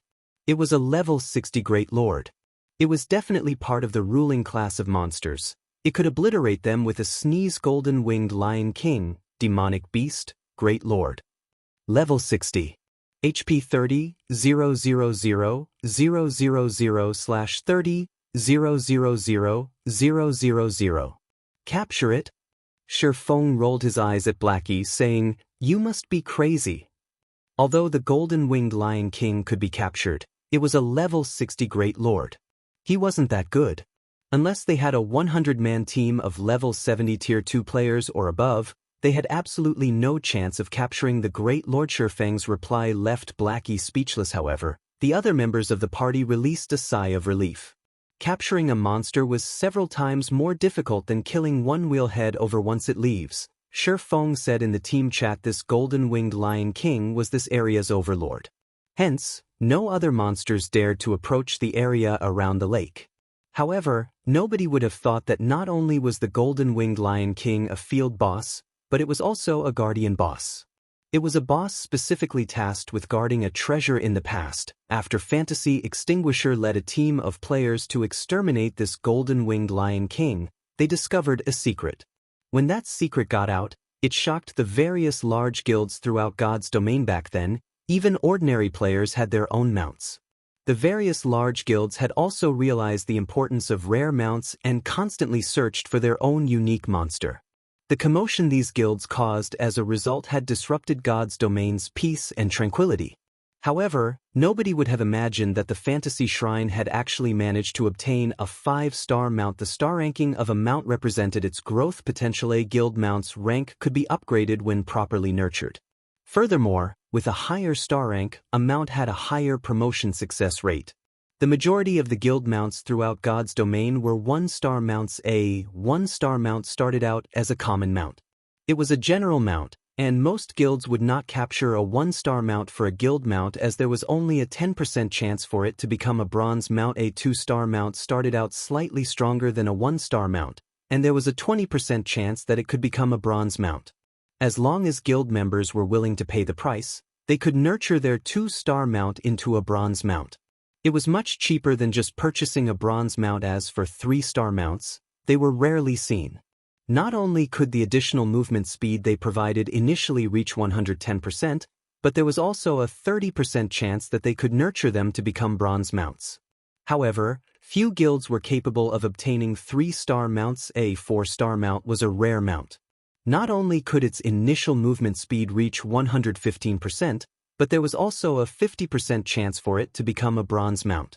Impressively, there was a 15% chance for it to become a mysterious iron mount. This was a potential that 1-star to 3-star mounts did not possess. Hence, 4-star mounts and above were considered rare mounts. Various large guilds throughout God's domain drooled over the idea of their own 4-star mount. Although there was only a difference of 1 rank between a bronze mount and a mysterious iron mount, the latter possessed storage capabilities. Moreover, unlike bronze mounts, mysterious iron mounts' combat capabilities allowed them to make a difference in a battle. 5-star mounts were even more powerful. The additional movement speed they provided initially could reach 120%. Its speed was practically equivalent to an ordinary bronze mount. Only, it did not possess any combat capabilities. However, 5-star mounts had a 70% chance to become bronze mounts. Not only could they be upgraded within a short amount of time, but they also had a 30% chance to become mysterious iron mounts and a 3% chance to become secret silver mounts. The most powerful guild mount Shurfeng had seen in the past was a 6-star mount. Its rarity could even rival that of a legendary item. There was a 90% that it could become a bronze mount, 50% chance for mysterious iron rank, and 10% chance for secret silver rank. Just the thought of a guild outfitting its members with secret silver mounts was frightening. After all, unlike mysterious iron mounts or below, secret silver mounts possessed skills that could assist players in battle, increasing their combat power significantly. This was also why so many guilds had been so desperate to collect rare mounts in the past. After Fantasy Extinguisher's team killed the Golden-Winged Lion King, they discovered a 5-star mount and became one of the few large guilds throughout God's domain to possess one. After over an hour, the Golden-Winged Lion King finally quenched its thirst and finished its rest. It then flew from the clear lake. "Everyone, drink your potions and follow me." Shurfeng did not bother to explain much. Immediately, he retrieved a deep blue potion from his bag and emptied the bottle's contents. The underwater breathing potion allowed players to breathe underwater for 2 hours. After drinking the potion, Shurfeng led his team and dove into the lake. Although the Golden-Winged Lion King was a guardian monster, it did not guard this place constantly. It normally left the area for an hour or so, giving players a loophole to exploit. Otherwise, Shurfeng would not have been confident of capturing 5-star mount that hid behind a great lord. After swimming for about a dozen minutes or so, the party discovered the ruins of a shrine. However, the shrine's thick, stone doors were currently shut tight. Even after combining their strength, they could not open the doors. It was obvious that they needed some sort of item to gain passage, just as everyone was at a loss on what to do. Shurfeng activated the 7 Luminaries' Rings space movement and entered the space beyond the stone doors. A minute later, the stone doors slowly opened. Everyone was amazed by this scene. They had not thought that the doors could be open like this. "I wish I had an item with space movement. I could easily teleport into any shrine I find without wasting effort looking for a way to open the doors," Blackie said enviously. "This method is only viable for shrines that are not magically sealed. You wouldn't be able to teleport into shrines with magic seals or their own spaces." Shurfeng wished the same, but there were very few non-magically sealed shrines throughout God's domain. There were even fewer items with skills similar to space movement. Normally, in order to enter this shrine beneath the lake, players were required to obtain the key by killing the Golden-Winged Lion King. Alright, we don't have much time left. We have around 40 minutes before the Lion King returns. We need to finish the job within these 40 minutes. Shurfeng no longer bothered to explain. Immediately, he swam further into the shrine. The shrine was not large, being only 3 stories tall. The first floor was completely flooded. There was nothing special about the second floor beyond the various idols that cluttered the space. However, upon reaching the 3rd floor of the shrine, the party felt as if they had entered a different space entirely. The 3rd floor was actually a forest. Various wild beasts and demonic beasts lived here, and the monsters were all level 50.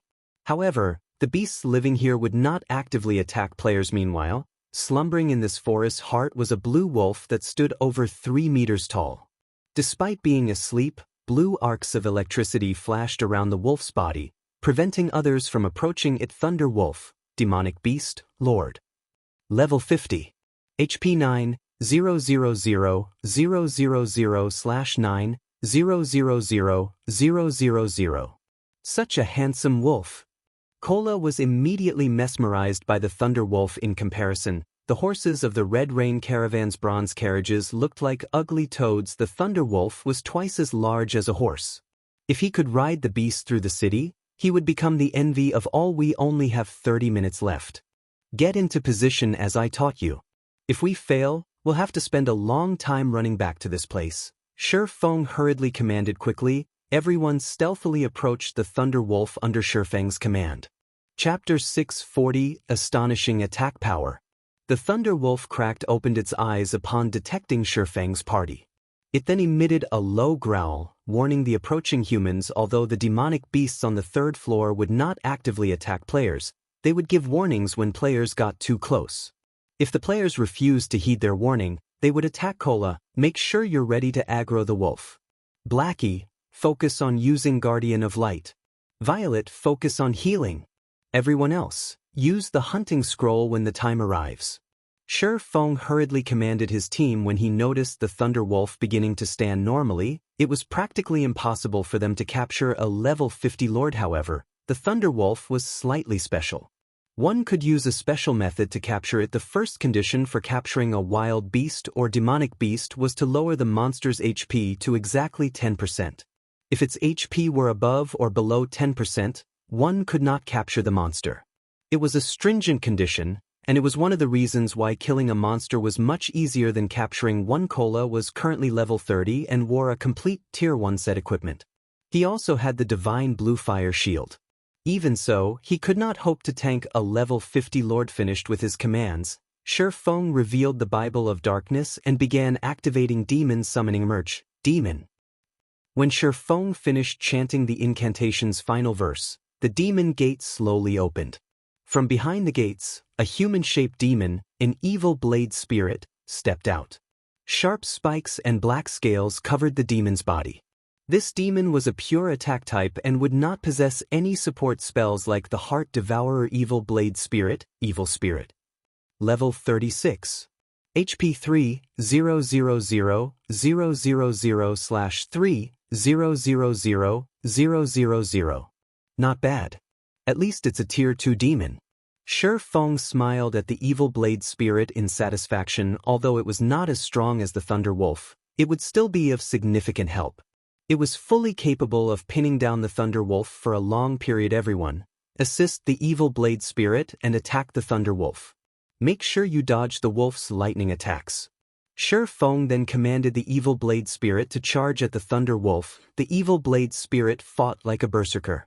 Activating Shadow Charge, it appeared before the Thunder Wolf like a ghost.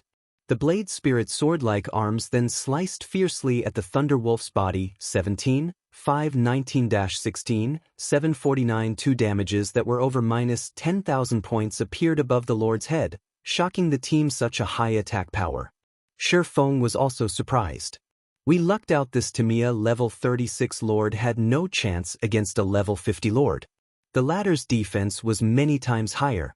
The Thunder Wolf's defense was even greater than an ordinary level 35 Great Lord. For Shi Feng, he would have to enter his twofold berserk state to inflict more than -10,000 damage to the Thunder Wolf. Yet, the similarly Lord-ranked Evil Blade Spirit could easily deal more than -10,000 damage. The demon's attack power was stronger than even a high lord of the same level were. The Thunder Wolf howled. Countless blue arcs of electricity suddenly appeared and surrounded its body, significantly increasing its speed. It then swung its claws at the Evil Blade Spirit.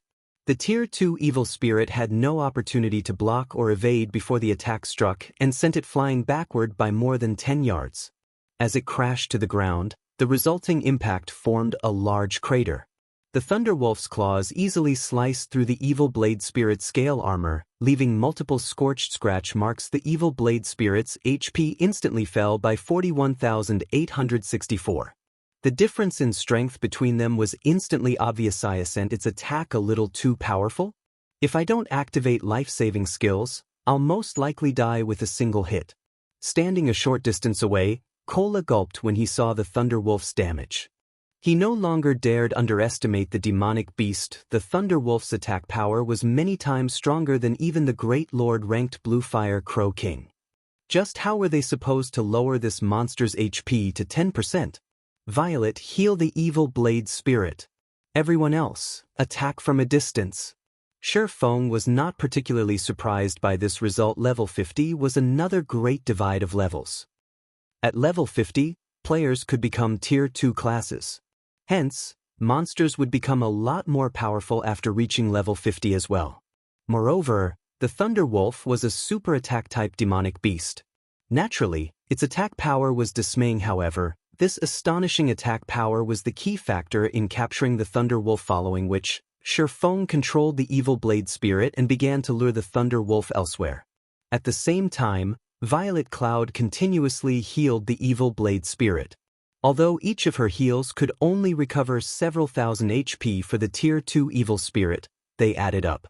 As long as the evil blade spirit fought while it fled, it will soon recover to full HP. Meanwhile, Blackie and Aqua Rose were the party's main damage dealers. Unfortunately, when Aqua Rose used the Tier 1 spell, Fire Dragon's Dance, she only caused a little over -1,500 damage. As for Blackie, who wielded an epic staff, he only dealt over -2,000 damage with the Tier 1 spell, Darkness Ball. Against the Thunder Wolf's 9 million HP, their attacks were practically negligible. Only after including the Evil Blade Spirit's attacks did their damage surpass the Lord's battle recovery. After Shifeng lured the Thunder Wolf to a low-lying area, he stopped actively controlling the Evil Blade Spirit and allowed it to attack on its own. This should be the place. Shifeng observed his surroundings. After confirming that there were no problems, he recovered a dark blue Tier 2 magic scroll from his bag. Everyone, distance yourselves 50 yards from the Thunder Wolf. Hearing Shifeng's command, although Blackie and Aqua Rose wondered why he wanted them to stop attacking, they had no choice but to back away from the Thunder Wolf. After seeing Blackie and Aqua Rose retreat, Shifeng unfurled the magic scroll and began chanting the incantation recorded within. At this moment, the Evil Blade Spirit, which confronted the Thunder Wolf head-on, lost HP rapidly.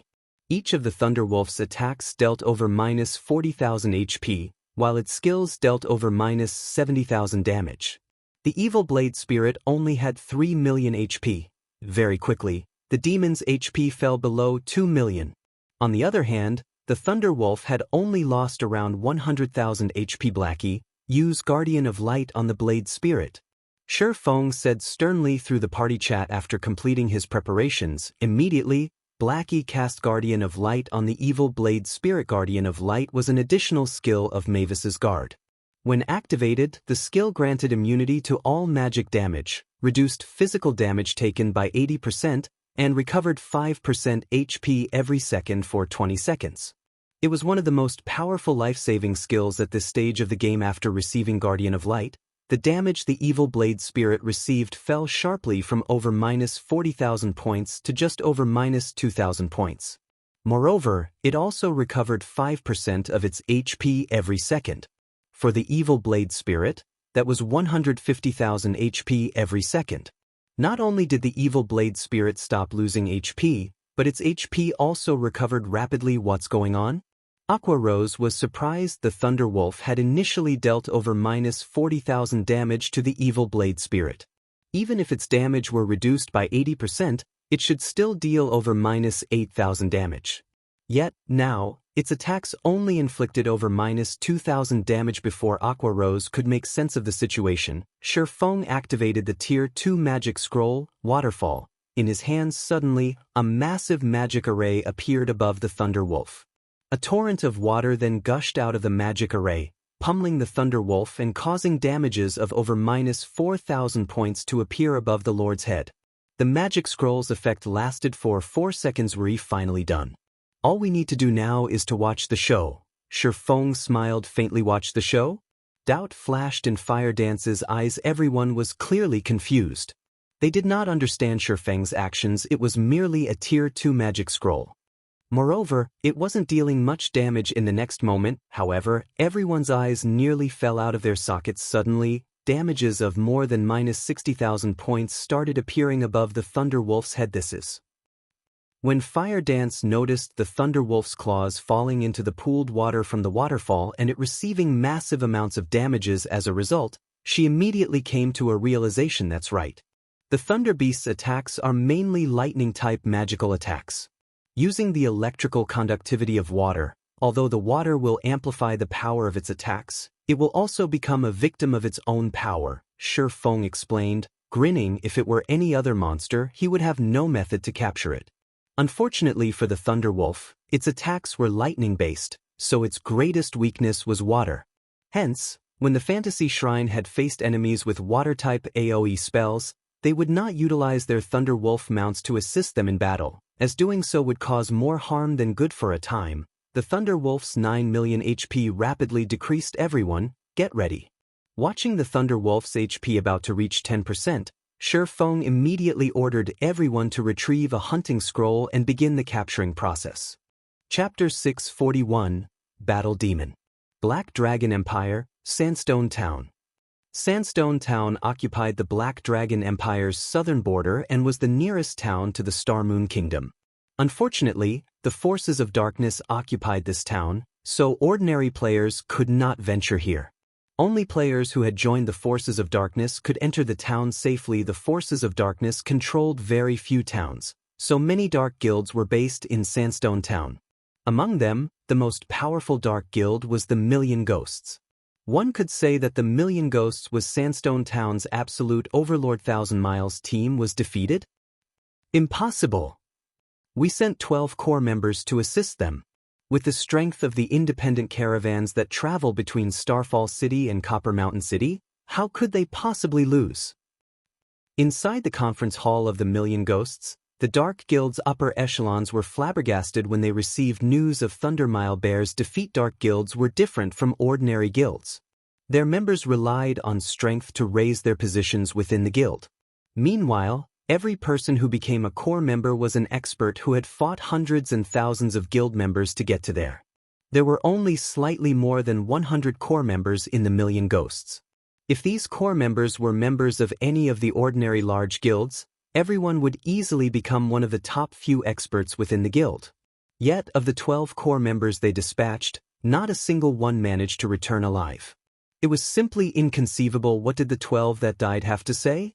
The middle-aged man, who occupied the guild leader's seat, asked.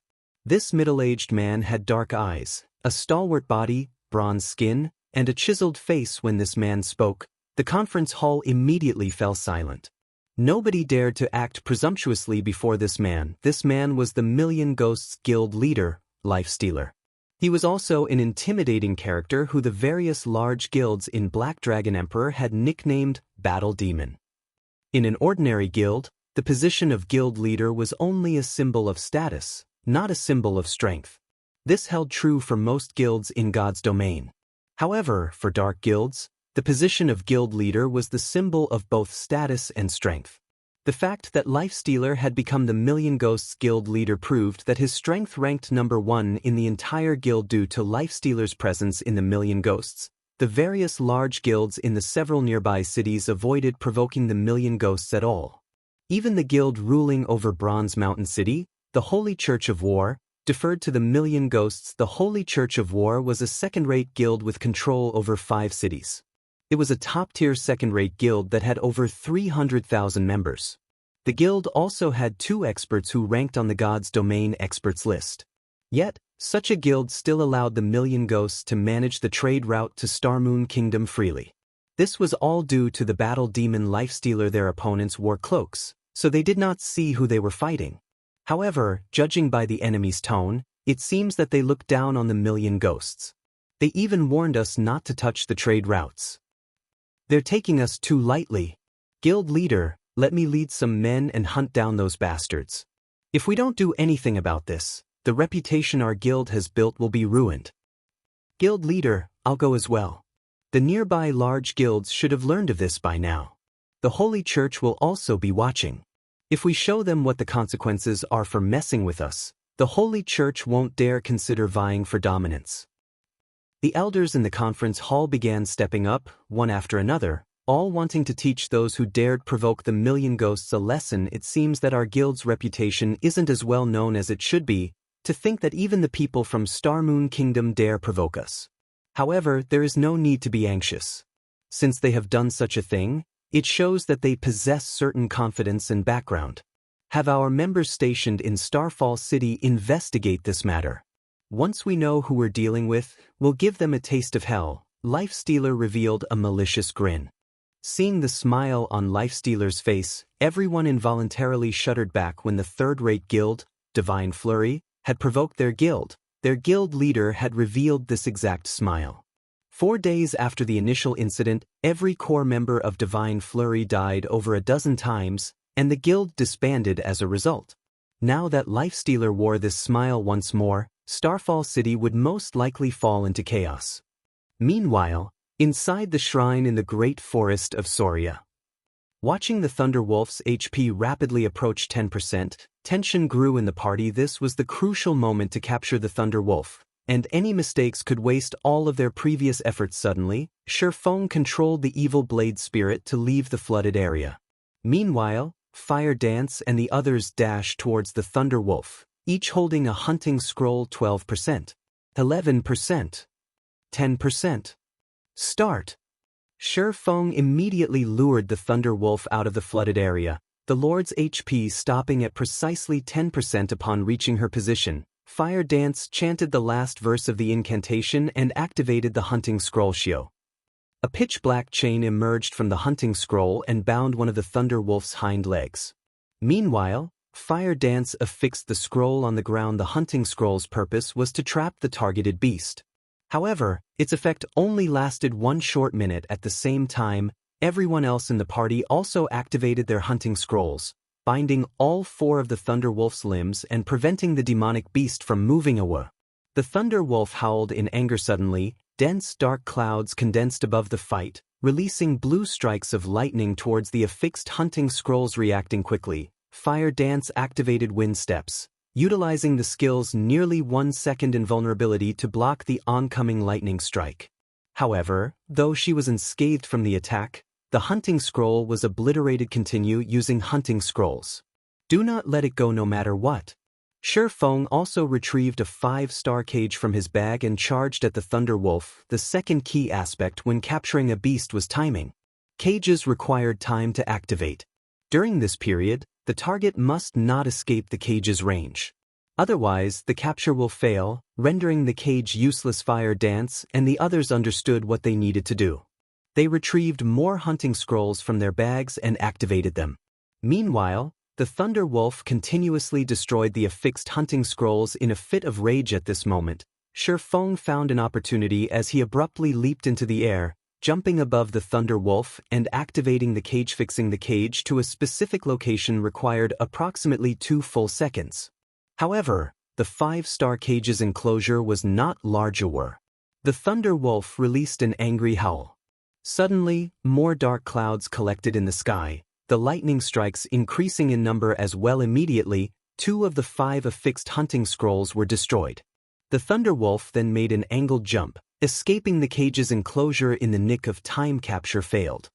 Following which, Fire Dance and the others hurriedly used more hunting scrolls to pin down the demonic beast. However, Shifeng's second capture attempt also failed. Meanwhile, Shifeng only had 2 5-star cages remaining. In other words, he only had 2 chances to capture the Thunder Wolf left as expected of a 5-star rare mount. It really is lively.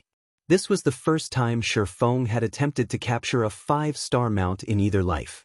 The Thunder Wolf was far more difficult to capture than he had expected. However, Shifeng was not someone to be trifled with. For his third attempt, he activated one of the Abyssal Blade skills, Abyssal Curse, preventing all targets within a 30-yard radius from moving for 5 seconds. Although the Thunder Wolf was a level 50 lord, the skill would still affect it somewhat. Suddenly, the Thunder Wolf's movements visibly slowed. Shifeng then activated Heavenly Dragon's power and used Thunder Flame Explosion on the demonic beast. 679. Although his damage was negligible, Thunder Flame Explosion had a movement speed reduction. As a result, the Thunder Wolf's speed dropped. Further use the hunting scrolls quickly. Shifeng shouted anxiously. Hearing Shifeng's command, Fire Dance and the others activated their hunting scrolls. This time, 5 chains simultaneously bound the Thunder Wolf. Still not satisfied, Shifeng activated Abyssal Bind as well. 9 chains suddenly sprouted from the ground, locking the Thunder Wolf in place. However, despite the many restrictions, the chains began to shatter. One after another. Shifeng began setting a cage into position once more. For a moment, everyone forgot to breathe just to hold the Thunder Wolf in position. They had used more than 60 hunting scrolls. Each person only had a few hunting scrolls remaining. The cage's channeling time slowly decreased. 2 seconds. 1 second. In you go! Shifeng roared. Immediately, a massive steel cage fell from the sky, trapping the Thunder Wolf within. Chapter 642. Formation of the Dark God's Legion.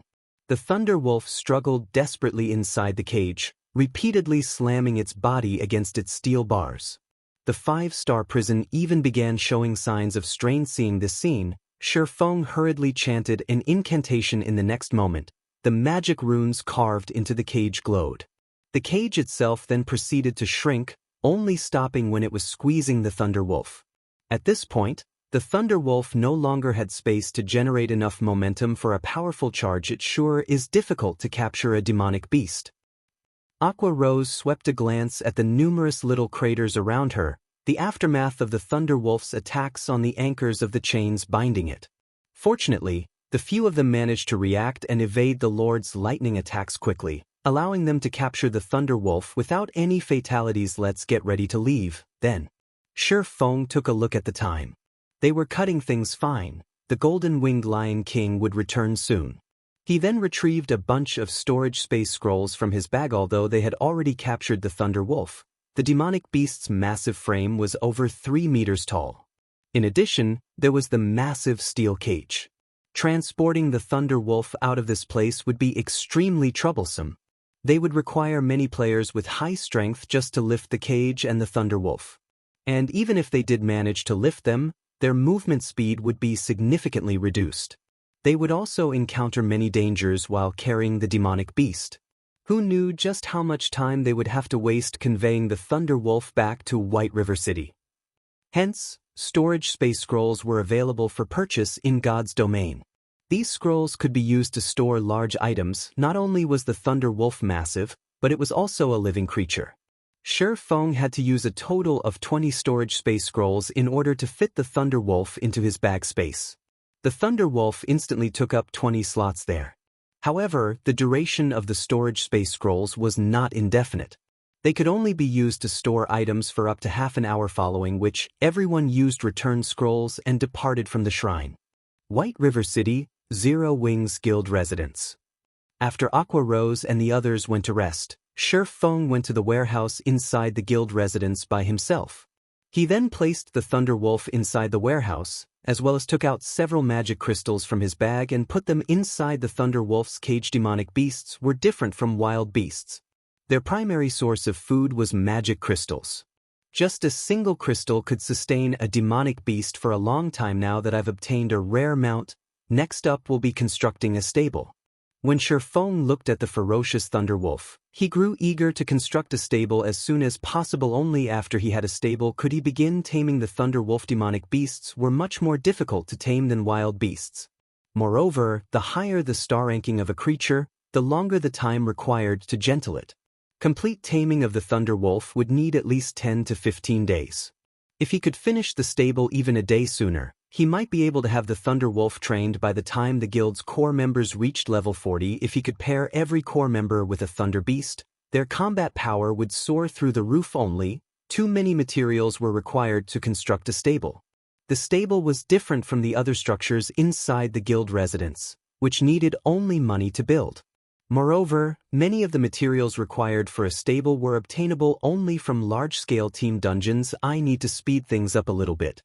Shi Feng then thought about forming the Dark Gods Legion. Whether it was the collection of the materials for the stable or for the Candlelight Trading Firm's future development, he needed to form a powerful Dark Gods Legion right away. Shi Feng had already experienced the development process of God's domain before, so he knew full well that as players reached higher levels, battles between players would occur more frequently. Guild wars would also grow increasingly intense.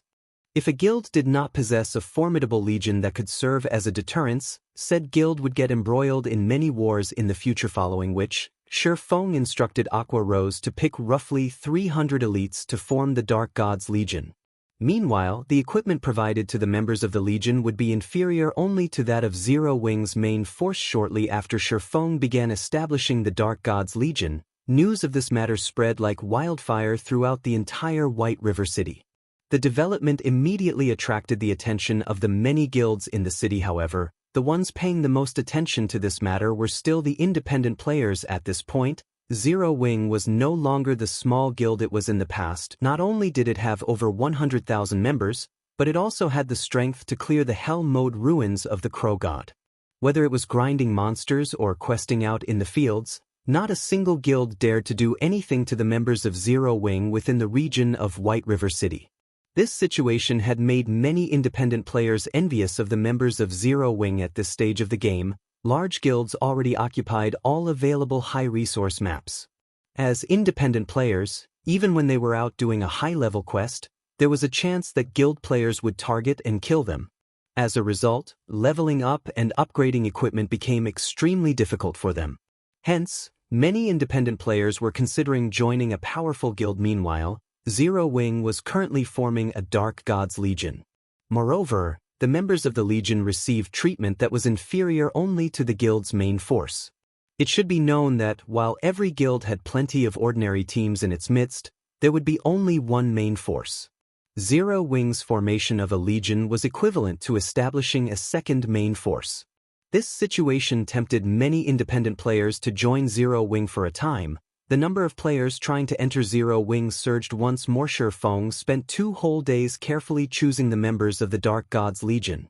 After all, the number of people he could use Light of Darkness on was limited.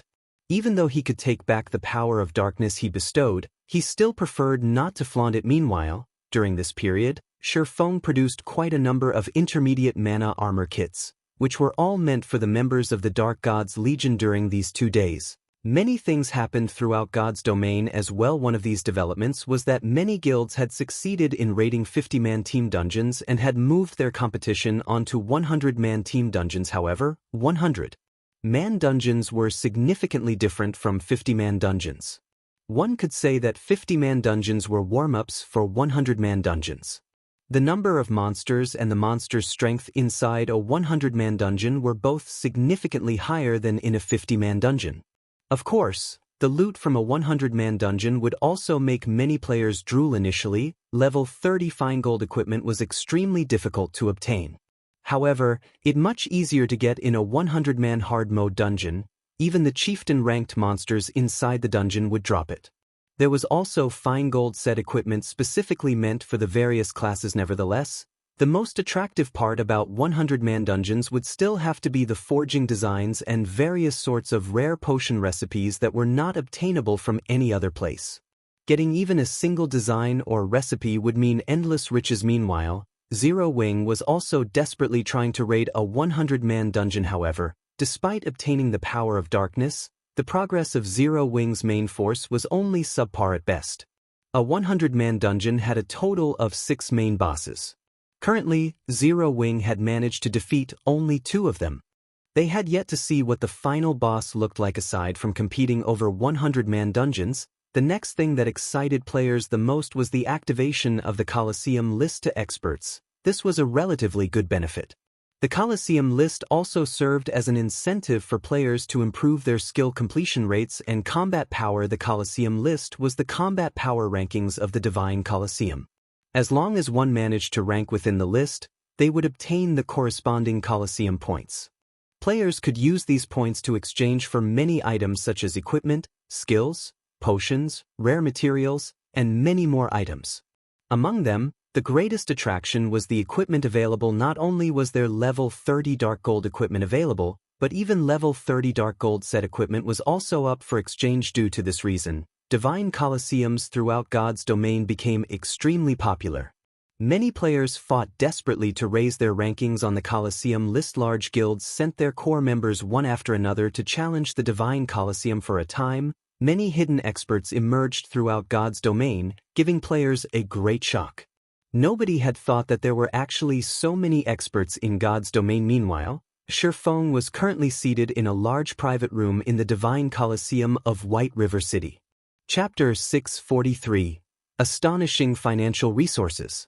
Inside the towering Divine Colosseum, dozens of large screens hung inside the main hall of the Divine Colosseum were currently displaying the battle videos of experts who had managed to reach the 4th floor of the Colosseum. The challenges inside the Divine Colosseum were purely meant to test how much combat power a player could exert. The quality of a player's equipment was irrelevant in these challenges. Even a player wearing only bronze equipment could get past the 4th floor. However, ordinary players would have a difficult time just getting through the 1st floor of the Divine Colosseum, not to mention the 4th. In White River City, experts capable of breaking through the 4th floor were as rare as a phoenix's feather. As for players who did not have any magic crystals to challenge the Divine Colosseum, they could also watch the battle videos of experts at the main hall.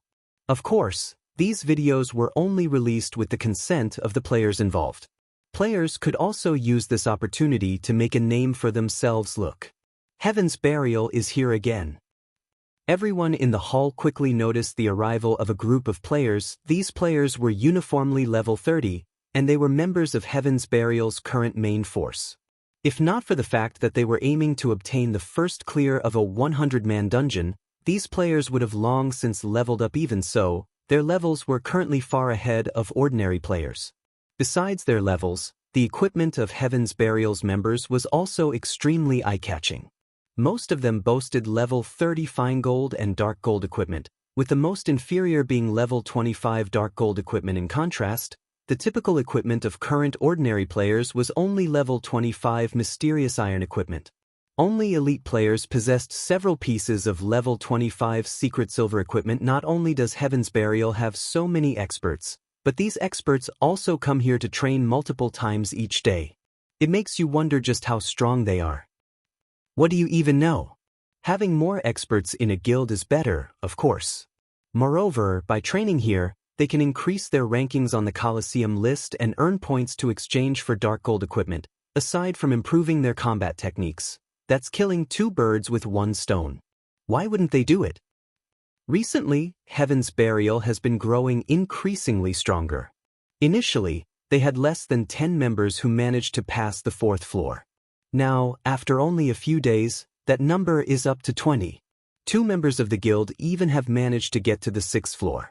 In the entire White River City, Heaven's Burial is only slightly inferior to Overwhelming Smile and Zero Wing.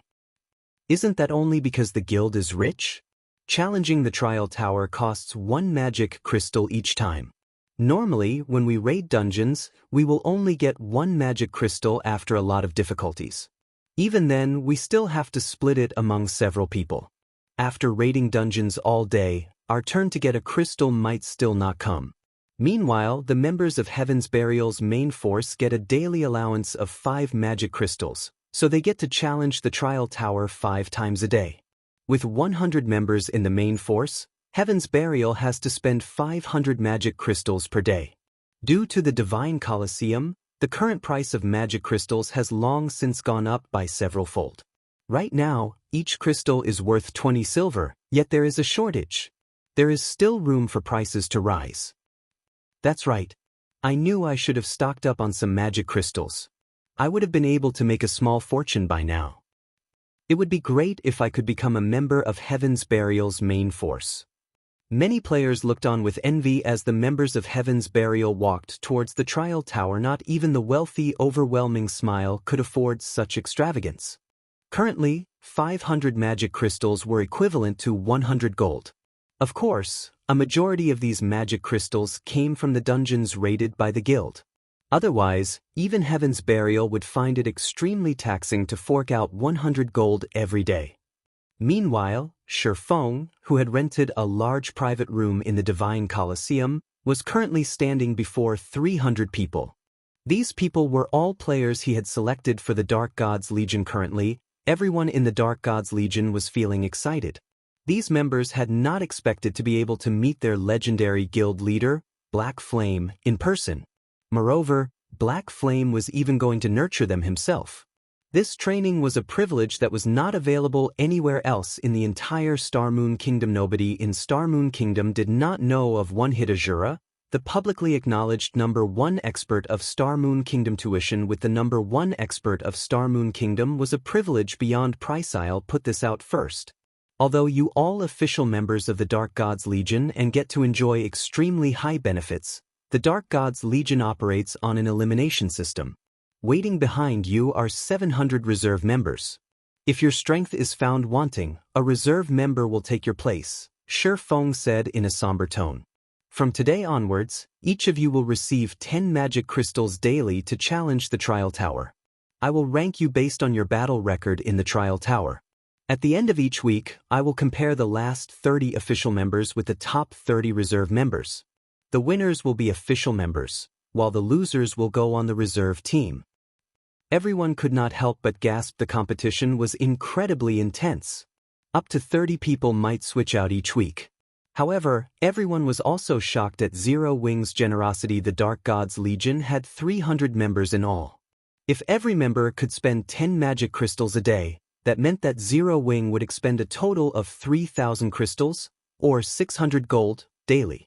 This outlay was simply inconceivable. Even a first-rate guild did not boast such frightening financial resources. What no one knew was that, even if Zero Wing had that much money, it was impossible to purchase so many magic crystals. Currently, the various large guilds were treating magic crystals like strategic resources. They would not sell any of their magic crystals at all. One could only purchase a small amount from independent players. However, even before the release of the Divine Colosseum, Shifeng had already tasked Melancholic Smile with purchasing magic crystals in bulk. They had spent practically all the coins they earned stocking up on magic crystals. Currently, the Candlelight trading firm had several warehouses full of magic crystals. Right. I forgot to mention one more thing.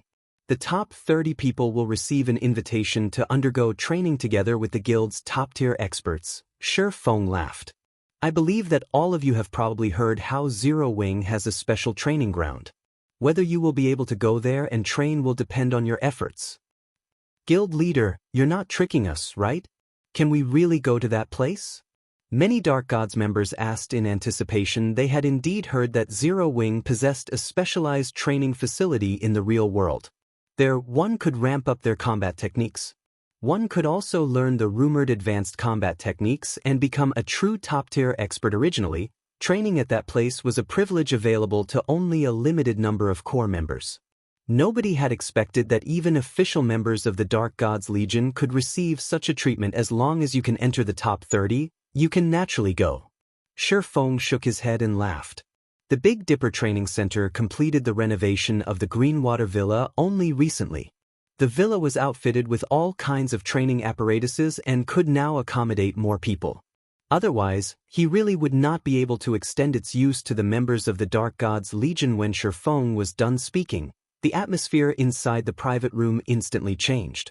Everyone there was flushed with fighting spirit, and they could not help but want to dash to the trial tower right this instant to raise their rankings. After Shifeng distributed the magic crystals and concluded the meeting, everyone promptly rushed out of the private room and ran as fast as they could towards the trial tower. This scene stupefied the players inside the main hall. Chapter 643, Astonishing Financial Resources. Chapter 644, Secret Competition. How rich is Zero Wing? They're actually sending so many people to the trial tower all at once. They should be members of the newly formed Dark Gods Legion. I heard that the benefits they receive are only beneath what Zero Wing's main force enjoys. Being a guild's core member must be great. They get to enter the trial tower every day. On the other hand, independent players like us can only enter once in a long while. I know, right? Magic crystals drop rate is simply too low in party dungeons. It's only higher in team dungeons. As expected of the #1 guild of White River City. Even Overwhelming Smile can only send 200 members each day, while Heaven's Burial only sends 100 members. On the other hand, Zero Wing is sending 300 people in one go. Moreover, they are only members of the Dark Gods Legion. Everyone was incredibly jealous. Only the members of large guilds had access to such a large supply of magic crystals each day. Independent players had to struggle just to obtain a single crystal. As for small guilds, although they could also afford to supply their members with magic crystals, they could not afford to offer a large amount every day. One could gauge a guild's financial strength in White River City by the number of members that entered the trial tower. What's so amazing about Zero Wing? Can its financial strength compare to Overwhelming Smile? The level 30 Guardian Knight, Lone Tyrant, sneered as he entered the Divine Colosseum. Ever since the Dark Star's disbandment, Lone Tyrant held firm to his hatred of Zero Wing. If not for Zero Wing, Dark Star would have been White River City's ruler, and he would have stood as its emperor. Due to Zero Wing's constant rise, he was now only one of Overwhelming Smile's core members. He was not even the guild's chief MT. He was nothing more than cannon fodder. However, it was also because of this that he was able to experience just how frightening Underworld was. Particularly, after the third evolution of God's Domain, Underworld had increased its investment in God's Domain by several folds, pouring a massive sum of money into the game. Not only did the organization begin recruiting a large number of experts, But it had also collected a large stock of magic crystals, which were extremely important to current players. Even a first-rate guild could not compete with Underworld's financial resources. Underworld's influence covered a vast expanse of God's domain. It could purchase magic crystals through several avenues. This was an advantage that many first-rate guilds did not possess. With all these magic crystals, Underworld could quickly nurture plenty of experts through the Divine Colosseum. God's domain was not a game that could be dominated by a single player's strength. Even if Shi Feng were stronger, he could only defend White River City. However, White River City was not the only city in Starmoon Kingdom, much less God's domain. As far as Lone Tyrant knew, Underworld had yet to give up on the feast that White River City offered. Hence, the organization had once more invested significant funding and magic crystals, enough to even put a first-rate guild to shame. On the surface, Overwhelming Smile sent only 200 members to the Trial Tower each day. Moreover, every member could only challenge the Trial Tower 3 times a day. In reality, however, Overwhelming Smile secretly sent a large number of hidden experts to challenge the Trial Tower as well. This group of experts consisted of nearly 400 people, double that of what the guild sent openly in total. Overwhelming Smile sent nearly 600 people to the Trial Tower every day, affording each member 3 challenges. The public was already astounded by Heaven's Burial's financial strength. Unfortunately, compared to Overwhelming Smile, Heaven's Burial was nothing. After including the additional resources that Warwolf and his group of top-tier experts had received, Overwhelming Smile was spending nearly 2,000 magic crystals every day. What did Heaven's Burial's expenditure of 500 magic crystals amount to? Lone Tyrant, control your mouth. It is not the time for Overwhelming Smile to display its strength. Let Zero Wing and Heaven's Burial bask in the limelight. Watching the Dark God's Legion enter the Trial Tower, a faint smile appeared on Feng Xuanyang's face. With pride and arrogance, he said, "Black Flame, your complacency won't last." In truth, Feng Xuanyang had not expected Underworld to continue investing in White River City. He had thought that the organization would just let Overwhelming Smile, the guild he controlled, fend for itself. Currently, there were extremely few experts who had managed to pass the 4th floor of the Divine Colosseum. Among them, Zero Wing had the most with a total of 36 people. Overwhelming Smile came in second. It had 29 people in total. Next up was Heaven's Burial. It had 20 people. Assassins Alliance stood in 4th place. The guild only had 14 people at 5th place. Cloud9 had 12 people at 6th place. Yin Yang Court had 11 people. However, Overwhelming Smile had hidden a large fraction of its forces. For example, their 29 experts did not include Warwolf and his team. In reality, the guild had more than 50 people who had passed the 4th floor. Overwhelming Smile had long since surpassed Zero Wing by leaps and bounds. Moreover, as time passed, that number would only increase. Soon, it would be Overwhelming Smile's turn to rule over White River City. While the various large guilds in White River City competed over the first clear of a 100-man dungeon and compared their progression in the Divine Colosseum, Shi Feng had used the Bible of Darkness to travel to the Evil Ghost domain. After his 2-day absence, Shi Feng found that District 1 had developed rapidly. The shelter had annexed 6 other shelters and invested all of the soul crystals they obtained into promoting the Lion's Bar, upgrading it to a 2-star bar now. The 100-berry wine's production had increased to 50 bottles per day. According to Shi Feng's arrangements, 20 bottles would be held for District 1's shelter, while he would take the remaining 30 with him. Shi Feng had been away for 2 days now, so he had a stockpile of 60 bottles. Shi Feng had also brought with him a huge stock of light stones for Blue Frost and the others. The nights in the dark den were longer than the days. Hence, light stones were far more useful to these players. Having a guild is awesome. I never imagined that we would get our hands on an item like this. Even at night, our top 10 parties will be able to grind safely. Blue Frost expressed his shock as he stared at the light stone in his hand. Not a single shelter in the dark den had anything like the light stones other than grinding and questing. The light stones could also be used during monster attacks to weaken the monsters, making it much easier to defend the shelter. Right, my main goal in coming here this time is to give this to you, Shi Feng said as he retrieved the chapter of shelter from his bag. The chapter of shelter was an item that could promote a Shelter by a single rank, up to a maximum of large shelter. When everyone saw the chapter of shelter, they were stupefied. Up until now, large shelters were something that only guild forces possessed. Although they had thought of upgrading District 1's shelter to a large shelter countless times before, it was simply too difficult for independent players. They would require at least a month to gather the required manpower and resources.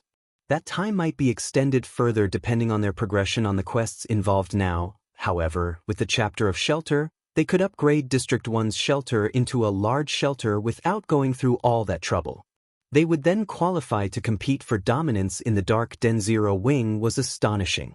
Shifeng's generosity had engraved this notion on Blue Frost and everyone else's hearts. The many guild forces in the Dark Den had spent a ridiculous amount of effort to upgrade a medium shelter to a large shelter. They had gathered all of the resources from the shelters under their control and had spent significant time to do so. On the other hand, Shifeng had completed a similar feat by casually revealing a chapter of shelter. If the other guild forces discovered this, they would definitely be dumbfounded. Lotus, begin the preparations. We're going to upgrade the shelter, Blue Frost proclaimed, grinning at the chapter of shelter in Shifeng's hand. Chapter 645, Administrator. The evil ghost domain was vast. It was roughly the 1/5 the size of Starmoon Kingdom.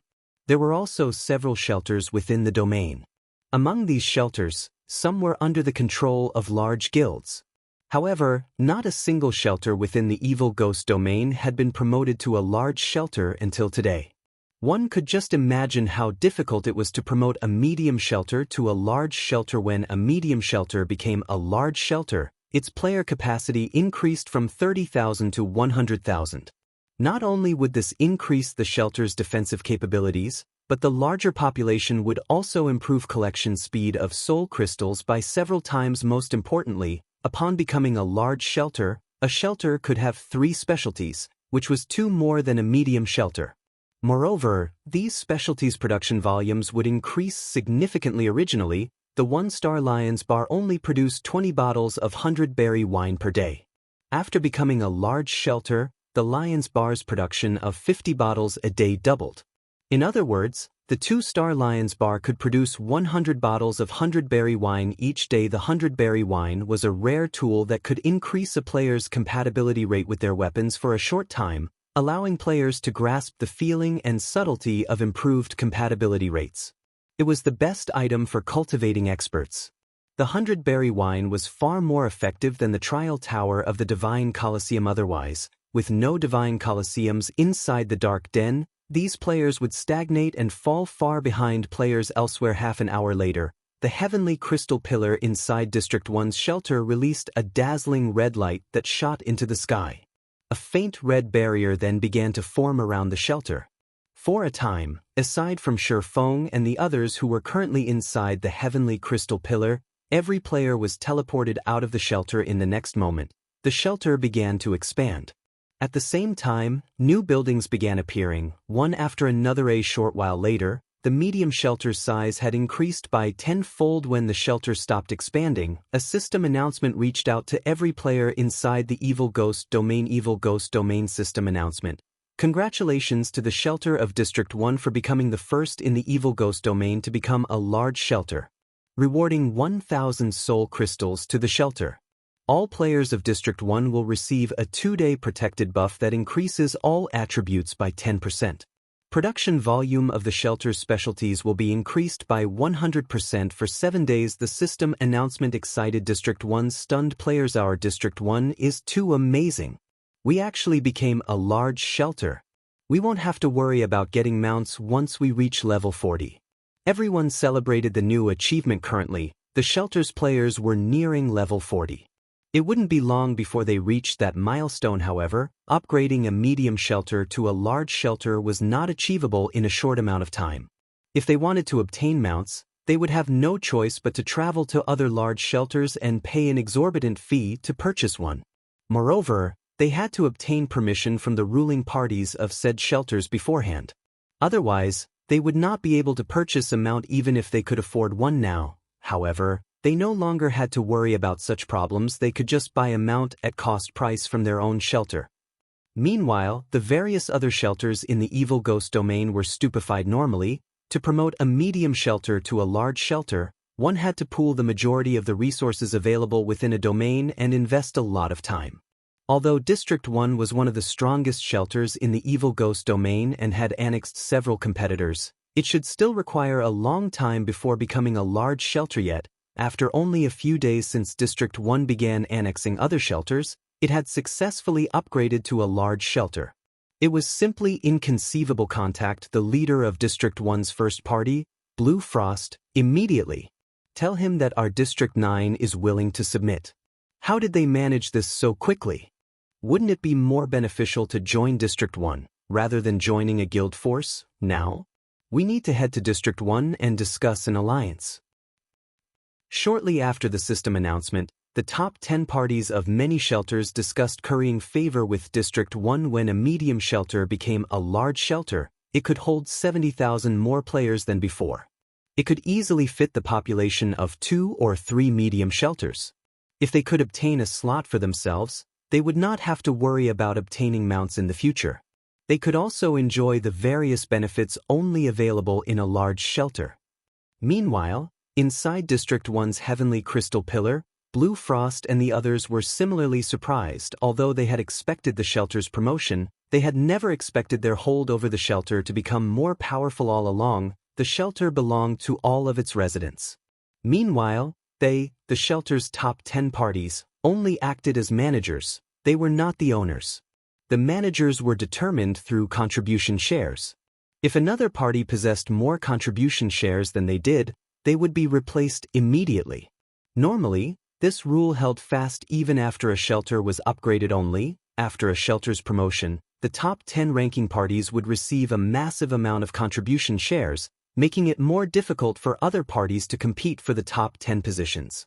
However, while it might be difficult for a guild force to take over a powerful shelter by force, it was not entirely impossible. However, after Shifeng used the chapter of shelter, the management system had changed. Shifeng had become the shelter's administrator. An administrator was far more powerful than the managers. Shifeng could now arbitrarily delist players from District 1, exiling them from the district and the benefits the shelter offered. No other player possessed this authority. Of course, this was useless against the shelter's top 10 parties. Moreover, there was a limit to the number of players an administrator could delist each day. Even so, an administrator's authority was plenty frightening. Now, they had the ability to remove potential threats easily, preventing other shelters from scheming against their shelter. More importantly, an administrator had the authority to veto a decision. For example, if the top 10 parties wished to construct something, even if all 10 parties agreed, the administrator could voice their refusal, and the matter would end there. Moreover, the position of administrator was unrelated to contribution shares. In other words, even if someone else accumulated more contribution shares than the administrator, they could not replace the administrator. The only way to overthrow an administrator and take over a shelter was to assault the entire shelter and destroy it. However, it was not easy to assault a large shelter. In other words, currently, the shelter of District 1 was under Zero Wing's complete control. Outsiders could not steal it, so the chapter of shelter has such a function as well.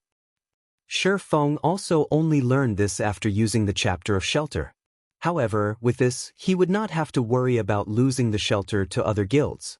He could rule with an iron fist. With that out of the way, he could invest more resources in District 1's shelter, transforming it into an iron fortress, following which, Shifeng left the shelter's management to Blue Frost.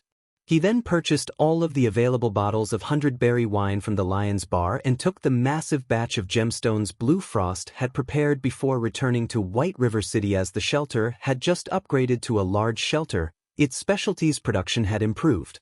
As a result of the 7-day bonus, the Lion's Bar could produce up to 200 bottles of 100-berry wine each day. However, as Blue Frost and the others had already purchased 50 bottles, there were only 150 bottles remaining. Even so, Shifeng was satisfied with this amount. Even one bottle of 100-berry wine could tempt many experts, not to mention 210 bottles. With this many, he could raise the combat power of Zero Wing's core members to a whole new level. Chapter 646, Killing Multiple Birds with One Stone.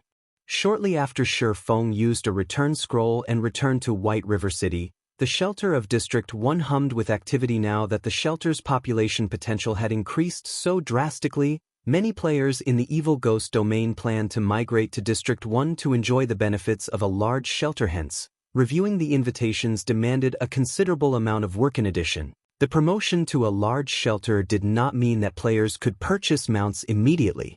There was a need to construct a taming facility first, and the construction of a taming facility required a massive amount of soul crystals. Meanwhile, after District 1's shelter became a large shelter, many guild forces based in the Evil Ghost domain began to consider it a target. They all wished to conquer the large shelter in the past, although District 1 occupied valuable land and the shelter was relatively strong. To guild forces, it had been a trivial opponent. After all, independent players ran District 1. It was of no threat to guild forces. Now, however, things had changed. District 1 had become the first district to own a large shelter in the Evil Ghost domain. This would greatly affect the situation in the Evil Ghost domain. The medium shelters under their control held no advantage against a large shelter if they could take control of District 1. Not only could they extinguish any looming threats, but they could also increase their own strength. They also wouldn't have to waste effort collecting and pooling their guild's resources to obtain a large shelter for themselves. Most importantly, District 1's large shelter had not been promoted by a guild force. As far as they were concerned, District 1 was like a heap of loose sand. Its residents were not united. They could take advantage of this and take the shelter by storm. With this, they could kill two birds with one stone. Why wouldn't they do it? For a time, the many guild forces in the Evil Ghost domain secretly plotted to insert their own men into District 1's shelter. Meanwhile, although Blue Frost and the others had predicted these guild forces' intentions, not only did they not attempt to stop them, but they also actively encouraged it. After all, they were not afraid of anyone trying to replace them. They earnestly wished the various guild forces would come and offer them more resources. The matter of District 1 joining Zero Wing was only known by a few of District 1's upper echelons. In the eyes of outsiders, District 1 had only obtained a large shelter due to its managers being very united, powerful, and lucky. Moreover, there were only so many guild forces in the Evil Ghost domain. Everyone knew which shelters belonged to which guild forces. Hence, everyone believed that District 1's shelter had yet to ally themselves with a guild. Normally, if players wished to join a shelter, the shelter's managers would welcome them with open arms. After all, more players would strengthen the shelter itself and increase the number of soul crystals the shelter could obtain. For District 1, however, other than those who had been recruited by the shelter's upper echelons, any player who wished to join District 1 was required to pay a fee of 1 soul crystal. Although the price was high, current players were much higher leveled than before. As a result, the difficulty of obtaining soul crystals and the price of soul crystals had decreased. Compared to Feng's initial arrival in the Dark Den, soul crystals' prices had fallen by 2 to 3 times. Currently, every elite party had at least 1 soul crystal on hand at all times. If they worked hard for a week or so, they could collect 6 soul crystals. Obviously, Guild Force's elite teams had a far easier time of collecting the crystals. Even after Blue Frost and the others recruited some players, there should still be 50,000 spots remaining. Charging 1 soul crystal per person, if they managed to fill all 50,000 slots, they would receive an additional 50,000 soul crystals. A player's ownership of 50,000 soul crystals was vastly different from a shelter's ownership. Take the Lion's Bar's promotion for example. If Blue Frost and the others funded the promotion themselves, they would only have to spend 500 soul crystals to promote the bar to 3 stars. However, if they used the shelter's cumulative resources, they would have to spend 10,000 crystals with 50,000 soul crystals. Not only could they easily construct a taming facility, but they could also construct 2 more buildings that supplied specialties and upgrade both buildings to 2 stars. In addition, they would have enough leftovers to upgrade the Lion's Bar to 3 stars, increasing the production volume of the 100-berry wine once more. Meanwhile, Feng had returned with a large stock of gemstones and 100-berry wine to White River City. Gemstones were extremely rare. Ordinary players would be reluctant to embed the gemstones they had obtained into their equipment. If the item were destroyed, the gemstones would similarly be destroyed. Players would generally only embed gemstones in top-tier equipment as it was a safer option. When the need arose, they could simply remove the gemstones and reuse them with other top-tier equipment. Currently, Tier 1 gemstones were very cheap in the Evil Ghost domain. Each crystal only cost 3 silver. In Star Moon Kingdom, however, each Tier 1 gemstone sold for 9 silver. As for Tier 2 gemstones, each sold for 30 silver in the Evil Ghost domain, while prices in Star Moon Kingdom fluctuated around 1 gold. Star Moon Kingdom's prices were at least 3 times higher. Feng had obtained 30,000 Tier 1 gemstones from Blue Frost. These gemstones had either been secretly purchased from the various shelters in the Evil Ghost domain or traded for light stones. A single stack contained 20 gemstones. Feng had returned with a total of 1,500 stacks of Tier 1 gemstones, valued at a total of 900 gold, which practically filled his entire bag. As for Tier 2 gemstones, he had not bothered taking any as he had the Philosopher's Stone. Through alchemy synthesis, he could produce Tier 2 gemstones from Tier 1 gemstones. After returning to White River City, Feng first headed towards the Candlelight Trading Firm. At this point, the Candlelight Trading Firm was the most lively location in White River City. It could be considered the business center of all of Star Moon Kingdom. The trading firm was the organization with the highest number of forgers and other lifestyle classes in the entire kingdom. There were all sorts of player-made advanced products for sale on its shelves. If it were available in Star Moon Kingdom, the Candlelight Trading Firm would almost certainly have it. Only certain exclusive items such as the overwhelming trading firm's Fire Dragon Potion were not available, as not even Zero Wing could obtain the designs and recipes for these items. Even so, the wide variety of products they offered was enough to overwhelm players other than Star Moon Kingdom. Thanks to Phoenix Rain's help, the Candlelight Trading Firm had also set up branch shops in the major cities of neighboring kingdoms and empires. The trading firm's daily profits reached several thousand gold.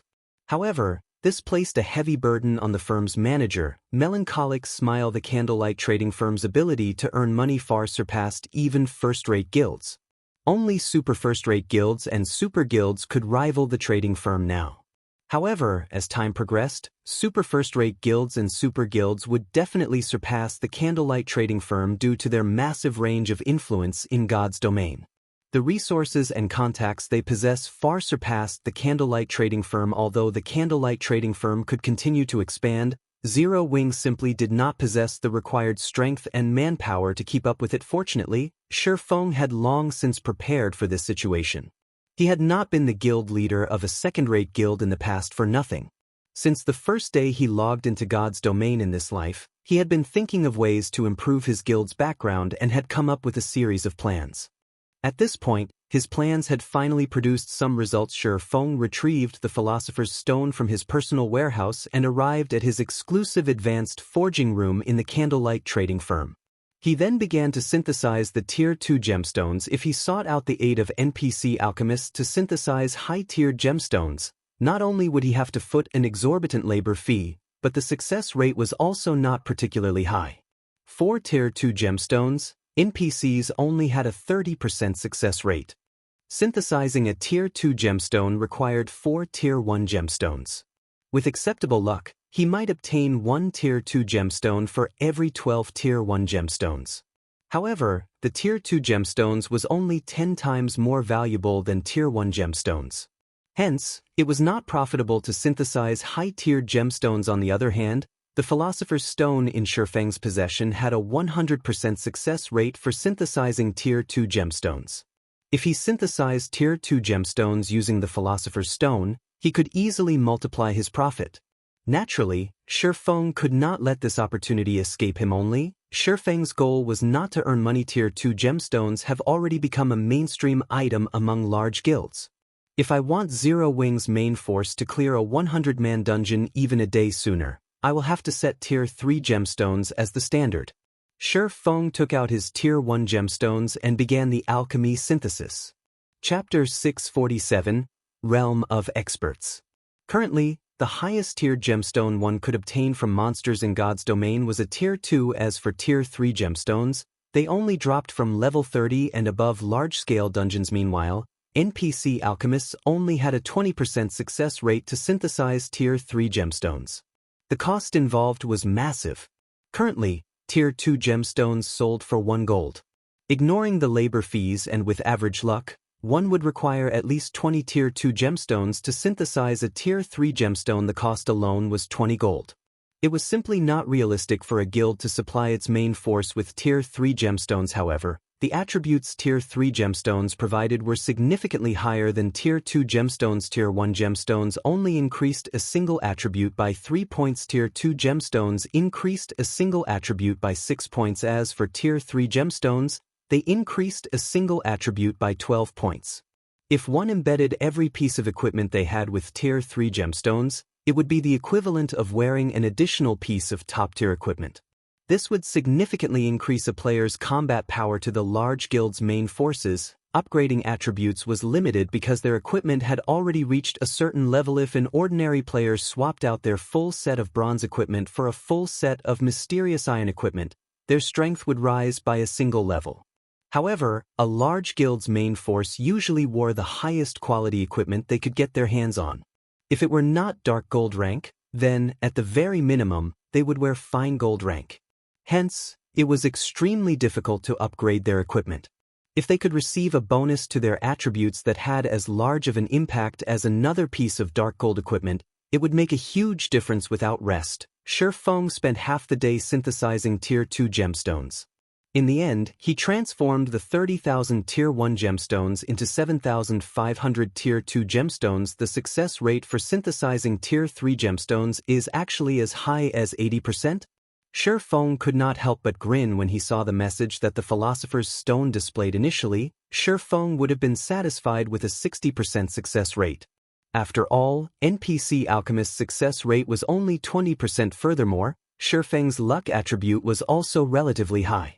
That would most likely lower his expenditure even further. 4 hours later, Shifeng had a total of 1,674 Tier 3 gemstones, 174 more than his initial estimation. If I sold all these Tier 3 gemstones, just how many more plots of land could I buy for the candlelight trading firm? Shifeng sighed as he stared at the Tier 3 gemstones cluttering the table. It was no wonder why the Philosopher's Stone was a treasure that could incite war between kingdoms and empires. Moreover, it was currently incomplete.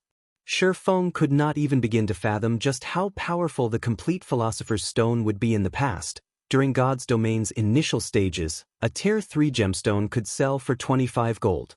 Its price was more than 10 times higher than Tier 2 gemstones. If Shifeng sold all 1,674 Tier 3 gemstones, he could earn over 40,000 gold. That was enough money to purchase 3 or 4 golden lands. Meanwhile, he had only spent 900 gold on the gemstones. However, Shifeng had no intentions of selling the Tier 3 gemstones. What Zero Wing lacked right now was a large group of experts. With these Tier 3 gemstones, he could elevate Zero Wing's strength to a whole new level. That way, the guild would have the power to support and stabilize the candlelight trading firm's development. Just as Shifeng was excitedly contacting Aqua Rose and preparing to replace the main force's Tier 2 gemstones with Tier 3 gemstones, the situation at White River City's Divine Coliseum had reached a boiling point. More experts from Heaven's Burial suddenly broke through the 4th floor of the Trial Tower. Currently, the guild had a total of 42 members who had reached the 5th floor, double that of their previous record and surpassing Zero Wing's previous record of 36 people. Although 3 more people from Zero Wing have passed through the 4th floor, Heaven's Burial is superior. Another 22 of their people have passed the 4th floor within the same time span. It really makes you wonder just how they have nurtured so many experts. It seems that Heaven's Burial has a chance of replacing Zero Wing as White River City's overlord. Overwhelming Smile isn't doing too bad either. Today, another 8 people have reached the 5th floor, pushing their total to 37. Right now, Overwhelming Smile is only behind Zero Wing by 2 people. In another 1 or 2 days, Overwhelming Smile's number of experts will probably surpass Zero Wing as well. Due to the increase of each guild's number of experts in the Divine Coliseum, many players had begun changing their opinions of Heaven's Burial and Overwhelming Smile. Although one could not tell much by the number of experts, it could indicate a guild's potential in the God's Domain of today. Due to Shifeng repeatedly shattering the concept of strength by numbers, the public no longer evaluated a guild based on how many members it possessed. Then, how could one judge a guild's strength? The first method was by examining the guild's raid progression of large-scale team dungeons.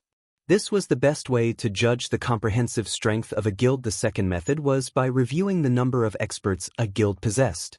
At present, passing the fourth floor was the commonly accepted standard for an expert. Very quickly, this matter attracted the attention of the various large guilds in White River City. Originally, Zero Wing had been White River City's sole ruler.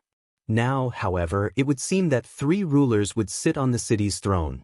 Heaven's Burial, in particular, was very mysterious. The guild developed as fast as Zero Wing had in the past. Even the famous Ghost Shadow Workshop had joined Heaven's Burial.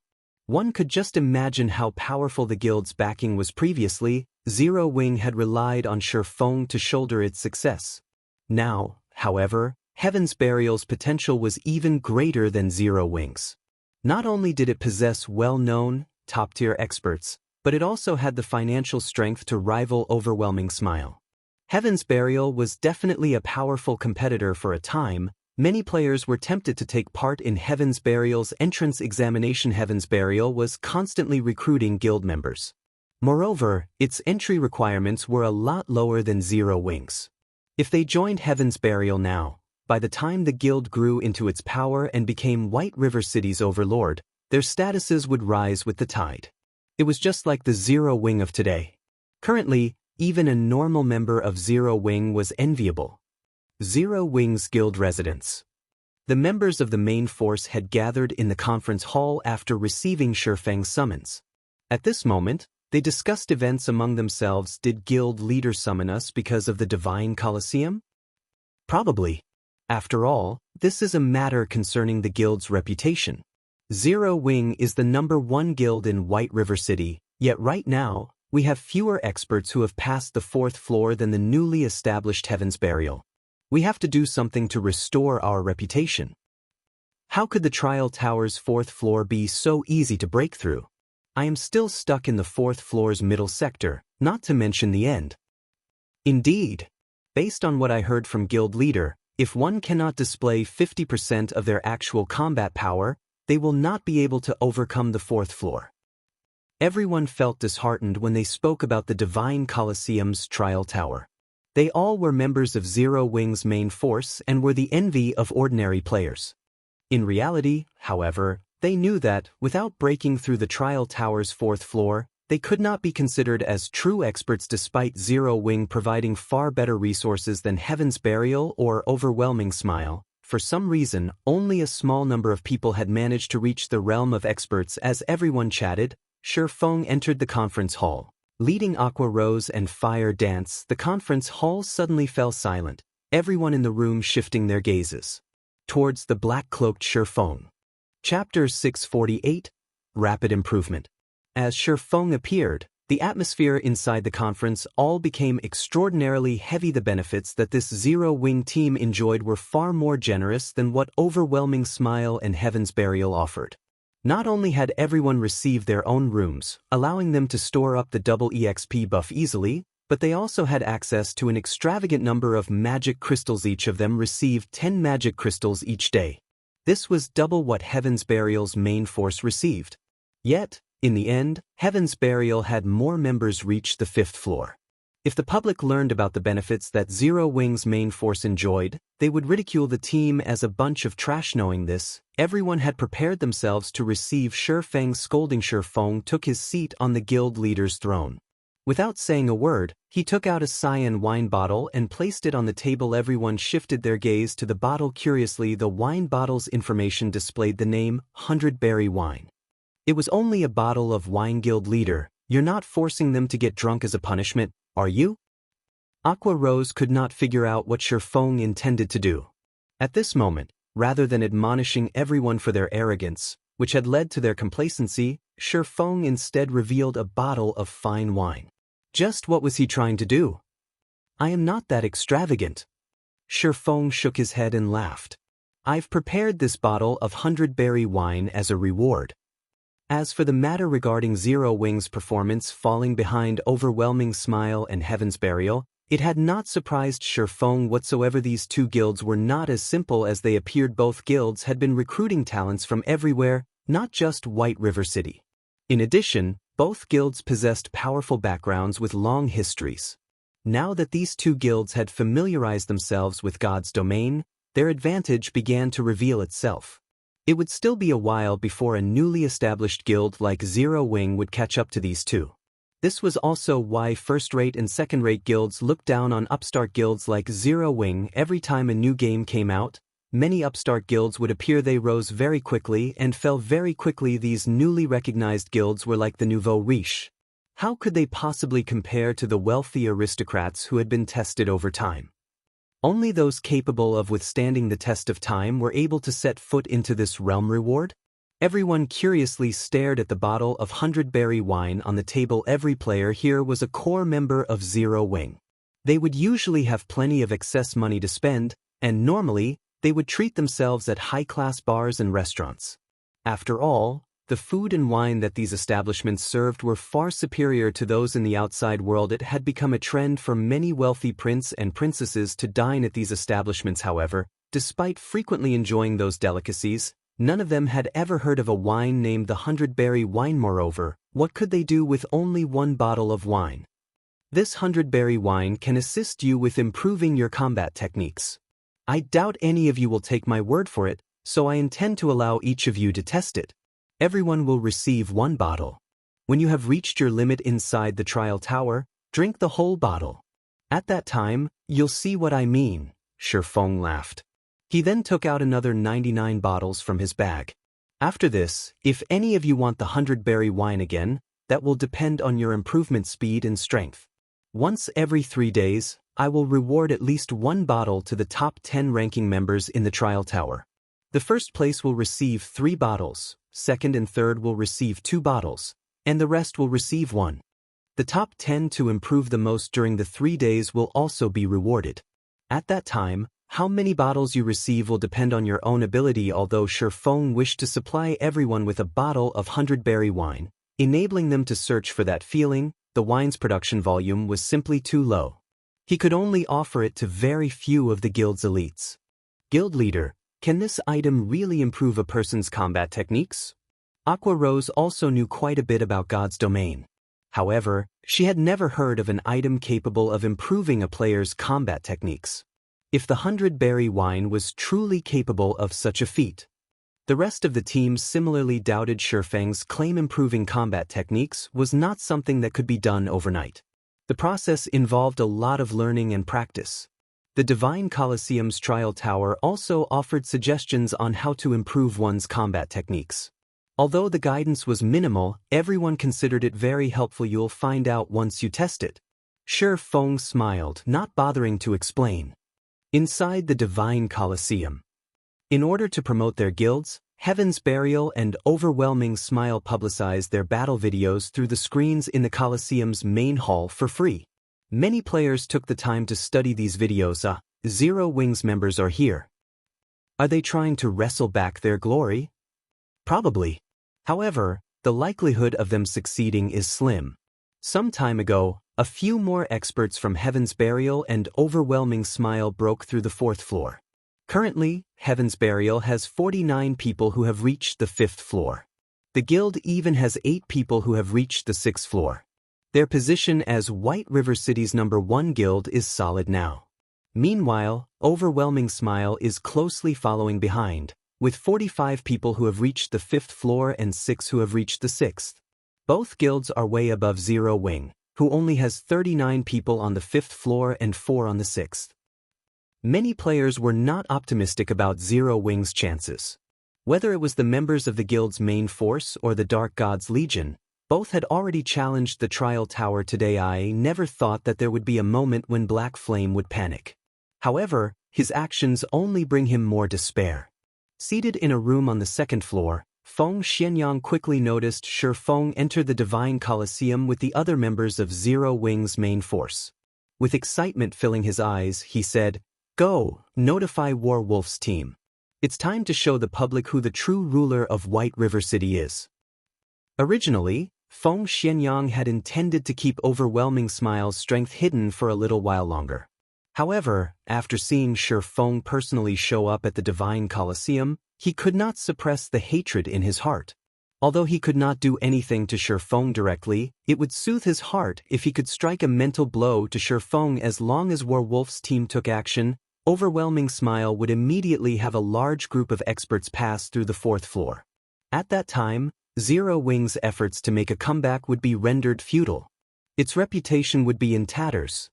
Meanwhile, the members of Zero Wing's main force, who had just entered the trial tower, felt a burden of expectation. Everyone clearly understood their own combat power. To put it simply, it was extremely difficult for them to break through the 4th floor. However, since Shi Feng had told them to give it a try, they could only grit their teeth and follow his commands very quickly. The members of Zero Wing's main force passed through one floor after another. Upon reaching the 4th floor, everyone grew anxious. The trial tower's tests were set according to the player's strength. For every test, the system would generate a perfect doppelganger of the challenger. The doppelganger possessed the same combat power as the challenger. However, the doppelganger's actual combat power varied depending on one's progression in the trial tower. Each floor was also divided into 3 stages: early, middle, and late. Through the battles with their own doppelgangers, players could learn their own shortcomings. Meanwhile, players who were capable of defeating the doppelganger during the 4th floor's late stage would basically be able to display 50% of their actual combat power. These players were regarded as experts of God's domain. However, based on the standard of the current players of God's domain and the time they had to develop themselves, very few were capable of reaching the standard of an expert. Hopefully I can pass through the late stage this time, Blackie prayed as watched his doppelganger before him. He then took out the 100-berry wine from his bag and emptied the bottle's contents, swallowing every last drop. Suddenly, his mind felt clear. Moreover, his compatibility rate with his weapon and equipment began to rise rapidly. The items felt like an extension of his own body. This is amazing. The others were similarly shocked after drinking a bottle of 100-berry wine. Their perception of the world had undergone a complete change when everyone casually used a skill. They immediately discovered their skill completion rates had significantly improved. Even Shadow Sword and the others, who had been stuck at around an 80% completion rate, could now easily achieve an 85% skill completion rate, their combat power soaring. After familiarizing themselves with this new sensation, everyone tackled their respective opponents. Chapter 649, The Number 1 Guild's Background.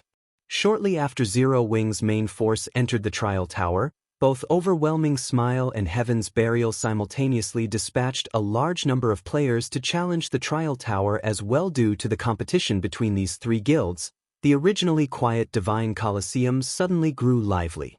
Many players who had returned to the city to rest had quickly made their way to the Divine Colosseum, hoping to witness this competition's outcome and watch the exciting battle videos. Compared to the battle videos of normal PvP battles, these battle videos were far more valuable as references. It was especially true for the battle videos after the 4th floor. This was because the system would specifically display the fighting styles of the various classes, making the battle videos much more instructive. Normally, guilds would not release such instructive battle videos to the public, keeping them for their own members. Some experts would even earn money with their battle videos. Other players would have to pay these experts a fee to watch. Many players who wished to improve themselves usually went for this option. As for those who did not wish to spend money, they would come to the Divine Colosseum to observe the battle videos for free. However, that which one can obtain for free lacked value. One would not learn the truly powerful techniques from a free battle video. As a result, the gap between paying and non-paying players widened, little by little. Meanwhile, the 3 great guilds of White River City occupied themselves with their competition. Although the battle videos these guilds publicized was limited to the 4th floor, it was enough to excite many players. I wonder which guild will obtain first place this time. I'm betting on Heaven's Burial. Of the members of Heaven's Burial I saw going in to challenge the trial tower a moment ago, a few were well-known experts of other virtual reality games. Heaven's Burial really is amazing. It has actually recruited so many experts. It won't be long before they try to claim the seat of White River City's overlord. That's right. Now that Ghost Shadow Workshop has joined Heaven's Burial, the guild's strength has soared by leaps and bounds. Ghost Shadow himself still maintains the highest record in the Trial Tower. Ghost Shadow indeed deserves to be called one of the virtual gaming world's top-tier experts. Even now, no one else has reached the 7th floor. Moreover, he even reached the middle stage of the 7th floor. I heard that Star Moon City's best record stopped at the 6th floor's middle stage. This is simply madness. I'm an elite member of the Assassin's Alliance, but even until now, I am still stuck on the 3rd floor. The 4th floor is still out of my reach. It really makes you wonder just how those experts manage to do it. However, isn't Black Flame Star Moon Kingdom's #1 expert? Did Black Flame fail to reach the 7th floor? I'm not sure. However, Black Flame's name isn't on the trial list. Maybe he hasn't challenged the trial tower yet. Hasn't challenged it yet? He must be afraid of embarrassing himself. If he fails to surpass Ghost Shadow, he will lose his title as Star Moon Kingdom's #1 expert. Everyone grew excited as they examined the trial tower's ranking list. Normally, it was extremely difficult for ordinary players to meet experts like Ghost Shadow. They lived in two completely different worlds. Now, not only did they have the chance to see these experts in person, but they also got to watch these famous experts compete against the main force of White River City's #1 guild, Zero Wing. How could they not be excited? Just as everyone chatted about which guild was stronger and which expert was more powerful, something changed on the trial list quick. Someone just passed the 4th floor and reached the 5th. A perceptive player quickly discovered the change. There were two ranking lists posted in the Divine Colosseum. One was the tournament list, which catered towards PvP battles, while the other was the trial list. Trial list held the names of the players who managed to clear each floor and the name of the guild they belonged to. However, only the top 300 players on each floor would be displayed. For those who cleared the same floor, they would be ranked based on their clear time. However, the clear time held no particular meaning, as everyone only paid attention to the players on the highest floors. Nobody would care about how fast a person could clear the first 3 floors. Meanwhile, as there had yet to be a total of 300 players in White River City who had reached the 5th floor, it was very easy for players to notice a change to the number of players currently on the 5th floor and identify the person responsible for the change. Werewolf? Who is that? Why haven't I heard of him before? Really though, his clear time sure is short. His clear time for the 4th floor is only longer than Ghost Shadow's. I never thought that Overwhelming Smile would have such a powerful expert. If he has cleared the 4th floor so quickly, he should be able to reach the 6th floor. Suddenly, the crowd fell into a heated discussion in White River City. The players who could reach the 6th floor were as rare as a phoenix's feather. There were less than 20 as of this moment. Moreover, these experts were members of the 3 great guilds. Meanwhile, there was only one person who had managed to reach the 7th floor, and that was the famous Ghost Shadow 6th floor. Feng Xianyang was filled with disdain when he heard the players chattering downstairs. What does the 6th floor amount to? The #1 spot on the trial list will belong to Overwhelming Smile. A moment later, Warwolf cleared the 5th floor, his name entering the 6th floor's list. The 6th floor's list housed very few people, so a new addition was bound to attract attention. At the same time, 5 more players passed through the 4th floor. Among them, 2 were members of Heaven's Burial, 2 were Overwhelming Smile's members, and the last person was Zero Wings Blackie, who had once ranked #1 on White River City's ranking list. It seems Zero Wing really is crap. 3 more experts from Overwhelming Smile have reached the 5th floor, and 1 has even reached the 6th. As for Heaven's Burial, 2 of their players have passed through the 4th floor as well. On the other hand, despite sending so many people in, only 1 person from Zero Wing has managed to reach the 5th floor. It seems that Zero Wing is no match for the 2 other guilds when it comes to nurturing experts. Everyone made their own judgments upon seeing the obvious differences between the 3 guilds. Black Flame, do you see now? This is the difference between our guilds. No matter how amazing you are, do you think a guild with the support of only 1 person can surpass a real, large guild? Feng Xianyang celebrated as he looked towards the room Feng resided in. Time slowly passed. Suddenly, something inconceivable happened. The 7th floor's list, which originally only had one lonely name on it, suddenly had two. Who is Werewolf? He has actually passed through the 6th floor and entered the 7th floor. This is madness. It would be awesome if he released his battle video. The main hall suddenly exploded with activity. To the majority of current players, the 7th floor was a legend. It was a floor they could never reach. Meanwhile, sitting in one of the rooms on the 2nd floor, Ghost Shadow frowned when he saw this change. So, there's still such an expert in White River City. A hint of excitement flashed in Ghost Shadow's eyes. It was very lonely being an expert of his caliber. It was extremely difficult to find someone to compete with throughout White River City. There were only two experts who he was interested in. The first was Black Flame, while the second was Flame Blood. Now, one more had caught his interest, Werewolf. However, while everyone committed Werewolf's name to memory, another name suddenly joined his on the 7th floor's list: Fire Dance. Everyone knew this name, the commander of Zero Wing's main force. Many of Overwhelming Smile's experts had died at her hands.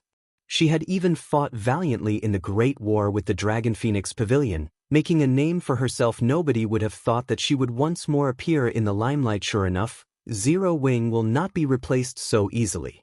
Ghost Shadow could not help his elation when he saw another person reach the 7th floor. How is this possible? Feng Xianyang stared at the name on the 7th floor's list in disbelief. Fire Dance, Assassin, Affiliated Guild, Zero Wing. No matter how he looked at it, the name belonged to Fire Dance of Zero Wing. However, a short moment later, another new name appeared on the 7th floor's list: Violet Cloud, Cleric, Affiliated Guild, Zero Wing. Chapter 650, Breaking the Record. Chapter 650, Breaking the Record. The appearance of a fourth name on the trial list's 7th floor instantly plunged the Divine Colosseum's main hall into silence. Everyone's eyes nearly popped out of their sockets when they saw Violet Cloud's name. How? Feng Xianyang, who occupied a VIP room, also stared, slack-jawed. Having lost his previous calm, he could barely accept Fire Dance reaching the 7th floor. After all, she was the commander of Zero Wing's main force. However, he could not bring himself to accept Violet Cloud's victory. Aside from the difficulty of reaching the 7th floor, just the fact that there were two people in Zero Wing capable of this success was shocking. Yet, the second person from Zero Wing to reach the 7th floor was not even a combat class. Instead, she was a cleric, one of the healer classes. It was commonly known that, out of the 12 main classes in God's domain, the healer classes possessed the weakest combat power. It was also a lot more difficult for healer classes to advance in the trial tower, as most of their skills focused on healing rather than dealing damage. Hence, healers never ranked particularly high in the trial tower. Yet, Violet Cloud, a cleric, had actually managed to reach the 7th floor. However, what everyone did not know was that, in reality, Violet Cloud possessed a hidden class. She was not purely a cleric. Regarding combat capabilities, Violet Cloud was slightly stronger than ordinary combat classes. Moreover, Violet Cloud had a bit more control over her own body than Fire Dance. Since Fire Dance had reached the 7th floor, Violet Cloud would naturally be able to do so as well. One could say that this was expected when comparing top combat power. It was obvious, with a glance, which guild was superior. Zero Wing grasped a complete victory. Zero Wing really is the #1 guild.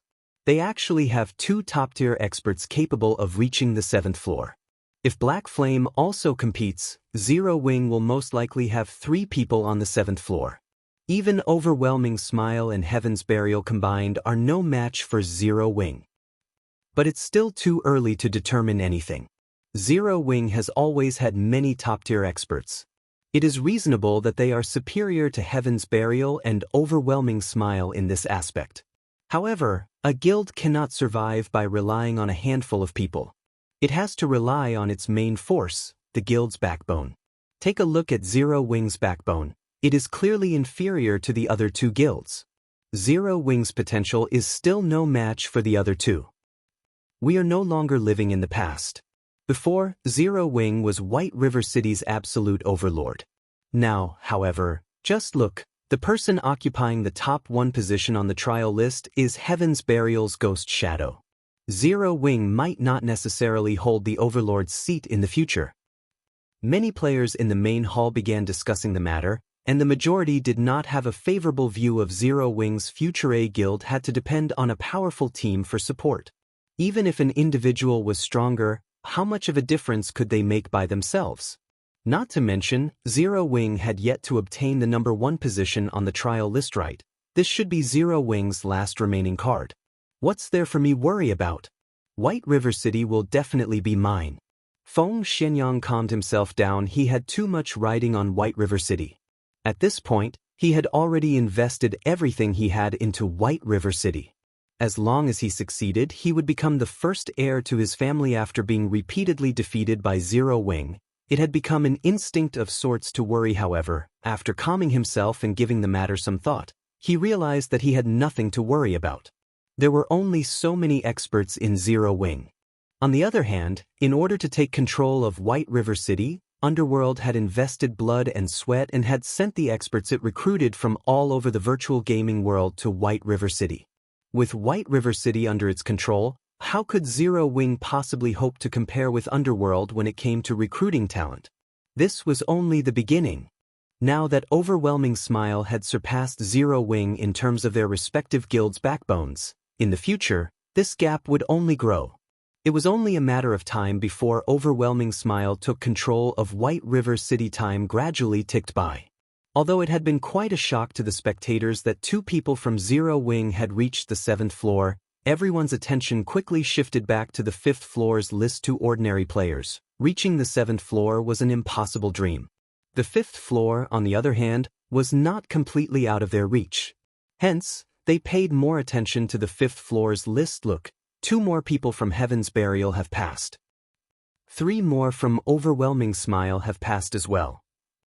Just as everyone was focused on the 5th floor's list, the list suddenly began to change multiple times. What's going on? I'm not seeing things, right? Why did more than a dozen names suddenly appear on the list? Wow, it's true. The total number of people on the list was 224. Now it's 242. I wonder which guild or independent players succeeded. Many among the spectators greatly admired the independent experts who had reached the 5th floor. At this point, there were only a few experts in White River City who had reached the 5th floor. If one were an independent expert, large guilds would shower them with invitations and various offers. They would become famous overnight and would no longer have to live an ordinary life. This situation had driven many independent players into a frenzy.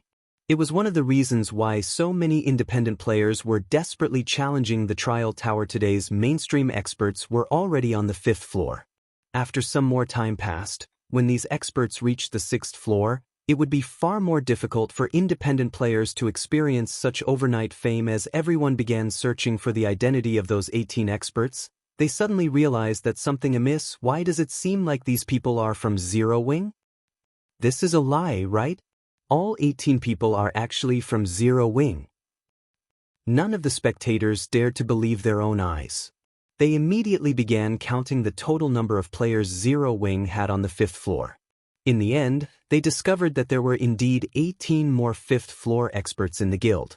Instantly, Zero Wing became the guild with the most experts on the trial tower's 5th floor. However, just as they finished counting, another group of experts managed to pass through the 4th floor. This time, the numbers were even more frightening, with a total of 45 people. Moreover, all 45 were members of Zero Wing. Suddenly, the Divine Colosseum fell silent. Just what was this?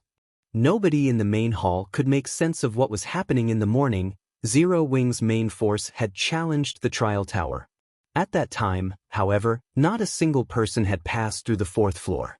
Yet, now, every single one of them past Zero Wing now had a total of 103 people on the trial tower's 5th floor, far ahead of Heaven's Burial and Overwhelming Smile. Impossible. This is not possible. Something must have gone wrong with the trial tower. Feng Xianyang abruptly stood, his eyes bulging as he stared at the trial list. If it were just an additional dozen or so people, he would have, at most, been surprised. However, if every single member of Zero Wing's main force was an expert who passed the 4th floor, the term shock was no longer appropriate. This was simply terrifying. To obtain more experts who could pass through the 4th floor, Feng Xianyang had scoured and poached talents from various other cities. He had also received a continuous supply of experts from Underworld. Yet, even so, he still couldn't produce a 100-man team of such experts. What about Zero Wing? Not only was it a guild without any backing whatsoever, but it also lacked a wide array of connections. How did such a guild manage to obtain so many experts? Zero Wing really knows how to hide its strength. Ghost Shadow squinted his eyes at the 5th floor's list. He, too, felt a heavy pressure weigh on him. There was no longer anybody who dared to look down on Zero Wing. Nobody dared disparage the guild anymore, claiming that its position as White River City's overlord was no longer stable. What a joke. If Zero Wing's entire main force consisted of 5th floor experts, which guild in White River City could contend with it? Not to mention White River City, even in all of Star Moon Kingdom, there was not a single guild that was a match for Zero Wing. However, before everyone could recover from their daze, another change occurred on the trial list's 7th floor. This time, however, there was no addition to the list itself. Instead, the rankings had changed. The lofty and overweening Ghost Shadow, who had stood at the very top of the trial list, had fallen. Moreover, he had fallen not just 1, but 2 places, taking the 3rd place on the 7th floor. Meanwhile, the 1st and 2nd ranks on the trial tower's 7th floor now belonged to Fire Dance and Violet Cloud, respectively. Chapter 651, Sensational. Chapter 651, Sensational. The floors of the trial tower were divided into 3 stages for the trial tower's first 4 floors. The difference between each stage was small. However, from the 5th floor onwards, the required combat power would increase significantly with each subsequent stage. Hence, every time a player passed a stage after reaching the 5th floor, they had to undergo a relatively long period of training to proceed further in the Divine Colosseum. Only experts who had passed through the 4th floor would know how difficult it was to overcome each stage from the 5th floor onwards. Not to mention, Fire Dance and Violet Cloud had only recently passed the 6th floor, arriving on the 7th floor. However, of everyone in the Divine Colosseum, the situation shocked Ghost Shadow the most. The record he maintained so far was the middle stage of the 7th floor. In other words, both girls from Zero Wing had at least reached the 7th floor's middle stage and had performed better than he had. He knew full well just how difficult the battles on the 7th floor were. That was no longer a challenge that an ordinary human being could tackle.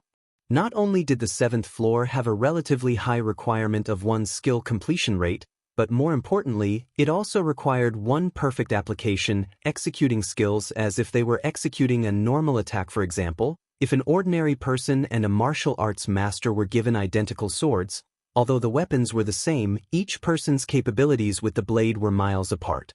Similarly, the combat power each individual could display was miles apart from each other. In this case, skill completion rate was the weapon. The higher the skill completion rate was, the more power the weapon could display. However, how much of that power was actually displayed still depended on the individual's application. Ghost Shadow recognized himself as one of the top players in the virtual gaming world. He was also a talented individual. After coming into contact with God's domain, he had continuously researched and explored ways to better integrate his skills into his basic attacks, displaying the maximum effect of his skills and eliminating any hindrance in battle. Yet, now, 2 little girls had surpassed him so quickly. It was inconceivable. Have they been holding back all this time? Ghost Shadow wondered. In fact, Ghost Shadow wasn't the only one with such thoughts. Everyone wondered. There was no other explanation. Something like a breakthrough in the face of a crisis was legendary. It might be a coincidence if it were just one person, but it was impossible for 2 people to encounter such a coincidence at the same time. The effect of the 100-berry wine is really impressive. It's a pity that I can only get my hands on so many bottles. Relaxing in a room, Shifeng nodded and smiled as he watched the trial list. Shifeng was not surprised that every member had managed to pass the 4th floor. After all, that was the system-acknowledged standard for an ordinary expert. After drinking the 100-berry wine, a player's compatibility rate would increase significantly. Normally, the wine was capable of increasing a player's skill completion rate by roughly 10%, though the effects grew weaker as one progressed. However, to Zero Wing's core members whose skill completion rates hovered around 70%, their skill completion rates would increase to 80% or more upon drinking the 100-berry wine. Normally, one would pass through the 4th floor so long as they could maintain a stable skill completion rate of 75%. Hence, it was only natural for everyone to reach the 5th floor. Meanwhile, Fire Dance and Violet Cloud were capable of reaching 85% completion rate with their skills. After drinking the 100-berry wine, their skill completion rates could increase to roughly 90%. Although it was only a meager increase of 5%, the power they could display with their skills would improve by 20% or 30%. The basic requirement for reaching the 7th floor was a skill completion rate of 85%, displaying 100% of a skill's effect. In addition, if one were capable of skillfully applying their skills into their basic attacks, they could normally pass through the 7th floor's early stage. Although Fire Dance and Violet Cloud might still lack actual combat experience and were not proficient with skill application, a skill completion rate of 90% would be sufficient to get them through even the middle stage and pushing them into the 7th floor's late stage. Hence, the fact that the two girls had managed to surpass a veteran top-tier expert like Ghost Shadow did not surprise Shifeng at all. If Ghost Shadow could achieve a 90% completion rate with his skills right now, at the very minimum, he could set foot on the 8th floor. It's unfortunate that the 100-berry wine only improves a person's combat power temporarily. A person's comprehension depends on the person. Shifeng sighed as he glanced at the remaining 110 bottles of 100-berry wine in his bag. The 100-berry wine was a strategic tool in nurturing experts. It was no wonder why the fantasy shrine had managed to rise to power so quickly in the past. The 100-berry wine had definitely contributed to this achievement. Shortly after every member of Zero Wing's main force passed through the Trial Tower's 4th floor, news spread at the speed of light. This reminded everyone just how powerful Zero Wing was. Upon receiving this information, many guilds gave up on their development in White River City, shifting their attention to other cities instead. Against Zero Wing, whose main force consisted entirely of experts who could clear the 4th floor, their guilds stood no chance. Rather than wait for their extermination, it would be better for them to develop themselves elsewhere. Their chances of achieving success might even be higher somewhere else. Meanwhile, in Heaven's Burial's guild residence. Just how did Zero Wing manage to recruit so many experts? Flame Blood frowned upon receiving news of the Divine Colosseum's latest events. What happened? A short and chubby middle-aged man beside Flame Blood asked in a low tone. Zero Wing just sent its main force to challenge the Trial Tower. In the end, every member has managed to reach the 5th floor. Among them, 2 have even surpassed Ghost Shadow's record, Flame Blood said, not showing any signs of the arrogance he usually displayed as the commander of Heaven's Burial's main force. On the contrary, he had lowered his posture when he spoke to the chubby middle-aged man. Although the man before Flame Blood was not adept with virtual reality games, the man's position in the real world allowed him to remove Flame Blood from Heaven's Burial easily should he ever wish to. Even the guild leader of Heaven's Burial, Singular Burial, had to treat this middle-aged man with great respect. Interesting. It seems that we won't be able to avoid a confrontation with Zero Wing if we wish to obtain this treasured land, the chubby man said as he caressed his goatee. After a moment of silence, he continued, since we can't beat them with numbers, let's improve the guild's overall strength. Flame Blood, notify Ghost Shadow and tell him that I'll send Daybreak Fog to help out. We need to obtain the first clear of a 100-man dungeon as soon as possible. Daybreak Fog. Flame Blood could not help his surprise at the mention of this name. Are we giving up on Starmoon City? Heaven's Burial's ambition was colossal. The guild aimed to control all of Starmoon Kingdom. The best way to do so was to take control of the kingdom's lifeline first. Its players. The 2 cities with the largest player population in the kingdom were Starmoon City and White River City. Both also had the largest gathering of elite players.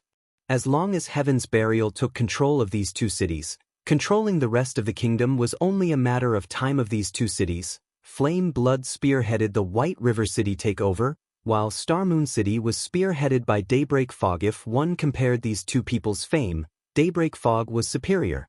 Flame Blood was merely one of the previous year's top 10 newcomers. On the other hand, Daybreak Fog had been one of the top 10 newcomers of the virtual gaming world 2 years ago. Afterward, she had continued to perform magnificently in many virtual reality games. Her fame was only slightly inferior to the Snow Goddess, Gentle Snow, As she had made her debut roughly 2 years later than Gentle Snow had in terms of strength, Daybreak Fog ranked third within Heaven's Burial. If they really sent Daybreak Fog to White River City as support, with her strength and her team, Heaven's Burial might actually have a chance of clearing a 100-man team dungeon after all. During this period, everyone mostly understood the difficulty of a 100-man team dungeon. From the experience of clearing 50-man team dungeons, they had thought up of plenty of strategies. Now, all they needed to do was to take action. White River City has become Starmoon Kingdom's business center. The number of elite players migrating to the city increases by the day. Starmoon City is no match in this aspect. Hence, we have to prioritize this side for now. Moreover, when comparing the difficulty of 100-man dungeons, White River Cities is easier. If we allow Zero Wing to continue developing unhindered, it will become impossible to take control of White River City in the future. Suddenly, Shifeng received a communication request from a friend. Gentle Snow. Chapter 652, Asura Mode Dungeon. Miss Snow, long time no see. You look tired, Shifeng said, slightly surprised as he saw Gentle Snow's haggard expression through the video chat. Gentle Snow was a well-known superwoman in the virtual gaming world.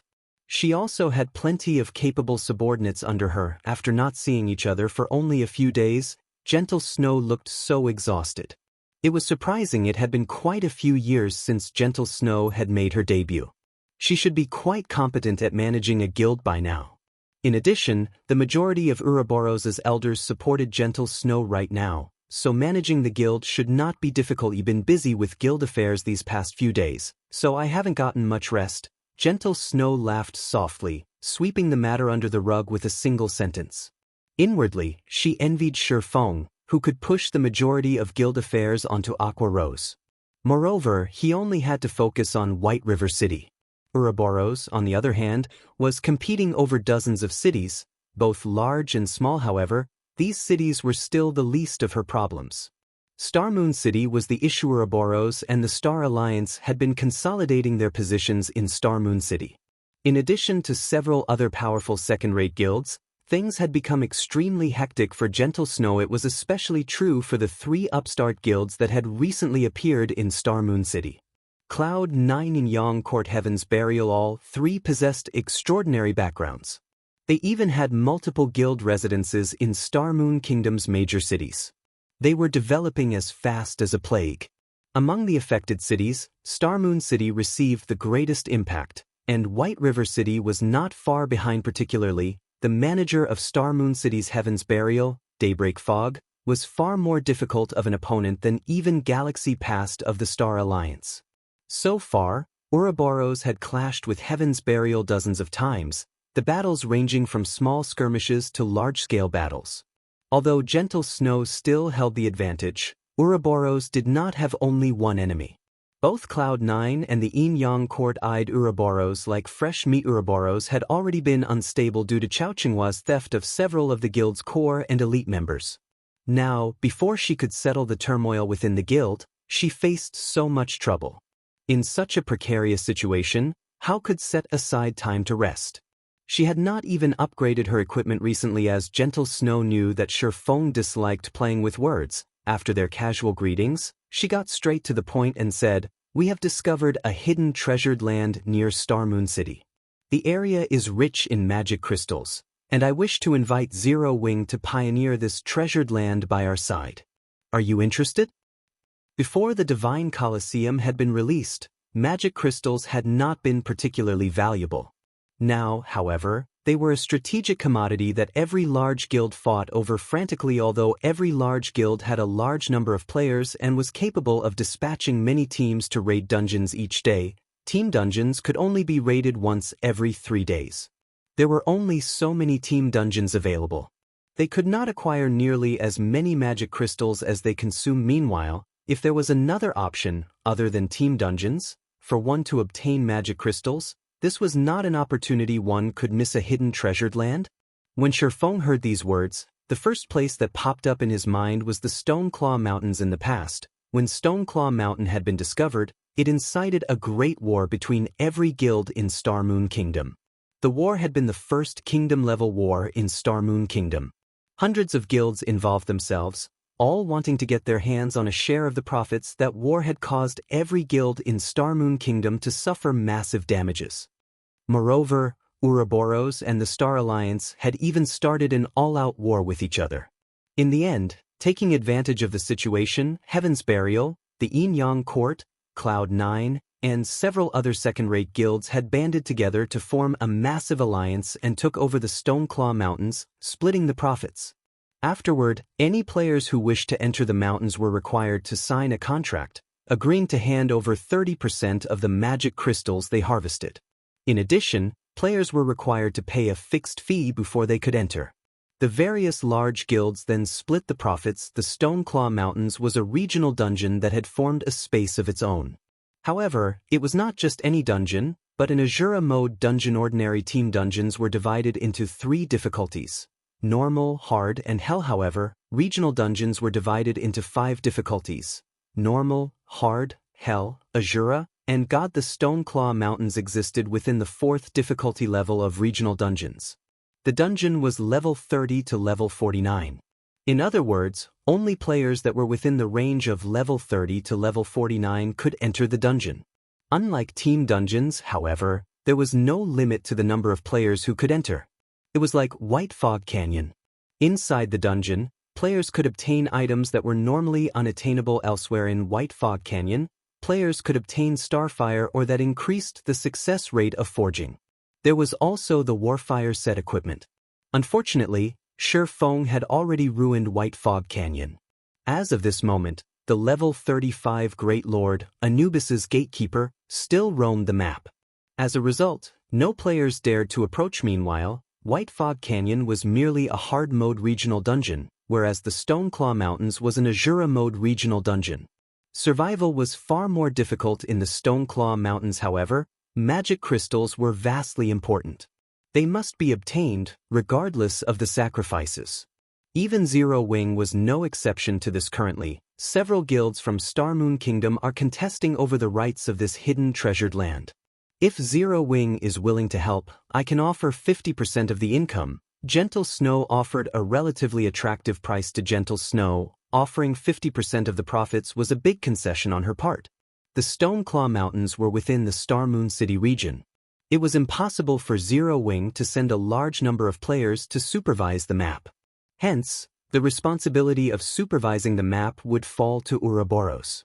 However, Zero Wing possessed extraordinary strength. As of this moment, even Shurfeng's strength was a mystery. If Ouroboros and Zero Wing banded together, their chances of coming out on top would be a lot higher. Furthermore, working with other guilds was simply not an option for Ouroboros. All right, but I have a condition, Shurfeng responded after giving it some thought. Zero Wing was based in White River City. There was a limit to how much combat power it could display in the faraway Starmoon City. Even though the guild was powerful, it could not move on the Stoneclaw Mountains by itself. Moreover, it was not realistic for a single guild to monopolize the Stoneclaw Mountains. Tell me. Gentle Snow rolled her eyes at Shurfeng. Her offer had already been bountiful, yet Shurfeng still had conditions of his own. It's not really a condition. I just need Ouroboros to help me obtain some materials.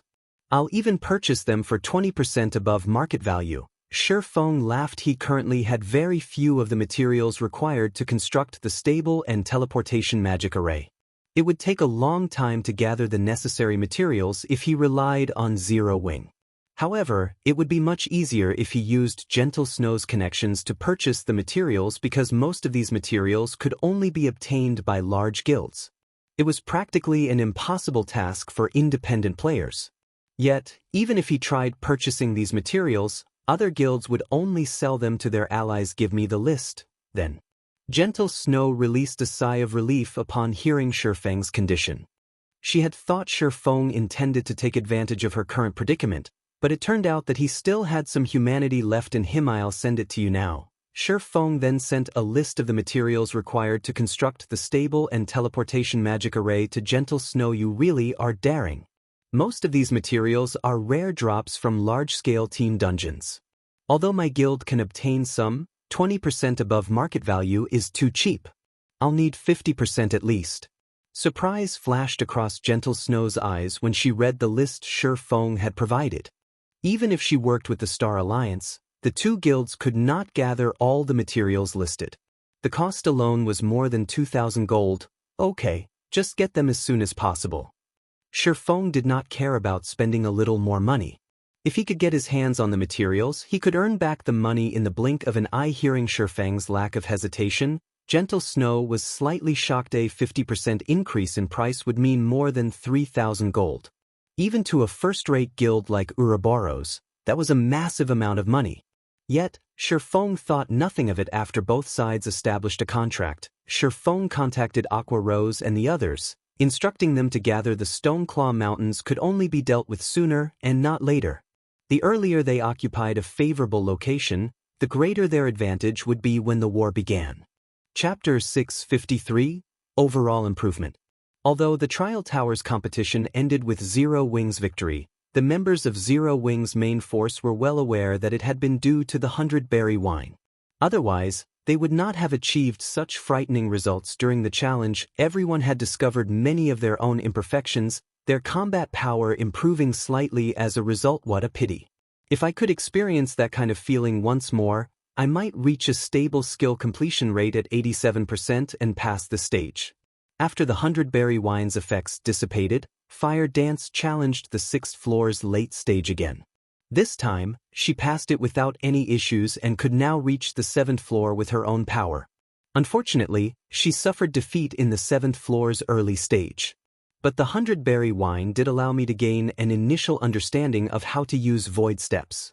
Guild leader will be surprised if he finds out.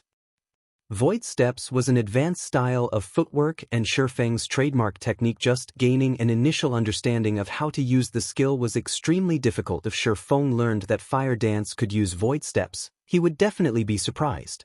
He had spent many years in order to learn the technique, yet Fire Dance had managed to grasp it in such a short time.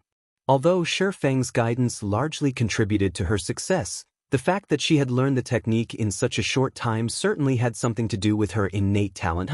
Return to the residence? Fire Dance muttered as she read the message Aqua Rose had sent to her. She then chose to teleport out of the trial tower. Inside the conference hall of Zero Wings Guild residence. Without wasting time, Feng retrieved all of the synthesized Tier 3 gemstones from his bag. All of you, equip these Tier 3 gemstones. Feng had already replaced all his Tier 2 gemstones with Tier 3 strength-attributed gemstones. As a result, his strength attribute had increased by more than 100 points. At this moment, even without activating Heavenly Dragon's power, his strength could match a chieftain of the same level. Even a lord of the same level would struggle to push him back if the main force replaced their Tier 2 gemstones with Tier 3 gemstones as well. Although they would not be as strong as he was, they could still contend with a special elite of the same level. Some, such as Fire Dance and the others, who wore a Tier 1 set equipment, might be capable of more. Ordinary players' attributes were inferior to common monsters of the same level. They would only be slightly stronger with a full set of bronze equipment.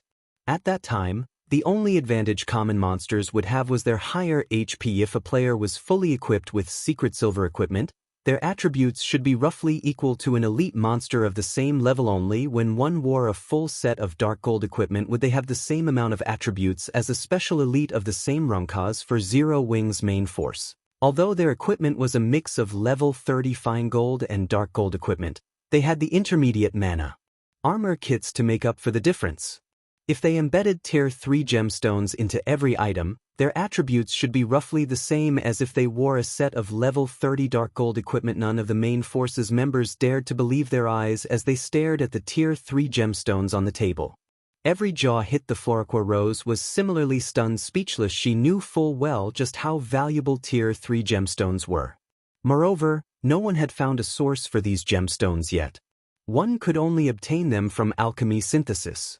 However, synthesizing a Tier 3 gemstone would cost at least 20 gold. Meanwhile, there were over 1,000 shining gemstones on the table.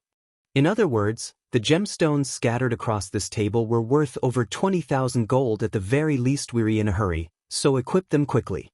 Feng had already received a status report about the Stoneclaw Mountains. Although things seemed calm on the surface, and the various guilds were busy killing monsters and grinding for magic crystals. The number of guild players gathering in the mountains increased by the minute.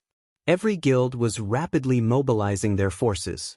Even Stone Forest Town, the closest town to the Stoneclaw Mountains, was surrounded by players. All of these players were members of various large guilds. It seemed that these guilds intended to capture Stone Forest Town. The nearest teleportation array to the Stoneclaw Mountains was over 10 hours on foot. On the other hand, Stone Forest Town was only an hour from the Asura mode dungeon. The town was an absolute treasure whether it was for repairing equipment or purchasing consumables. Stone Forest Town was the best option otherwise. They would have to waste a day to travel back and forth between Starmoon City and the Stoneclaw Mountains. Meanwhile, Stone Forest Town was not under Starmoon Kingdom's control. Instead, the forces of darkness held it. It was one of the towns that players could capture and occupy. As long as the town fell under a guild's control, said guild could hire an army of NPCs to defend the town for 15 days. Even if every guild in Starmoon Kingdom banded together, they would not be able to do anything to the captured Stone Forest Town. After a guild successfully captured Stone Forest Town, said guild would also receive an additional advantage. They could select a resurrection point. When players died, they would revive in their own cities. Of course, players could also choose to revive at the nearest resurrection point. Meanwhile, Stone Forest Town was the nearest resurrection point to the Stoneclaw Mountains. However, the precondition for reviving in Stone Forest Town was that one needed to capture it. Moreover, only members of the guild that held the town, or those given explicit permission by said guild, could revive there. This would be a huge advantage for capturing the Stoneclaw Mountains in the future. Since Shi Feng had learned that the Stoneclaw Mountains had been activated, he would not waste any time. He intended to capture Stone Forest Town with Zero Wing's greatest forces. Unfortunately, other guilds shared the same thoughts. For now, though, he needed to occupy a strategic location as quickly as possible. Otherwise, their tasks would be far more difficult. A short moment later, every member of the main force had replaced their Tier 2 gemstones with Tier 3 gemstones, their attributes increasing significantly, following which, Shi Feng led the main force and the Dark God's Legion mightily towards the teleportation hall. Wow, what's Zero Wing up to? Whoa, that's so impressive. I'm actually having trouble breathing right now. Is Zero Wing planning to start a war? The players on the streets could not help but wonder when they saw Zero Wing's frightening momentum. Over 400 players, fully equipped with the current best equipment, marched down the street. No matter where this army went, they would be a force to be reckoned with. They could easily trample a large guild. Not to mention, over 100 of these players were experts who had surpassed the 4th floor of the trial tower. If they participated in a field battle, they could easily stand against several thousand elite players. Meanwhile, a single large guild only had several thousand elite players. Suddenly, the various large guilds in White River City began to panic. Although an army of over 400 players seemed small, its strength was no laughing matter. If they wanted to, they could easily obliterate any guild team that was grinding out in the fields. Does Black Flame intend to move against us? Feng Xianyang trembled upon receiving this news.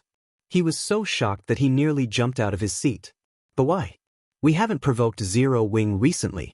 We even yielded a few high-resource areas to them. They shouldn't have any reason to deal with us. Did some fool go and provoke Black Flame again? At this moment, the upper echelons of the various large guilds in White River City felt threatened. Every one of them immediately withdrew from the fields, returning either to White River City or the nearest town as fast as possible. Chapter 654, Town Capturing. Starmoon City, Stone Forest Town. Ever since the Stoneclaw Mountains had been discovered, the upper echelons of the various large guilds had realized the importance of Stone Forest Town. As a result, the various large guilds in Starmoon City had frantically gathered their members around the town. Upon receiving information regarding the Stoneclaw Mountains, large guilds from other cities also mobilized their forces to Stone Forest Town. However, as the teleportation fees were a problem, they could not dispatch too many members. Most of the members they sent were the guild's elites. After arriving at Stone Forest Town, these guilds would send their main forces to the Stoneclaw Mountains to grind for magic crystals. while leaving behind the majority of their elites to stand guard a short distance away from Stone Forest Town to observe other guilds. At this moment, Stone Forest Town was surrounded. There were over 300,000 players watching the town, making the town's resident players quite uncomfortable. These 300,000 plus players were not ordinary players. They all were the elite members of various large guilds. They were stronger than even 3 million ordinary players. If these elites surged into Stone Forest Town at the same time, although the town was protected by level 55 dark NPCs, these NPCs would most likely fall under the fierce assault of so many elite players. The only fortunate advantage that they had was that these elite players belonged to multiple large guilds. They were not united, each guild having their own intentions, and here I thought this was our chance as dark guilds to rise to power. I didn't think that the Star Moon City's guilds would find out about the Stoneclaw Mountains so soon. Now, we won't even have a place to level up. What are you worried about? Don't forget that Stone Forest Town has the 3 great leaders. Furthermore, the guilds outside are not united. Unless some guild is looking to get itself killed and benefit the other guilds, they won't invade. You're not exactly wrong, but Star Moon City's first-rate guilds, Ouroboros and the Star Alliance, have dispatched most of their elites already. Of the 300,000 plus elite players out there, over 1/3 belong to those 2 guilds. Even if the other guilds don't make a move, those 2 alone are enough to capture the town. Stone Forest Town's red names discussed their current predicament. They were at a loss on what they should do next. Originally, they had simply lived here in peace. When they had nothing better to do, they would kill some players to earn some money or complete some high-level quests. They lived carefree lives. Hence, they had never imagined that such a massive issue would arrive on their doorsteps one day. On a hilltop a short distance away from Stone Forest Town, a group of players quietly observed the town below. These players were uniformly level 30 and wore level 30 fine gold or above equipment. Not far behind these players, there were more than 70,000 players standing at attention. The majority of the players in this army were level 28, with the lowest being level 27. They were 2 or 3 levels higher than the current average level of players. These players were none other than the members of the Star Alliance led by Galaxy Past. Star Alliance was also the guild that had dispatched the most players to Stone Forest Town, an army of 70,000 elite players. This was the strength of a first-rate guild. It was not something a second-rate guild could hope to compete with.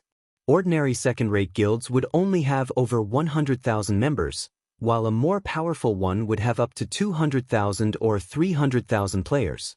Of these players, only a maximum of 30,000 or 40,000 would be elite players. After deploying these elites across multiple cities, it would be amazing enough if a second-rate guild could dispatch 20,000 elites for a single expedition. However, compared to a first-rate guild like the Star Alliance, second-rate guilds were not worth mentioning. Guild leader, I've put together a detailed report on Stone Forest Town with the results from my investigation. There are roughly over 1,000 NPCs in the town, and the majority are level 55 elite guards. There are over 100 level 60 Tier 1 NPCs and roughly 30 level 60 Tier 2 NPCs. If a fight breaks out, more NPCs might show up. However, the largest challenge of capturing the town will be Stone Forest Town's 3 great leaders. Flourishing Willow, who wore dark blue leather armor, reported softly, "Are the 3 great leaders very powerful?" Galaxy Past asked. According to the information I obtained from the red names living there, these leaders are only Tier 2 NPCs.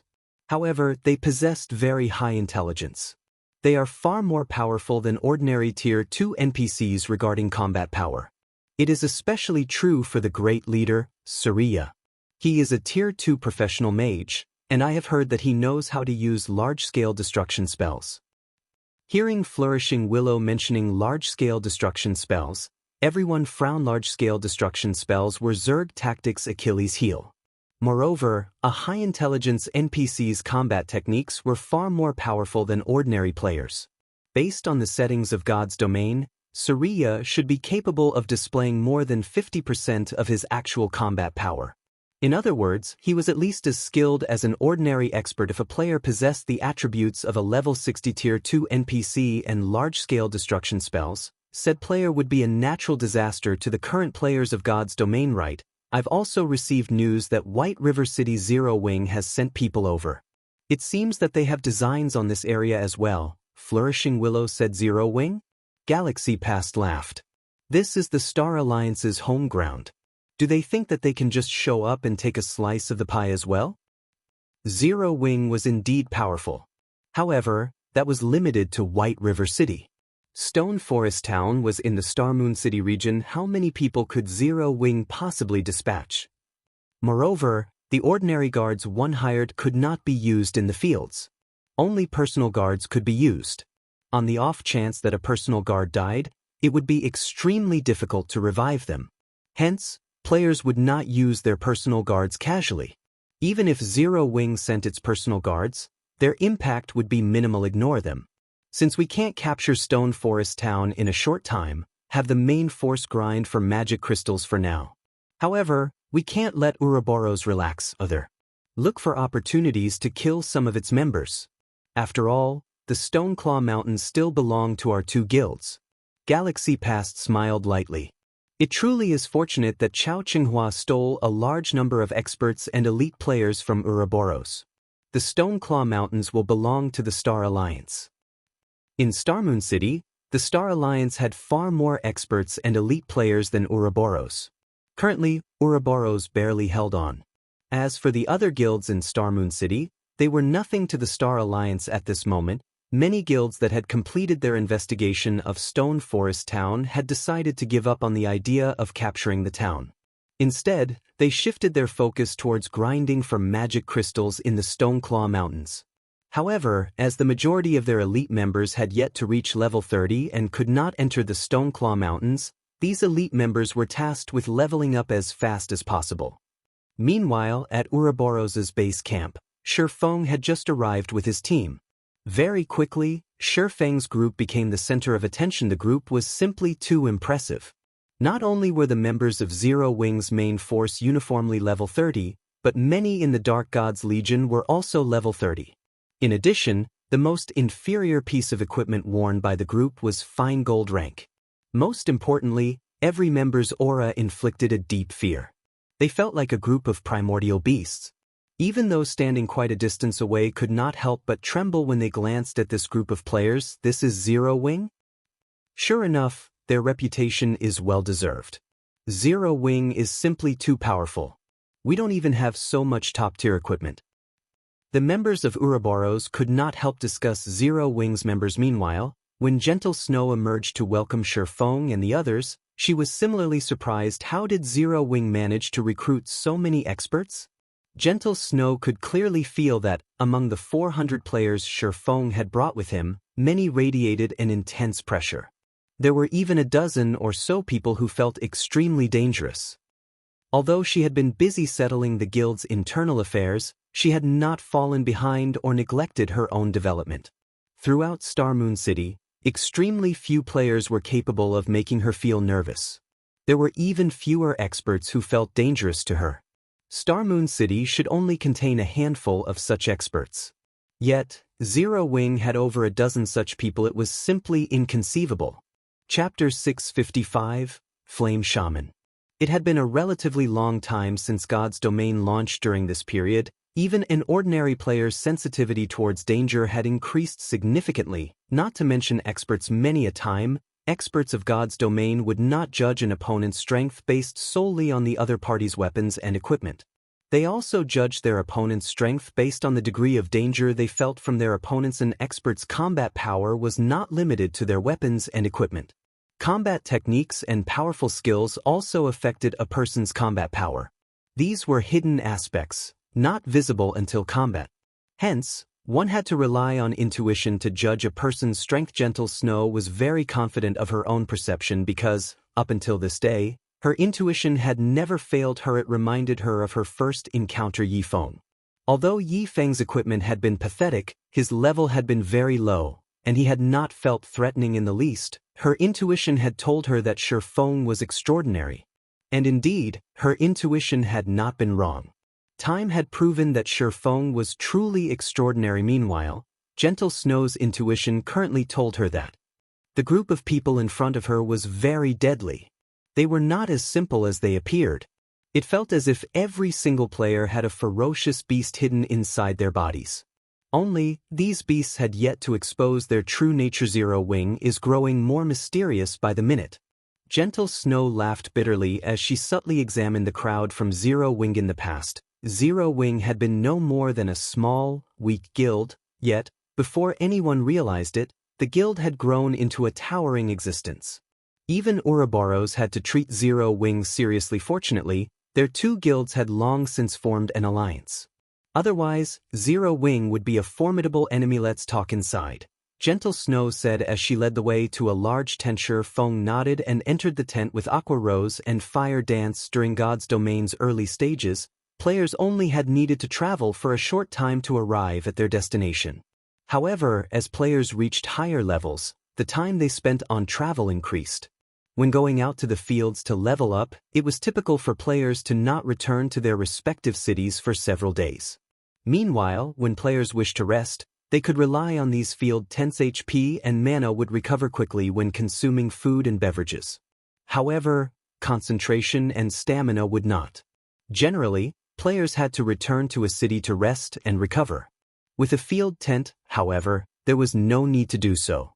Although the recovery speed while inside a tent could not compare to resting in a city, it was sufficient. Only, ordinary players could not afford a field tent.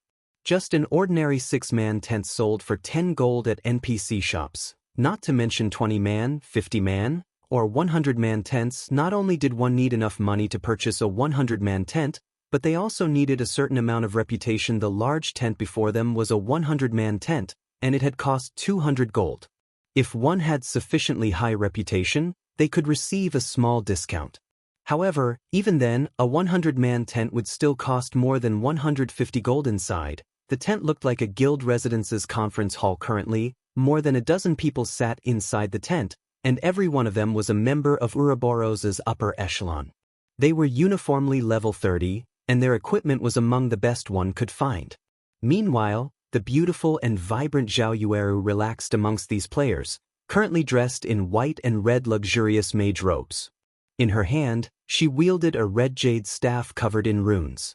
Looking at the faint red glow that surrounded the staff, one could immediately tell it was an extraordinary item. Furthermore, a faint flame-red aura surrounded the caster. She looked like a goddess of fire flame shaman?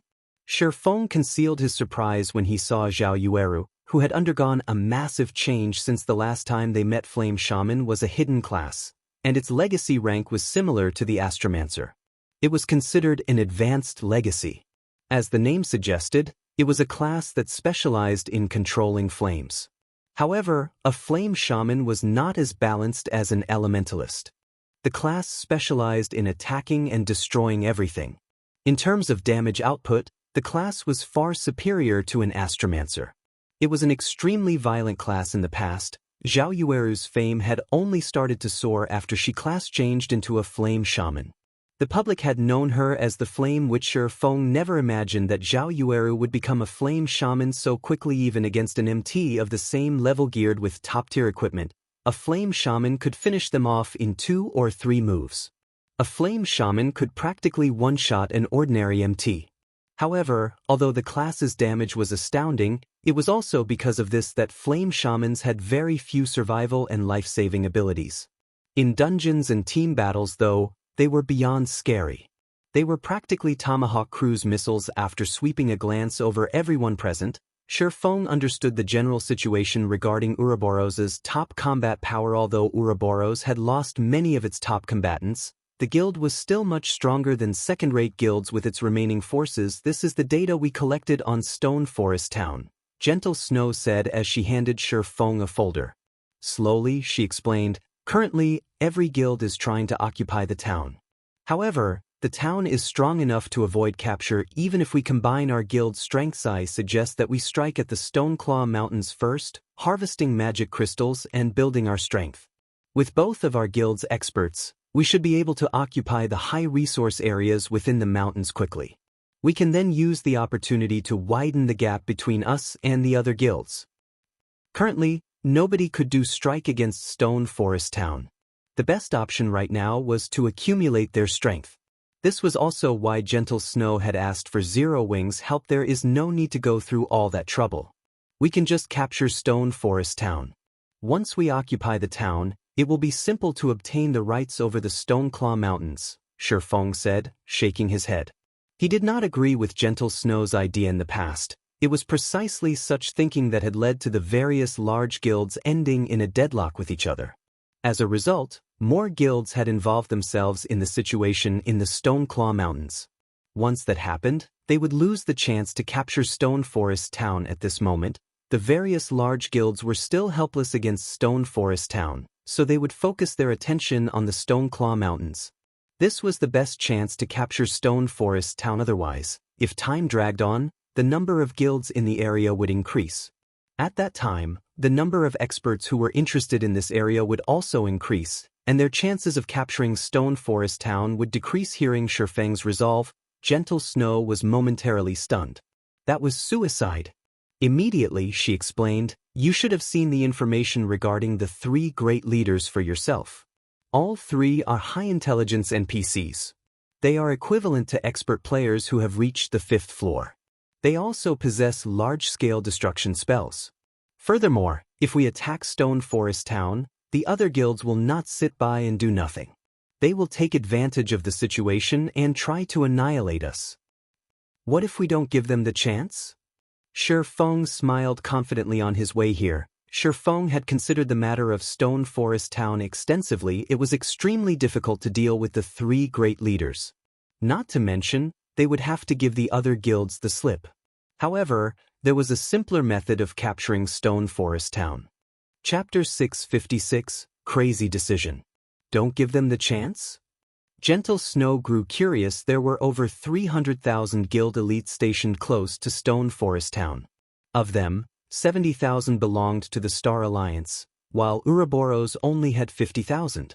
Even if both first-rate guilds banded together, they still wouldn't be able to do anything to the other guilds. Hence, every guild was maintaining this temporary peace.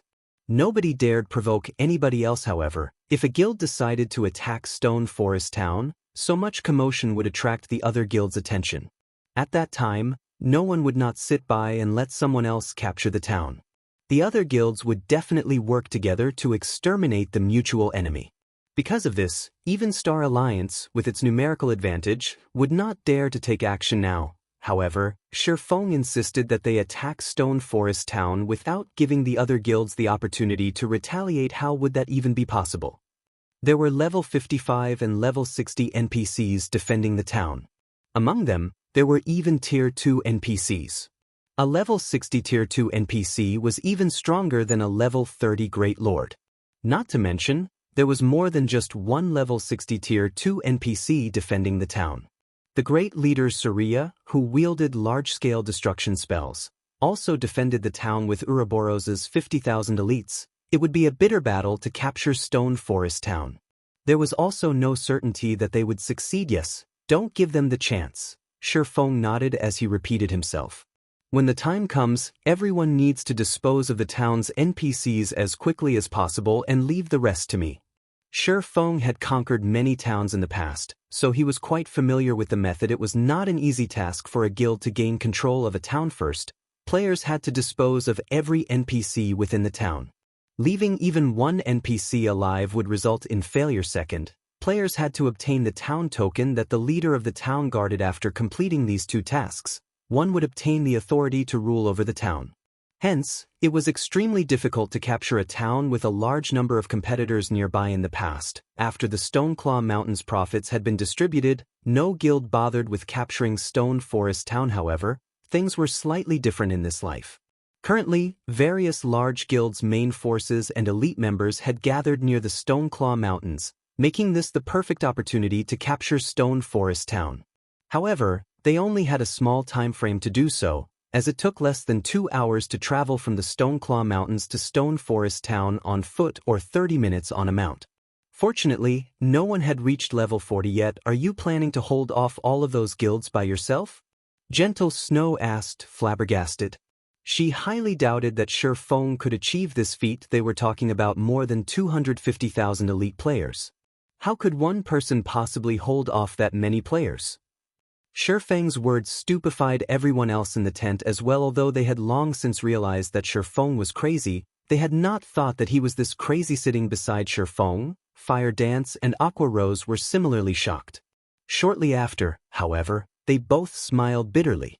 Although they had no doubts that Shifeng could escape the clutches of 250,000 elite players, no matter how they racked their brains, it was impossible to fend off 250,000 elite players, preventing this army from harassing them while they attacked Stone Forest Town. Yet, Shifeng had never once failed to keep his word, regardless of how insane his claims sounded. He would never give his word if he were not confident of keeping it. One man holding off 250,000 elite players. Just thinking about it gave them goosebumps. Relax, it'll be fine. However, whether or not we succeed will depend on how fast you can clear the NPCs in the town, Shifeng said confidently, following which, Shifeng gave Fire Dance and Aqua Rose their respective orders. In the upcoming battle, Fire Dance was tasked with leading the main force, while Aqua Rose was tasked with leading the Dark God's Legion. As for Gentle Snow and the others, they still hesitated to make a decision. Snow, are we really going to do this? You know how insane this is, right? Zhao Yueru asked softly. Gentle Snow took a deep breath. In the next moment, cold determination flashed in her eyes as she said, "We have no other options. The Star Alliance grows stronger by the day. Other guilds constantly harass us as well. At this rate, the Star Alliance will overtake us." Afterward, Gentle Snow began organizing her guild's forces, preparing for battle. Shifeng, however, was in no hurry. First, he investigated the various large guilds, particularly their main forces before they took action. Shifeng used the Bible of Darkness to summon a Tier 2 demon. 3 hours later, Shifeng summoned another Tier 2 demon. The two level 35 Tier 2 demons were as large as Small Hills. Tier 2 demons were the equivalent of Lord-ranked monsters. It was quite reassuring to have two level 35 lords on their side. I never imagined that Black Flame would have something like this. It's no wonder he was so confident of fending off the other guilds. Gentle Snow was stunned when she saw the two powerful Tier 2 demons. Even a 100-man team could deal with an ordinary Tier 2 demon, although they might struggle. However, a Tier 2 demon under a player's control was far more terrifying. It could annihilate even a 1,000-man elite team.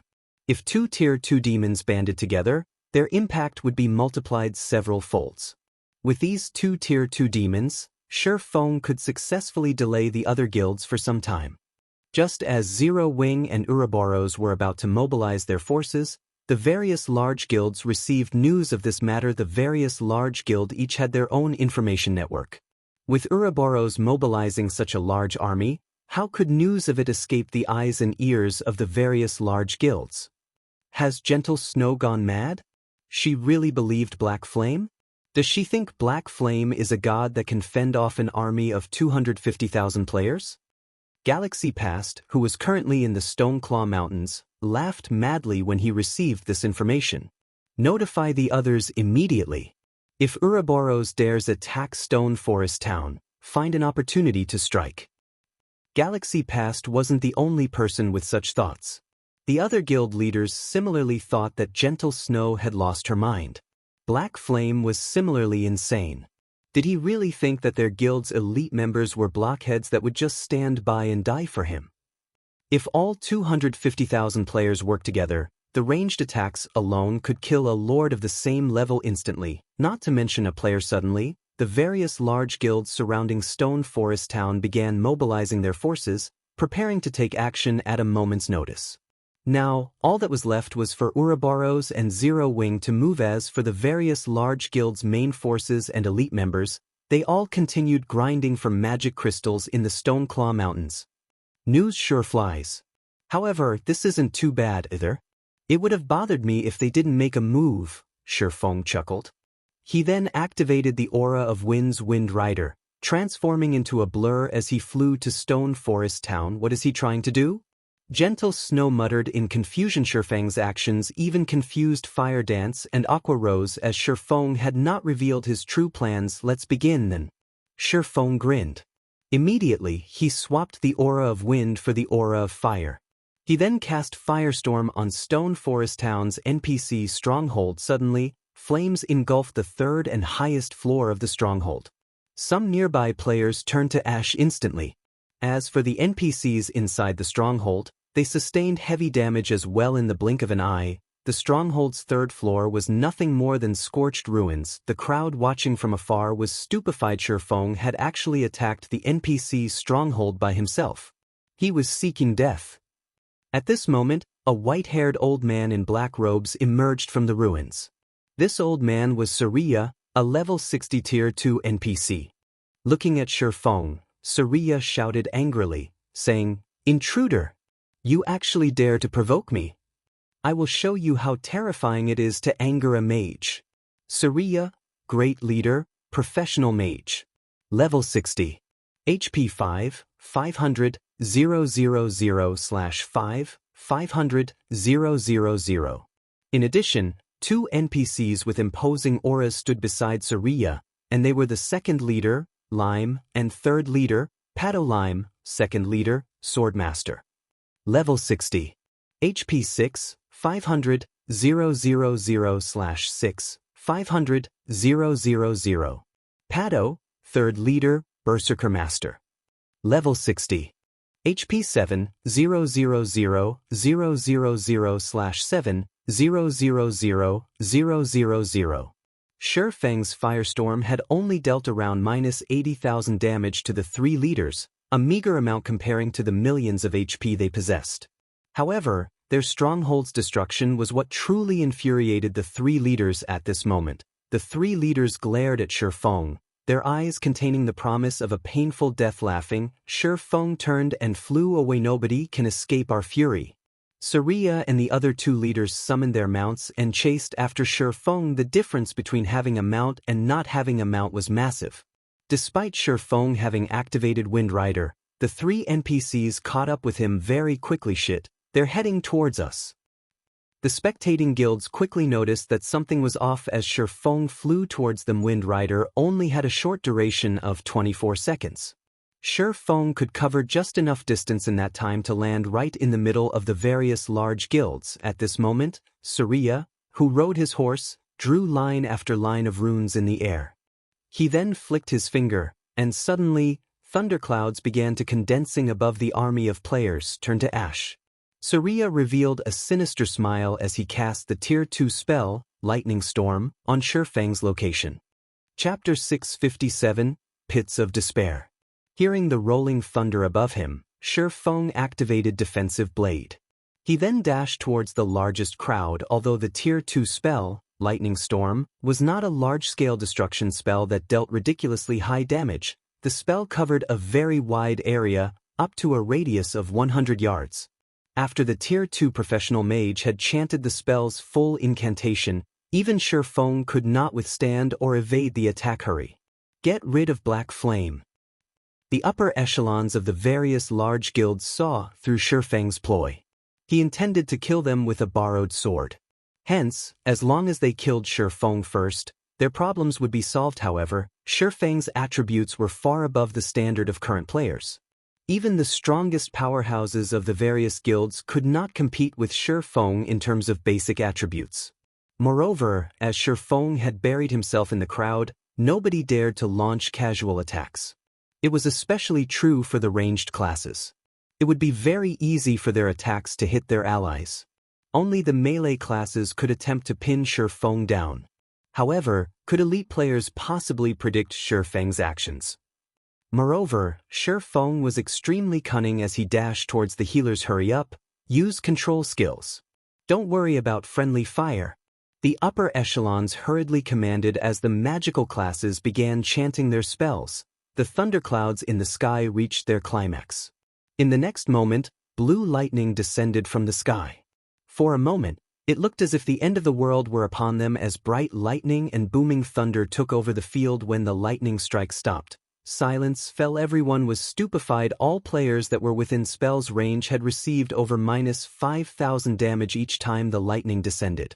After more than a dozen lightning strikes, even the high HP MTs who had activated Shield Wall and such life-saving skills gave up the ghost. Meanwhile, with his extreme speed, Shurfeng managed to escape Surya's lightning storm after receiving a couple of lightning strikes. Everyone else, however, met a tragic end. In order to deal with Zero Wing and Ouroboros, the various large guilds had prepared and gathered together. Shifeng just so happened to land in the middle of that crowd. After the lightning storm ended, nobody within the spell's effective radius of 100 yards had lived. Instead, only weapons and equipment occupied the space. This scene caused witnesses to gasp and shiver. Is this the power of a Tier 2 NPC mage? Gentle Snow's expression turned grim as she looked at the hollowed, scorched area that had previously held a sea of people. Previously, Gentle Snow had thought it was feasible to capture Stone Forest Town with only 50,000 elite players if they did not have to worry about the other guilds' harassment. After watching this, however, even if they had an army several times larger, capturing the town was utterly impossible. From a rough estimate, around 8,000 people must have died from that single spell. When Surya saw that Shifeng was still alive, unharmed even, a cold glint flashed in his eyes. He then began chanting another Tier 2 spell. Meanwhile, the two other leaders of Stone Forest Town began to massacre the players before them as they charged towards Shifeng. Against level 28 and level 29 elite players, the two level 60 Tier 2 NPCs only needed one hit to end their lives. The two NPCs were like meat grinders as they butchered the various guilds' elites. As for Shifeng, he did not bother putting up a heroic fight against the NPCs. Instead, he simply turned around and fled, running to the highest concentration of players. Not only could he reduce the number of enemies this way, but he could also utilize the elite players to pin down the three great leaders, giving him more time to escape with his life. The strength of level 60 Tier 2 NPCs with high intelligence was no laughing matter. Even a level 35 Great Lord would not be a match for these NPCs. Otherwise, the various large guilds would not have hesitated to capture the town. Black Flame, are you trying to make an enemy of every guild here? An upper echelon from one of the guilds shouted, veins popping from anger. Everyone had already witnessed the three great leaders' strength. If they did not stop Shifeng, their guilds would suffer tremendous losses. The guild members that had accompanied them were not normal members. These members were their guild's foundations. If even a fraction of these players died, it would set their guilds back tremendously, not to mention if they lost half or even 3/4. Losing half or more of their members would deal an irrecoverable blow. Black Flame, even if Zero Wing is more powerful, your guild will pay if you oppose every guild present. We can still negotiate for peace if you stop now. Don't make the wrong decision here. Watching the slaughter of their guild members, the upper echelons of the various large guilds tried their best to stop Shifeng. Unfortunately, their efforts were in vain. Shifeng was simply too fast.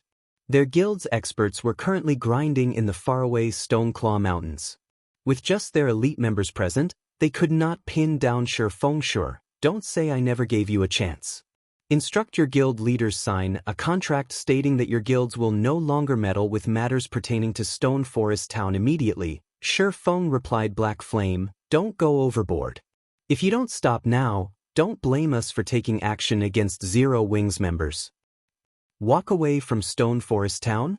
Even without reporting Shifeng's demands to their higher-ups, they knew it was impossible. If Zero Wing and Ouroboros occupied a strategic location like Stone Forest Town, it would only be a matter of time before the Stoneclaw Mountains would fell their hands as well. Hence, they could not agree to this condition at this point. None of the large guilds dared to strike the three great leaders in fear of shifting the NPCs' aggro towards themselves. As for having their members scatter and flee, although they could reduce their losses by doing so, once scattered, they would no longer be a threat to Ouroboros and Zero Wing. However, dealing with Zero Wing's 400 members would be a piece of cake for their armies. Even Shifeng could not save his allies. At that time, both sides would end in mutual destruction, with neither side obtaining any benefits. What a pity. You leave me with no choice, then. Shifeng then proceeded to dash towards the next crowd of players. You will regret this. The upper echelons of the various guilds had never imagined that Shifeng would be so decisive and unafraid of their mutual destruction. At this moment, the guild leaders of the various guilds, who currently resided in the faraway Stoneclaw Mountains, had received news of the attack. Black Flame has truly lost his mind this time. He actually dares to declare war against all of our guilds. Since he wants to play, let's play. Tell them to send a small detachment to take out Black Flame. Everyone else is to split up and delay Ouroboros and Zero Wing as much as possible. I doubt that Black Flame will lead the three great leaders towards his own allies. Galaxy Past laughed. Immediately he commanded, "Everyone, retreat from the Stoneclaw Mountains and hurry to Stone Forest Town. Also, contact the other guild leaders. I want to show Black Flame and Gentle Snow that they are doing nothing more than digging their own graves." Before this occurred, the Star Alliance and Ouroboros had both been intimidating guilds. Hence, none of the other guilds would have worked with either one of them.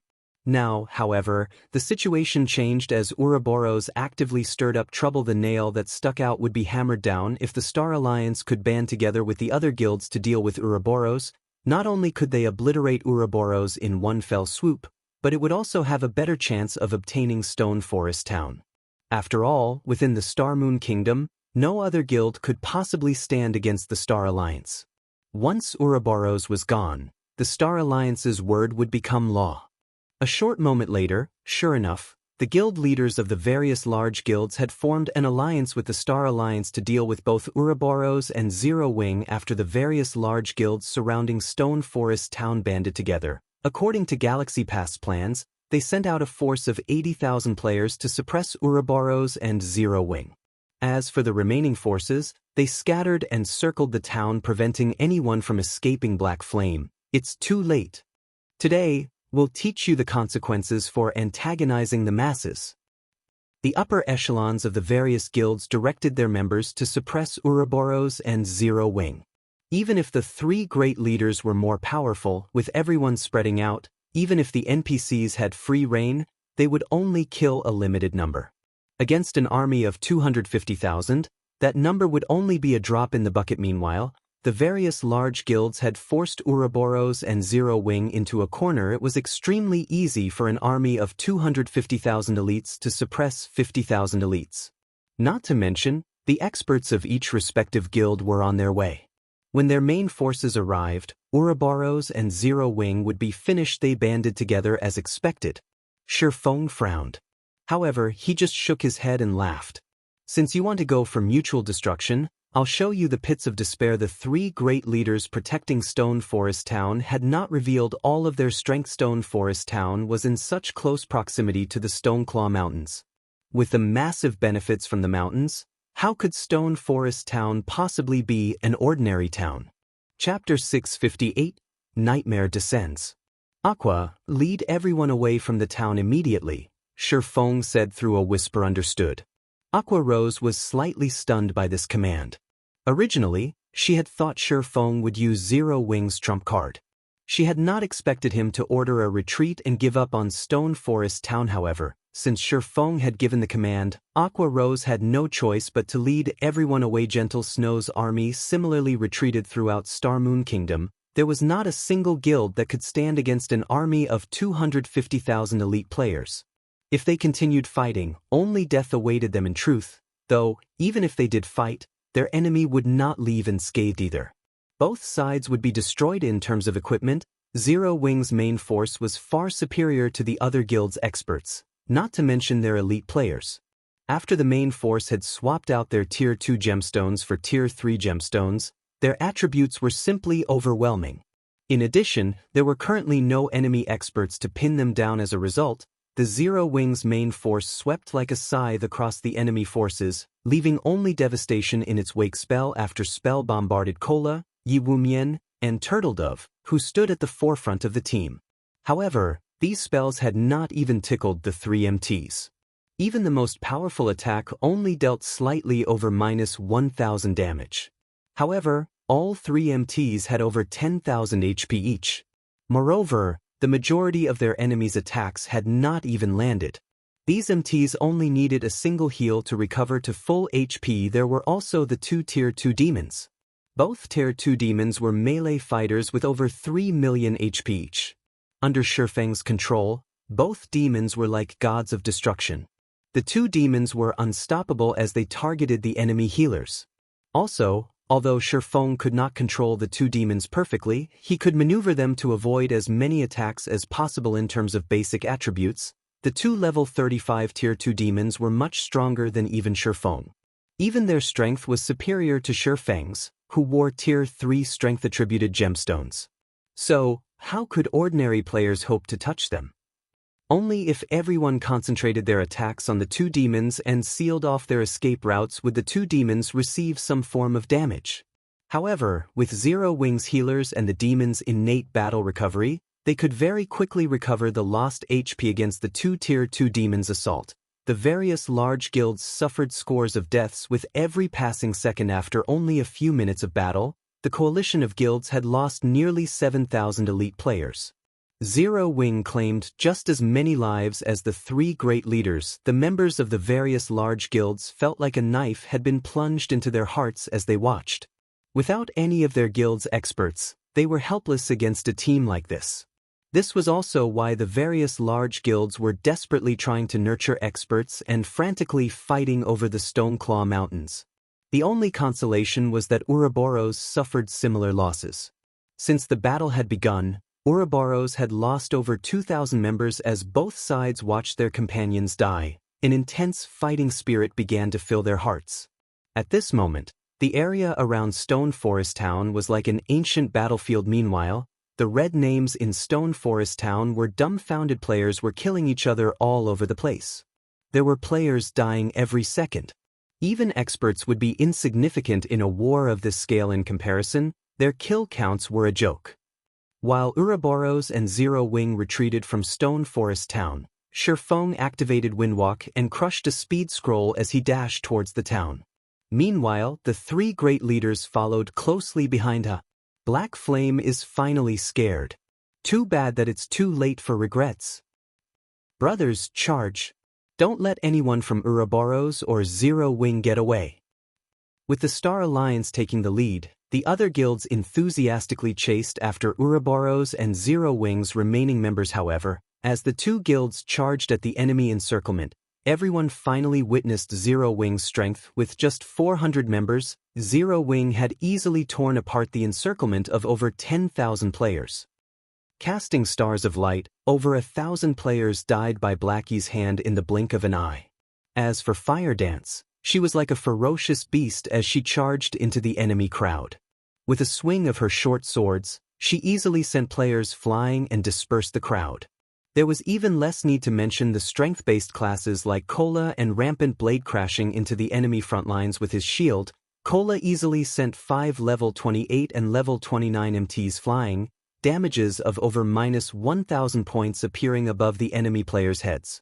After absorbing an accumulated damage of 5,000 points, he then activated Bluefire shield, causing 150% damage to an area of 3 by 10 yards in front of him. The enemy players before him lost over half of their HPAs for Rampant Blade. He brandished his Bluefire double-edged sword, killing an enemy player with each hit. From time to time, he would also trigger the Bluefire dance, instantly wiping out a group of elites. However, when it came to group killing capabilities, Aqua Rose was the strongest of them all. Not only was she a glass cannon, but she also had the Bluefire heart. She could summon 3 elite-ranked Bluefire crows to assist her in battle. Although the Bluefire crows were only elite-ranked and were the same level as Aqua Rose, level 30, their attack power would increase based on Aqua Rose's intelligence attribute. Meanwhile, Aqua Rose currently wore a complete Tier 1 set equipment. In addition, she was also fully equipped with Tier 3 gemstones. Her total intelligence was over 400 points. Overall, each elite-ranked Bluefire crow could rival a special elite of the same level. However, the Bluefire crow's most impressive aspect was their growth skill. 1 minute after the Bluefire crows had been summoned, they could grow from elites to special elites. After 5 minutes, they would become chieftains. After 10 minutes, they would become lords. After 18 minutes, they would become high lords. Finally, at 27 minutes, they would become great lords. At that time, even though the Bluefire crows would only last for 3 more minutes, 3 level 30 great lords could easily wipe out an army of 1,000 level 30 elite players. By this point, 18 minutes had passed since the Bluefire crow's summoning, so all 3 were already high lords. Their damage could rival even great lords. Aside from MT classes, The Bluefire Crows only needed one strike to kill the other classes. How is Zero Wing so strong? Even though they have so few people, they've killed over 10,000 of our troops. Yet, we've only managed to claim over a dozen or so lives. For a time, after seeing how powerful Fire Dance and the other members of Zero Wing were, the enemy guild members refused charge forward, afraid that they would die instantly as well. Before this, everyone had only heard that Zero Wing was very strong. However, no one had ever actually witnessed their exact strength. Now, however, these guilds finally saw it for themselves. An army of 10,000 elite players was nothing to these experts. This scene also shocked Ouroboros's members. With just 400 players, they had instilled fear into tens of thousands of players. As an enemy, they were a frightening force to reckon with. As an ally, however, they were incredibly dependable. Very easily, Zero Wing punched a hole through the encirclement of the various large guilds, creating a path of escape. However, facing the encirclement of over 200,000 players, even Zero Wing's members could only do so much. Ouroboros, which had started this war with an army of 50,000 players, had less than 30,000 members remaining. Should they continue fighting, they would most likely suffer complete and utter annihilation. Meanwhile, Stone Forest Town suddenly began to collapse, the buildings within the town crumbling, one after another. A massive obelisk then emerged in the heart of the town, and Shifeng stood atop this obelisk. What's going on? This commotion instantly attracted everyone's attention as they felt the ground beneath their feet quake. It was like an earthquake measuring 7 on the Richter scale had hit the area around Stone Forest Town. What are you trying to do? Surya shouted anxiously at Shifeng, an expression of horror on his face. The two other leaders similarly stopped their pursuit as they glared at Shifeng. This obelisk was their group's greatest secret. They had never imagined that Shifeng would know about it or to rush into their stronghold to activate it. Of course, I want to witness the depths of hell. At this moment, Shifeng looked ragged. Not only had he needed to avoid all the traps inside the stronghold, but he also had to dodge the 3 great leaders. Only after using all his usable life-saving skills had he managed to activate the greatest taboo obelisk in the Starmoon City region. Saying so, Shifeng swung the abyssal blade, shattering the dazzling crystal ball on top of the obelisk. Stop! The 3 great leaders shouted in horror. Chapter 659, Town Token. What's going on? Seeing the 3 great leaders' panicked expressions, the players in Stone Forest Town turned to Shifeng, who stood on top of the obelisk. The 3 great leaders were level 60 tier 2 NPCs. At this stage of the game, these NPCs could squish players like ants, yet such powerful NPCs were actually afraid. What was going on? After Shifeng shattered the crystal ball, he switched the 7 luminaries ring to the aura of space and used space movement to escape the town. In the next moment, a massive 5-fold magic array appeared above Stone Forest Town, enveloping it. Suddenly, mana rain began to fall on the town. Such a high mana density. My spell effects have doubled. This feels awesome. Many magical class players in the town grew excited at this moment. The members of Ouroboros and the various large guilds had stopped fighting as they shifted their gazes towards the phenomenon in Stone Forest Town. The 5-fold magic array covered the sky above the town and currently released a colorful brilliance. Even from so far away, they could feel the dense mana filling the city. Suddenly, Stone Forest Town became a paradise for players. The higher the density of mana in the environment, the clearer and more active a player's mind was. These areas were helpful for improving a person's skill completion rate. Unfortunately, locations with high mana density were extremely rare in God's domain. Although the environmental mana in the Divine Colosseum's Trial Tower was quite dense, it was nothing compared to Stone Forest Town. Seeing that Stone Forest Town had such a valuable atmosphere, the various guilds' upper echelons began to drool. Regardless of the sacrifice, we must have a guild residence in Stone Forest Town. Ruthless greed flashed in these echelons' eyes. Setting aside the mana crystals of the Stoneclaw Mountains, capturing Stone Forest Town for its atmosphere was worth every sacrifice. If they possessed Stone Forest Town, they could send their guild's elites here to improve themselves. Although development here would not be as efficient as in the Divine Colosseum, they would not have to spend a single mana crystal on training.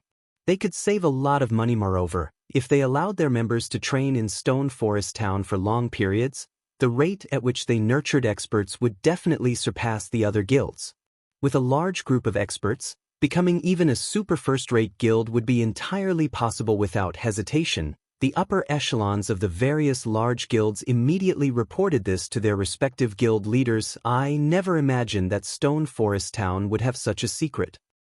I don't care what it takes. We must obtain Stone Forest Town. Hearing this news, the various guild leaders gave their orders for a time. None of these guilds paid Ouroboros or Zero Wing any attention. Their members began to surge into Stone Forest Town.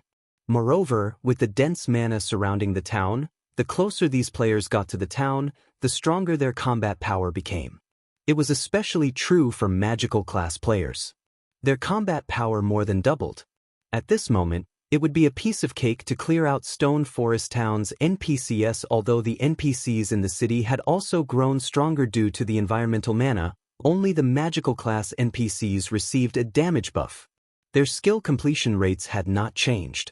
However, that was not the case for players. The dense mana created a conducive environment that improved both spell effects and skill completion rate. Players had received a much greater boost to their combat power than the NPCs. Hence, capturing the town became much easier. Guild leader, just what did you do to Stone Forest Town? Aqua Rose could not bring herself to believe what she saw. Stone Forest Town was practically a cultivating heaven for players now. In addition, there were also the Stoneclaw Mountains magic crystals. Any guild that claimed the town would definitely become Starmoon Kingdom's overlord. On ask. Order everyone retreat from the town this instant, Shi Feng said sternly.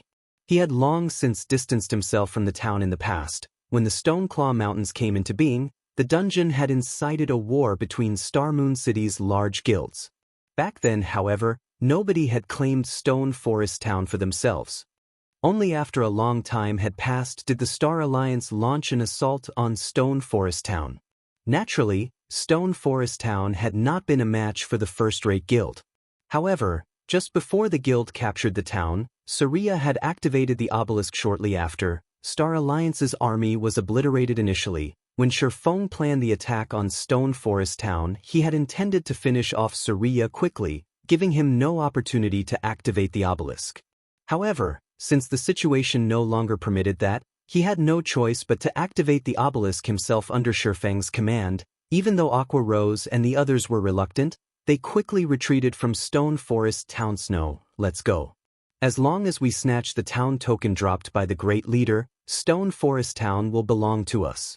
At that time, even if the Star Alliance and the other guilds band together, they will not be a match for us, Zhao Yueru suggested anxiously as she watched the guilds frantically surge into Stone Forest Town. If the other guilds obtained Stone Forest Town, Ouroboros would struggle to survive in Starmoon City. Glancing at Aqua Rose and the others, who gradually fled the town, Gentle Snow shook her head and said, "Let's retreat."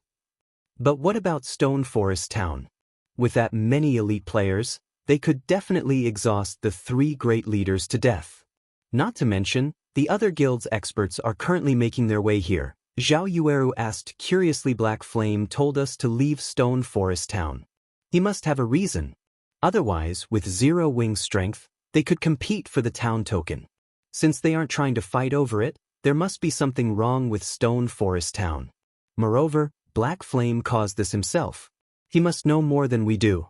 It's best that we retreat and observe the situation for now. Stone Forest Town tempted Gentle Snow as well, but she chose to maintain her calm because she knew that a calm mind was the strongest weapon in such a situation.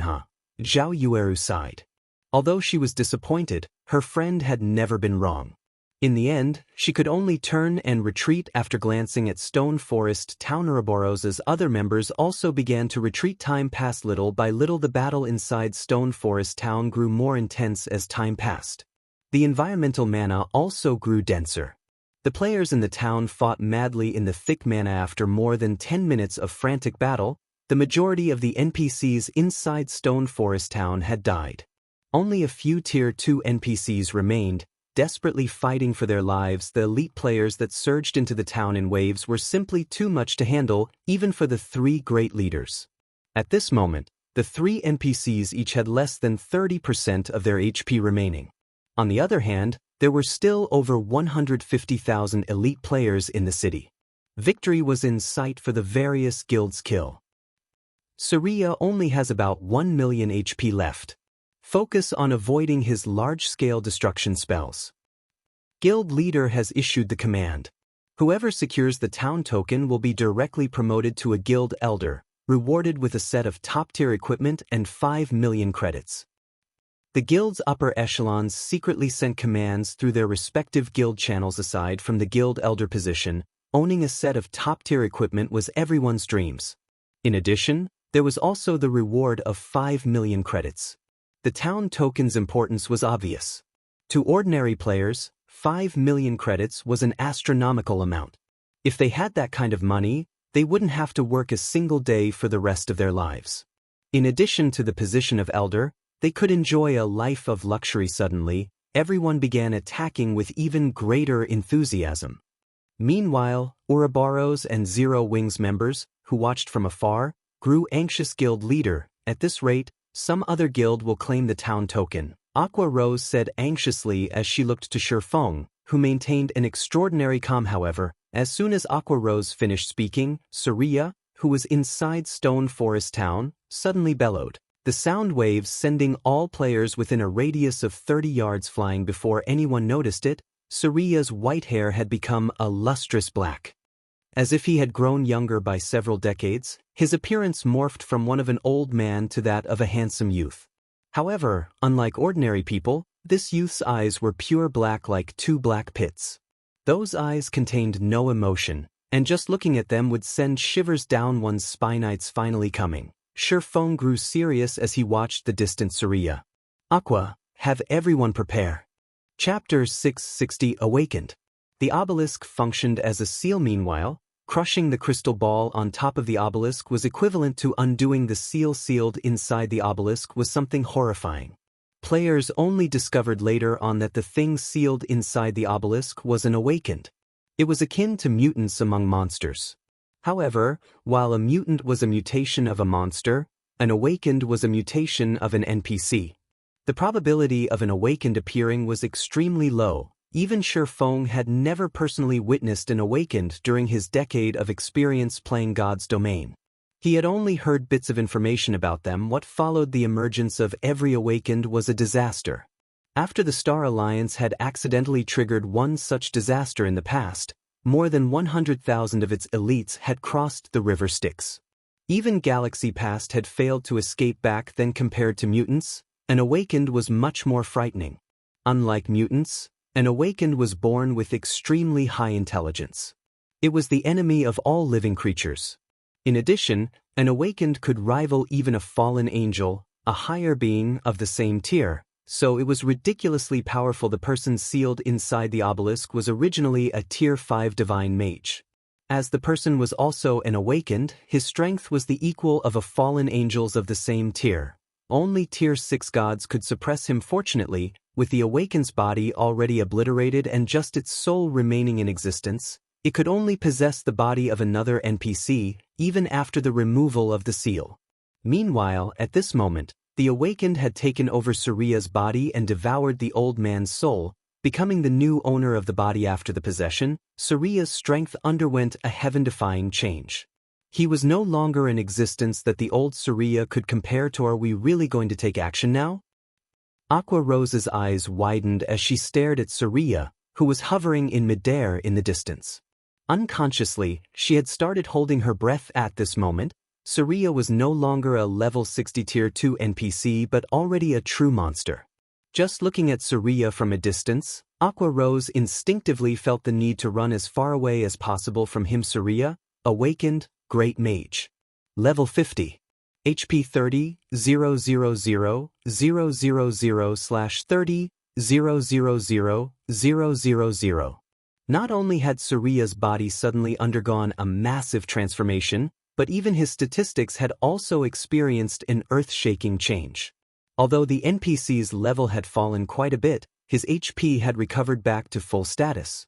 His class had even risen from a Tier 2 professional mage to a Tier 3 great mage, his strength increasing disproportionately. A Tier 3 NPC was equivalent to a great lord of the same level. On the other hand, a Tier 3 awakened NPC possessed a strength that could rival even a Tier 4 NPC of the same level. A Tier 4 NPC was not in existence that current players could challenge at all at this moment. The members of the various large guilds, who had been frantically attacking Surya before, were similarly stunned after his transformation was complete. Surya flexed his body tentatively. A moment later, the surrounding air began trembling. Immediately after, Surya pointed a finger towards the sky. Suddenly, countless lightning bolts flashed down and gathered around Surya's fingertip, forming a 2-story-tall ball of lightning. Prepare to dodge. With so many people remaining, even a Tier 3 Great Mage is no match for us. A commanding level 29 Elementalist shouted. However, as soon as the Elementalist finished speaking, Surya pointed his finger towards this Elementalist. The massive ball of lightning promptly transformed into a rushing river that poured down onto the Elementalist, devouring the Elementalist and all the players around him under the effects of the Tier 3 spell lightning stream. No players within an area of 15 by 100 yards survived in the blink of an eye. Several hundred people died. However, Surya was still not satisfied. He then proceeded to use multiple Tier 3 spells in quick succession. Whether it was the players or NPCs inside Stone Forest Town, Surya did not let a single person off the hook. In the awakened NPC's hands, Tier 3 spells were like simple toys. He could forego chanting incantations, immediately casting his spells, not giving his targets any time to dodge at all. After just a short moment, despite everyone standing sparsely apart from each other, Surya still managed to kill nearly 6,000 players. Meanwhile, the attacking players discovered that far from damaging the awakened NPC, their onslaught couldn't even penetrate Surya's magical shield at all. Suddenly, the players inside Stone Forest Town fell silent. No longer did they possess the enthusiasm from before. Run. Everyone, retreat from this place quickly. Many guilds finally realized that they were nothing against the Tier 3 Great Mage at all and that the only thing they could do was run for their lives. Otherwise, none of them would leave this place alive. Guild leader, that monster is too scary. Look, the other guilds are all retreating. If we charge ahead right now, only death awaits us. Aqua Rose was deeply pessimistic about defeating such a powerful NPC. They would only suffer like the other guilds had if they tried fighting that monstrous existence. Who says we need to defeat him? We just need to seal him again. Sure. Feng laughed. In the past, when the seal on the obelisk was undone, the Awakened had gone on a rampage, throwing the players within the Star Moon City region into a panic. Moreover, as time passed, the Awakened had continuously risen in both levels and tiers. Even a coalition of the various guilds residing in Star Moon City had been utterly helpless against the Awakened in the end. However, this incident was still solved back then. A player had discovered inside the obelisk the method to reseal the Awakened, utilizing an immense amount of magic crystals to repair the sealing crystal ball. Otherwise, with the strength of the players back then, it would have been absolutely impossible to stop the roaming Awakened. Should they encounter him, the only fate that awaited them was death. Meanwhile, now that Surya was busy butchering the members of the various large guilds, it was the perfect opportunity to reseal the Awakened NPC. Sure. Feng spent about 10 minutes running back to Stone Forest Town. During this period, Surya slaughtered over 100,000 players. At this moment, less than 50,000 players of the original 150,000 plus remained. When the various guild leaders learned of this death toll, they nearly vomited blood and passed out. Meanwhile, the guild that suffered the greatest loss was the Star Alliance. From their initial 70,000 elite members, less than 20,000 remained. Moreover, this number continued to decrease. With this, the Star Alliance is finished. After losing so many elite members, they will take a long time recovering from this loss. Zhao Yueru giggled as she pressed her hand to her chest. Although Ouroboros had suffered severe casualties in this war as well, having less than 30,000 elite members surviving out of the original 50,000, those were inconsequential compared to the losses of the other guilds. With this, Ouroboros would become the #1 guild of Star Moon City. Is this Black Flame's true plan? This moment drove home to Gentle Snow how fearsome Feng was. Just a single Stone Forest Town had plunged so many elite members of the various large guilds to their deaths. If not for them working together with Zero Wing, Ouroboros would most likely have been one of those guilds right now. While Surya was hunting the members of the various guilds, Shifeng took the opportunity to dash towards the obelisk. Arriving at the top of the obelisk, Shifeng immediately retrieved 10,000 magic crystals from his bag and placed them atop the altar on which the crystal ball had originally sat. To any guild, 10,000 magic crystals was a massive sum. Fortunately, Shifeng had tasked Melancholic Smile to purchase them in bulk before the appearance of the Divine Colosseum. If not for capturing Stone Forest Town, Shifeng would not have readily parted with 10,000 magic crystals. In the next moment, the 10,000 magic crystals transformed into droplets of transparent liquid that quickly agglomerated into a sealing crystal ball. Despicable human. Surya panicked when he noticed the reformation of the crystal ball that had kept him sealed all this time. Using instantaneous movement, he flashed towards Shifeng. "You best return to where you came from," Shifeng muttered in a low tone as he looked at the rapidly approaching Surya. He then pressed his hand on the sealing crystal ball, muttering, "Five-fold seal, activate." All at once, a five-fold magic array appeared above Stone Forest Town once more, illuminating the area around the town. "No!"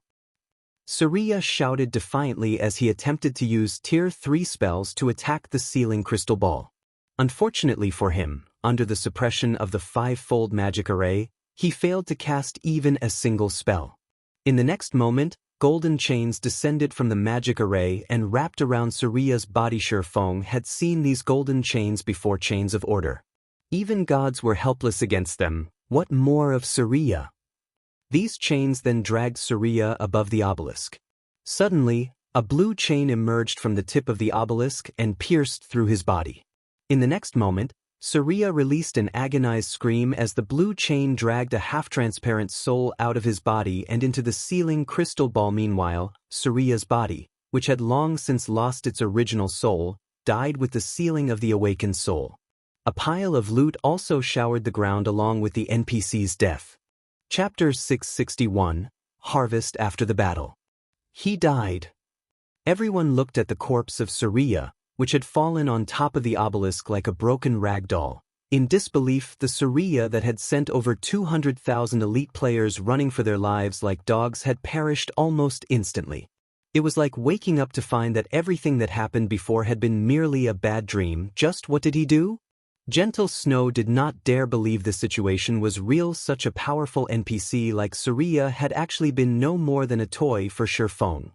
All this time, the various large guilds had been dancing on the palm of Shifeng's hand, as if these large guilds were at his beck and call.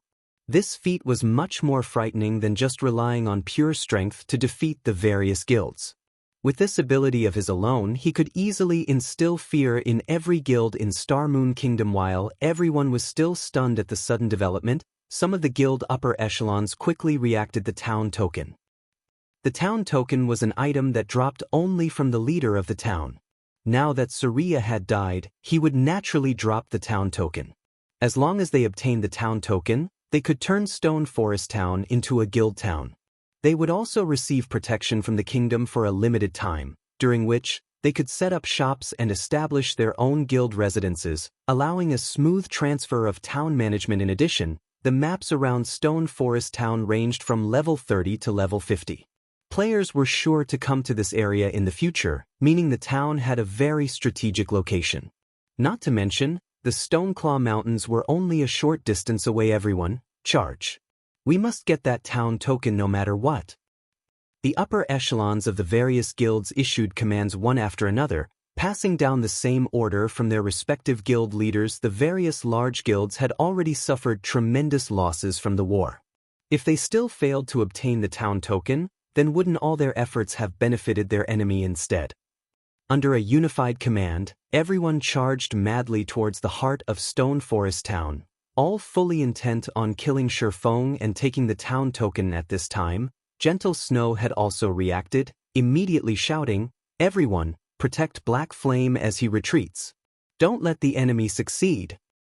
After the town token dropped, a marker would appear on the player who picked it up. The marker would disappear only after 2 hours.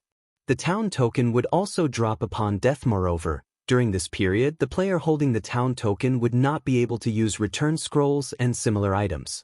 Hence, Feng could not escape to the city using a return scroll. He could only endure and survive through the 2 hours. At this point, Feng was the closest to Suria's corpse. Everyone else was still quite a distance away. It was obvious to everyone that the town token would fall into Feng's hands. Although the opposing guilds had less than 50,000 elite members left alive, these still posed a threat to Feng. Not to mention, there was still a large group of experts on their way to the town. Fortunately, with 30,000 elite members, protecting Feng's retreat would be a walk in the park for Ouroboros. Once he was out of harm's way, he only needed to hide in a secluded location and wait out the 2 hours. Meanwhile, with the sealing of the Awakened now completed, the obelisk had also begun sinking back into the ground, disappearing from view.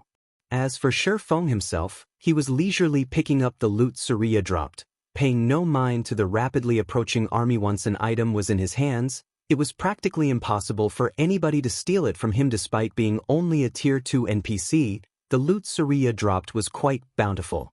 Suria had dropped more than 20 items, though the majority of them were magic crystals and some rare materials. Of the items dropped, the most valuable was the town token. The next was a magic array design. The rest were some level 50 weapons and equipment. However, the items were of low quality, uniformly of secret silver rank. Moreover, current players could not equip these items. Although this basic mana-gathering magic array is a good item, unfortunately, it costs too many magic crystals to operate. At present, no guild will be able to sustain a magic array like this. Feng inwardly felt disappointed as he looked at the tattered design in his hand. The basic mana-gathering magic array could gather and condense mana into an area of 30 by 30 yards, allowing players to meditate and improve on their skill completion rates within it.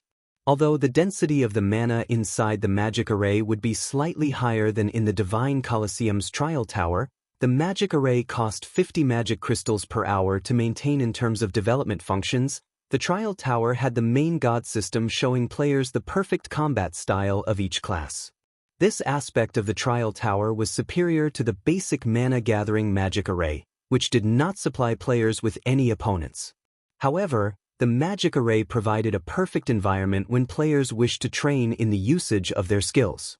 After all, the Trial Tower would not give players any time to drill their skills. Unfortunately, the optimum number of players the basic mana-gathering magic array could accommodate was roughly 8 to 10. This capacity made the magic array very costly. Moreover, there would not be any noticeable effects if one only trained for 1 or 2 hours. Players usually had to train within the magic array for 5 or 6 hours. In other words, a guild would have to expend around 30 magic crystals per person, an exorbitant price for the current guilds of God's domain. Storing away the basic mana-gathering magic array design, Feng took out a golden key from his bag. Of the items Suria dropped, this was the third most valuable treasure, the key to Stone Forest Town's treasury. Every town occupied by a force of darkness would have its own treasury, just like the time when Zero Wing had raided Creek Town. However, as they had been on a crusade quest back then, the system had reduced the amount of treasure they could obtain significantly. Even so, it had still been a considerable harvest. On the other hand, since they had managed to actually capture Stone Forest Town without the aid of a crusade quest, the amount of treasure they could obtain would no doubt be enough to make guilds go crazy over it. However, this was a secret known only to players who had captured a town. Currently, the various large guilds of Star Moon City were still ignorant of this matter. Aqua, I'll leave this key with you. Take the main force and the Dark God's Legion, and clean out the treasury. Afterwards, reconvene back at White River City. Saying so, Feng passed the golden key to Aqua Rose. He then made a straight dash out of Stone Forest Town. Although he could easily shake off the various large guilds, he had no choice but to spend some time playing around with these guilds to buy some time for Aqua Rose and the other shit. Black Flames escaped. After him. We can't let Black Flame get away no matter what. When the various large guilds saw Feng exiting Stone Forest Town and running towards the Limestone Hills, they immediately changed their course and headed in that direction as well. Looking at the elite army chasing behind him, Feng reduced his speed to give his pursuers some false hope as he slowly lured them away from the town. Guild leader, the town token has already fallen into Zero Wings and Ouroboros's hands. our men most likely won't be able to keep up with Black Flame's speed. With this, it will become a lot more difficult for us to compete for the Stoneclaw Mountains. Purple Eye frowned when she watched the video from the members at Stone Forest Town. Stone Forest Town provided a geographical advantage in capturing the Stoneclaw Mountains. Now that Zero Wing and Ouroboros had secured the town, they had at least a 50% chance of claiming the dungeon for themselves. Not to mention, with the massive loss that the various guilds of Starmoon City had just suffered, nobody was capable of hindering Ouroboros and Zero Wing. Given some time, the odds that the two guilds would claim the Stoneclaw Mountains would rise to 70% to 80%. It seems that I really underestimated Black Flame. However, ultimately, Starmoon City is still the Star Alliance's territory. Even if Zero Wing and Ouroboros have obtained Stone Forest Town, they should not even dream of monopolizing the Stoneclaw Mountains, Galaxy Pass said, a cold glint flashing across his eyes. Let's return to Starmoon City for now. Purple, contact the other guilds and have them spread the news about the Stoneclaw Mountains. I want to see just how Zero Wing and Ouroboros intend to swallow up the Stoneclaw Mountains. Time passed quickly. After Shifeng toyed around with the various large guilds for 2 hours, he immediately used a return scroll and teleported back to White River City. However, Shifeng did not return directly to the guild residence. Instead, he brought the town token of Stone Forest Town to the Adventurers Association. Chapter 662, Guild Town. Ever since players had started paying attention to the guard system, the Adventurers Association had seen increased traffic with every passing day. Many players who were not proficient in battles had focused their attention on NPC guards. Many were also taking advantage of this growing popularity to make a fortune for themselves. At this point, physical class bronze guards sold for 120 gold. The selling price for a magical class bronze guard, on the other hand, was over 300 gold. Meanwhile, physical class mysterious iron guards sold for 600 gold, not to mention magical class mysterious iron guards. As long as one managed to obtain a physical class mysterious iron guard, a player could easily get rich overnight if they sold said guard. Hence, more and more players came to the Adventurers Association to test their foresight and luck. As a result, the Adventurers Association was packed every day with players who would chat idly while waiting for their turn, and the Adventurers Association had become the #1 source of information in every city. Many independent players would come to the Adventurers Association to either exchange or collect information regarding God's domain. Before Shifeng even entered the building, he had already heard plenty of people discussing the Stoneclaw Mountains. A regional dungeon appeared over at Starmoon City. I heard that even the small mobs there drop magic crystals. It can't be true, right?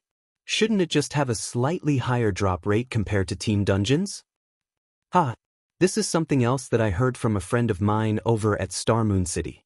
Because of the Stoneclaw Mountains, every guild in Starmoon City is in chaos. The guilds even waged war a few hours ago. In the end, the various large guilds suffered tremendous losses. For now, the Stoneclaw Mountains remain unclaimed.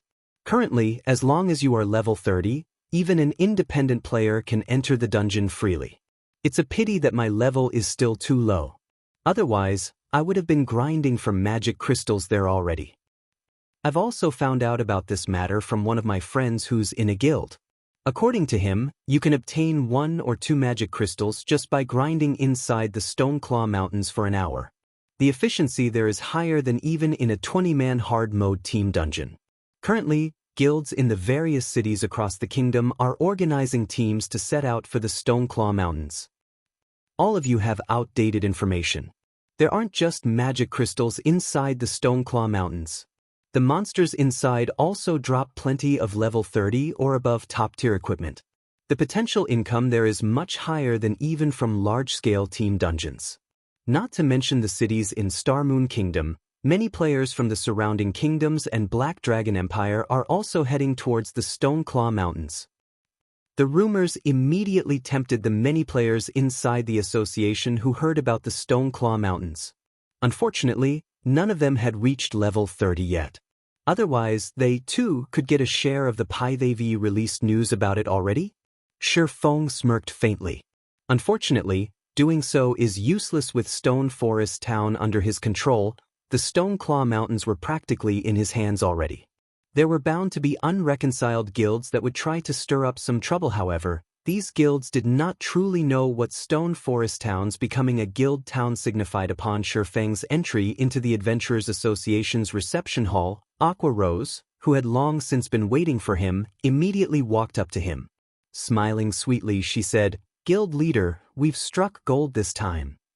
Shifeng simply laughed in response, not bothering to probe deeper into Aqua Rose's words as he led the woman up to the second floor. The hall on the first floor catered to individual players, while the one on the second floor specialized in managing guild affairs. "Guild leader, are you not curious about what we found inside the treasury?"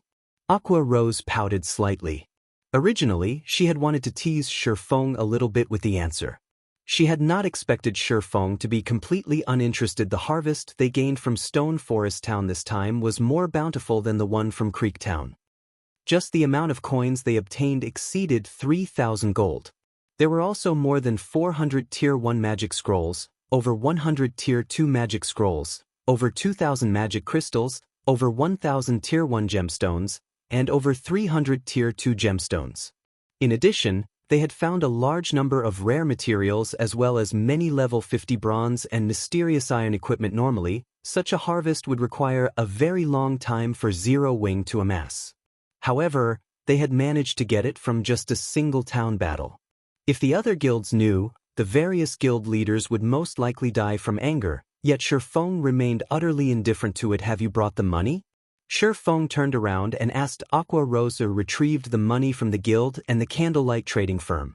Aqua Rose nodded, then handed all the coins to Shifeng. Before she had come to the Adventurers Association, Shifeng had tasked her with making a trip to the candlelight trading firm to collect all the funds the trading firm had earned recently.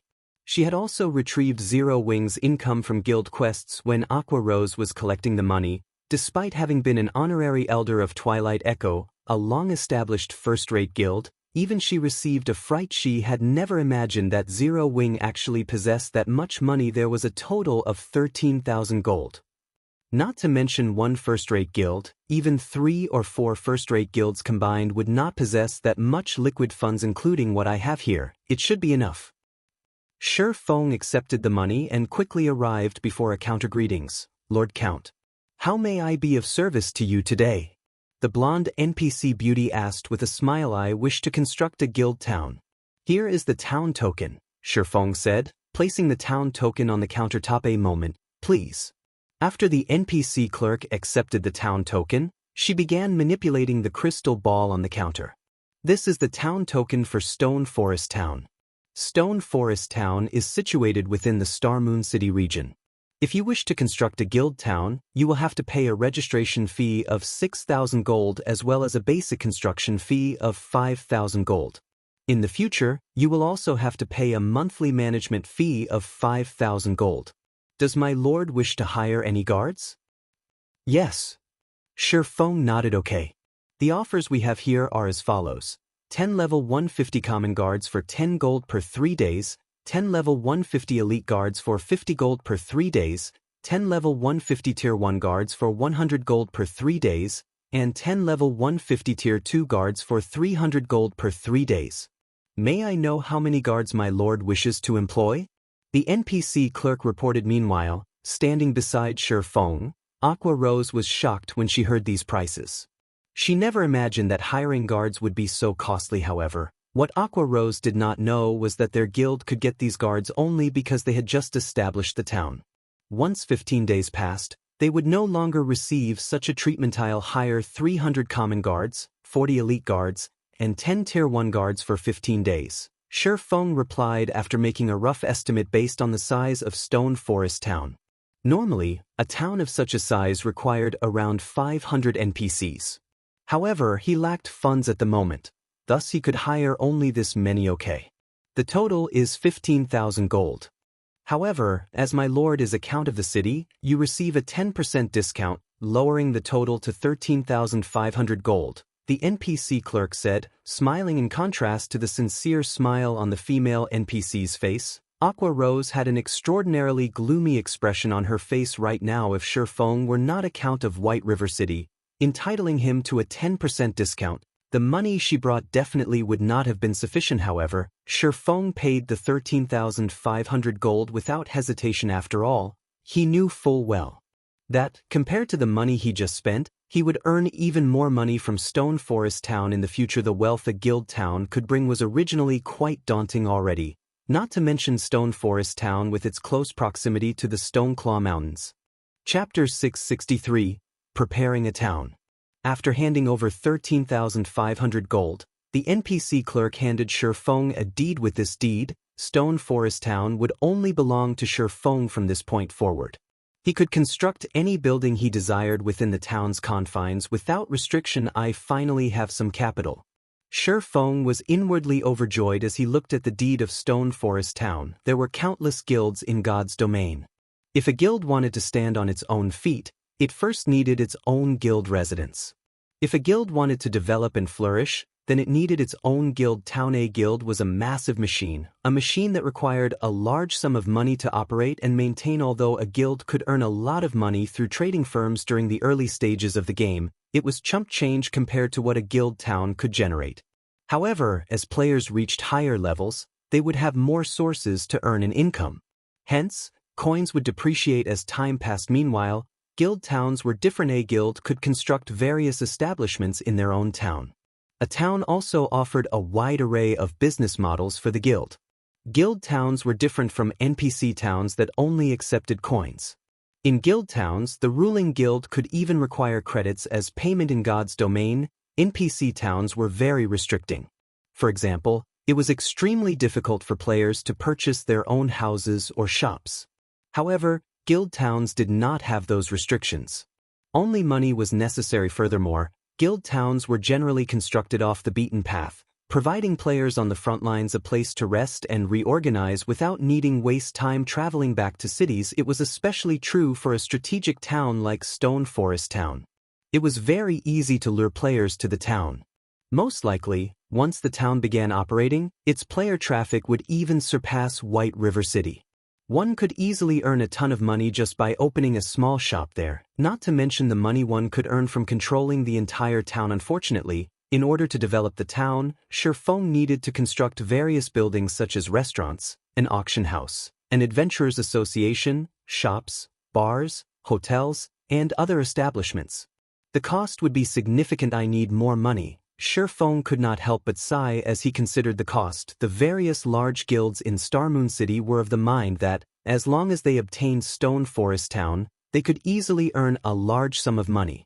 If these guilds really had obtained Stone Forest City, most likely, the only thing they would have done was stare at it. Aside from the construction cost of various lifestyle buildings, just the basic construction and registration fees were enough to bleed a first-rate guild dry. Even with Zero Wing's financial strength, it would be extremely taxing to operate Stone Forest Town.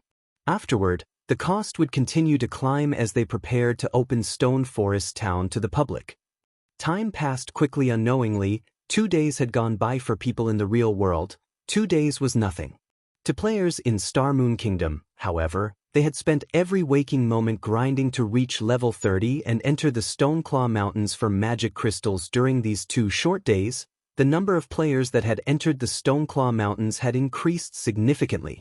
Every guild in Starmoon City had fallen silent as they busied themselves with their own agendas, acting as if the war at Stone Forest Town had never occurred. Shifeng had focused solely on reconstructing Stone Forest Town, executing his initial plans for the town. Although Shifeng could have relegated this task to Aqua Rose, for assurance's sake, he chose to do it himself. After all, he had several carefully considered plans in mind. He was also more familiar with the town's layout. Furthermore, he had his own plans for his guild's future. Hence, it was best if he dealt with the town's reconstruction. In the meantime, Aqua Rose tagged along with Fire Dance's team to raid the 100-man team dungeon, Frost Prison. As a 100-man team dungeon, ordinary dungeons could not compare to the Frost Prison. The bosses inside were all great lords. The least valuable items that dropped in the dungeon were level 30 fine gold equipment. There was also a high chance for dark gold equipment to drop. To current players, such equipment was among the best. Hence, the various large guilds desperately raided dungeons. Of course, they focused on these dungeons for the fame of obtaining first clears, But they also did so to prepare for the Stoneclaw Mountains as an Asura mode regional dungeon. How could the Stoneclaw Mountains be easy? Even these guilds' main forces would find the dungeon difficult to survive. Moreover, they could only grind in the dungeon's outermost region to obtain a large number of magic crystals. They needed to venture further into the Stoneclaw Mountains. Hence, the various large guilds focused on avenues to improve their equipment. The fastest way to do so was through 100-man team dungeons. Meanwhile, Zero Wing's dungeon progression thus far was quite efficient with the power of darkness and the improvements they had gained from challenging the Trial Tower repeatedly. Zero Wing's main force had reached the final boss, the Frost Giant. At this moment, they only needed a little luck to clear the dungeon. The basics should be finished by now. With this, I can finally launch Stone Forest Town. Shi Feng glanced at the time, feeling that construction of the town's basic infrastructure should be complete normally. After a guild obtained a town, the town would have to undergo a construction period of 2 or 3 days. However, in truth, Shi Feng had spent most of the time completing Zero Wing's guild residence in Stone Forest Town. Compared to Zero Wing's guild residence in White River City, the guild residence in Stone Forest Town was larger and more extravagant. While Zero Wing's residence in White River City could only accommodate a few tens of thousands of people at one time, the newly constructed guild residence in Stone Forest Town could accommodate up to 100,000 people. Moreover, as Zero Wing was a 2-star guild, there were plenty of 2-star private rooms in the new residence. In comparison, White River City's guild residence did not even have enough private rooms for the guild's core members. Guild leader, here are the materials you requested, Melancholic Smile said as she entered the advanced forging room and unloaded the collection of rare materials onto the large stone table. By this point, Melancholic Smile had become an intermediate forger thanks to the large amount of resources that she had been given access to. Currently, she was very close to becoming an advanced forger. In addition, she was also one of the 8 great intermediate forgers in Starmoon Kingdom. Among these 8 great intermediate forgers, 4 belonged to the Candlelight trading firm. Throughout Starmoon Kingdom, not a single trading firm could compete with Candlelight Good. Notify Coco and the others. We'll be going on a trip in a moment. Shi Feng nodded as he stored his plans. He then took inventory of the materials. Melancholic Smile nodded in confusion. She did not understand why Shi Feng suddenly wanted her and the others to accompany him. They were simply forgers. They had no combat capabilities whatsoever. Gathering these materials sure took a lot of time. If not for gentle snow, who knows how long it would have taken. After confirming that nothing was missing, Shi Feng smiled satisfactorily. These were the materials he needed to construct a teleportation magic array. Every one of these items was extremely rare, even to large guilds. Gentle Snow had only obtained these materials for Shi Feng after using her personal connections, following which, Shi Feng stored the materials and led Melancholic Smile and the others towards Stone Forest Town. Arriving in Stone Forest Town, the town was no longer a gathering place for red names. All around, one could see level 150 guards patrolling the streets. Any player who wished to attack Stone Forest Town had to go through them first. Level 150 guards. Even a common guard at this level could kill current players instantly, not to mention Tier 1 and Tier 2 guards. Even an army of hundreds of thousands of players would fail to capture the town now. Chapter 664, New Residents. The construction of Stone Forest Town's basic infrastructure was finally complete. A massive, 8-story tall building dominated the town's heart. Zero Wing's 6-winged guild emblem graced the front of this building, and even from afar, one could see it clearly. This fortress-like superstructure was none other than Zero Wing's new guild residence. Aside from Zero Wing's residence, the second most eye-catching architecture was a 7-story shop. Shi Feng had prepared this for the Candlelight trading firm. To construct this shop, Shi Feng had paid a total of 1,500 gold in material fees. Fortunately, he was in charge of the town. Otherwise, the price of the land alone would have emptied Zero Wing's coffers. The town also possessed plenty of 2-story buildings for other players to use. If not for his lack of funds, Shi Feng would have preferred 5-story buildings rather than 2-story. After all, these buildings were all within Stone Forest Town's golden area. The taller the building was, the more he could charge in rent. Shi Feng had specifically designed the town to allow its main street to lead towards the Stoneclaw Mountains. Any players that entered the town with intentions of heading towards the Stoneclaw Mountains would have to travel down the main street. Hence, the flow of traffic would have to pass by these shops, ensuring that they would not go unnoticed. Furthermore, Shifeng had also constructed a hotel and smithy, infrastructures that were most important to players. Only, as his funds were limited at the moment, the hotel and smithy were quite ordinary. He could only reconstruct them in the future. When Melancholic Smile saw the town, her eyes instantly lit up. Although she did not participate in any combat, she was well informed. She had long since known that Zero Wing had taken control of Stone Forest Town. However, she had never imagined that Zero Wing would be capable of so much. The Candlelight Trading Firm's 2-star shop in White River City was only 5 stories tall, yet the shop here was 7 stories tall. Moreover, it occupied a much larger area. Not only could the shop here accommodate many more lifestyle players, but there was also no need to fuss about lacking space for a warehouse. At this point, the Candlelight Trading Firm was developing faster and faster. Although they had set up branches in many important cities, there was simply not enough space to store the materials they collected due to Shifeng's hoarding requests. After they had filled their shop's warehouses, they had no choice but to rent warehouses from the bank.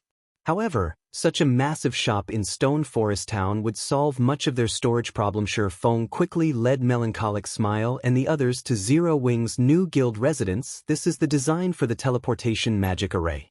Take a look.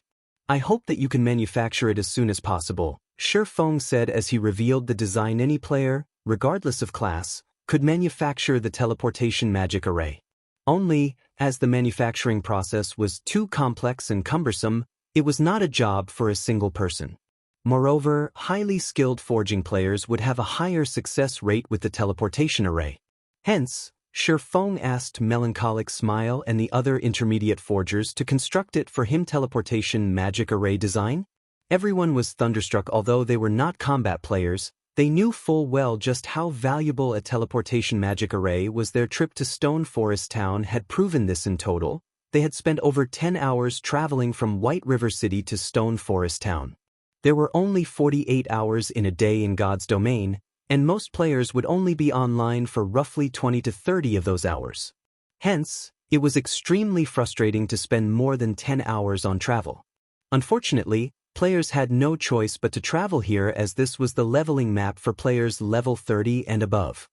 The Stoneclaw Mountains also loomed nearby, reminding players of the benefits it offered if there were a teleportation magic array. However, many things would become easier if they constructed a teleportation magic array in Stone Forest Town. They could teleport between the town and other cities. They could save more than 10 hours of travel time. While others wasted more than 10 hours of their day, they could use that time to focus on more important matters. It would be extremely easy to shake off the other guilds. However, what no one knew was that Shifeng had other plans for the teleportation array in this town. The teleportation magic array's manufacturing process is so complex. Cream Coco's interest was more than piqued when forging weapons and equipment. Forgers would often engrave runes or other strange images on the items. She was absolutely clueless about the meaning behind these runes and images. However, as they played an important role in determining her forging success rate, she often retreated to the library for research. Unfortunately, what she could learn from the library was limited. Although she had learned plenty, her understanding of runes and images was still half-baked. The teleportation magic array was intensely magical. The array utilized a massive number of runes and images. The teleportation magic array design was different from ordinary forging designs. The design referred to many concepts that were not available in the library's database. Guild leader, this will be a massive undertaking. With a few of us here, it will take a very long time to complete. Melancholic Smile laughed bitterly after a brief examination of the design. I know. However, the teleportation magic array is exceptionally difficult to manufacture. Even basic forgers will struggle to meet the minimum requirements. Hence, I've asked the few of you. After you discuss and distribute the tasks, make a photocopy of the part of the design you will work on and find me for the materials you require. Shifeng had already predicted that his forgers would need a lot of time to complete the task.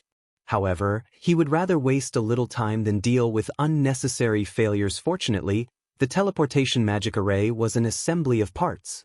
Even if Melancholic Smile and the others failed to manufacture certain parts, they would not need to restart the process from scratch. However, the materials he had on hand were limited. He really did not dare risk letting basic forgers try their hand after Melancholic Smile and the others finished splitting up the workload and photocopied the teleportation magic array design. Shi Feng stored the design and headed towards the first floor's lounge. The teleportation magic array design was different from ordinary designs. It was not a learning type design. After a player clicked to learn an ordinary design, said design would become useless, and the player would have learned to produce the item recorded. However, the teleportation magic array design could not be learned in such a way. Players could only mimic the procedures recorded.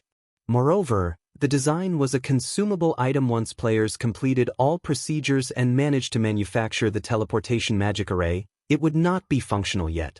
The actual design was needed to activate the teleportation array because the design itself contains special magic. This special magic was required to fix the teleportation coordinates to the array in question. The teleportation magic array design could be used to fix transfer coordinates up to 10 times. The design did not allow players to learn and produce an unlimited number of teleportation magic arrays. Inside the guild's lounge, Shi Feng retrieved a magic scroll. However, unlike ordinary magic scrolls, which were only the size of a book, this magic scroll was as large as he was. Shi Feng had spent 300 gold to obtain this magic scroll. Its function was to bind coordinates. It allowed guild members to use transfer scrolls to teleport to the guild residence they were bound to previously, as Zero Wings guild residence.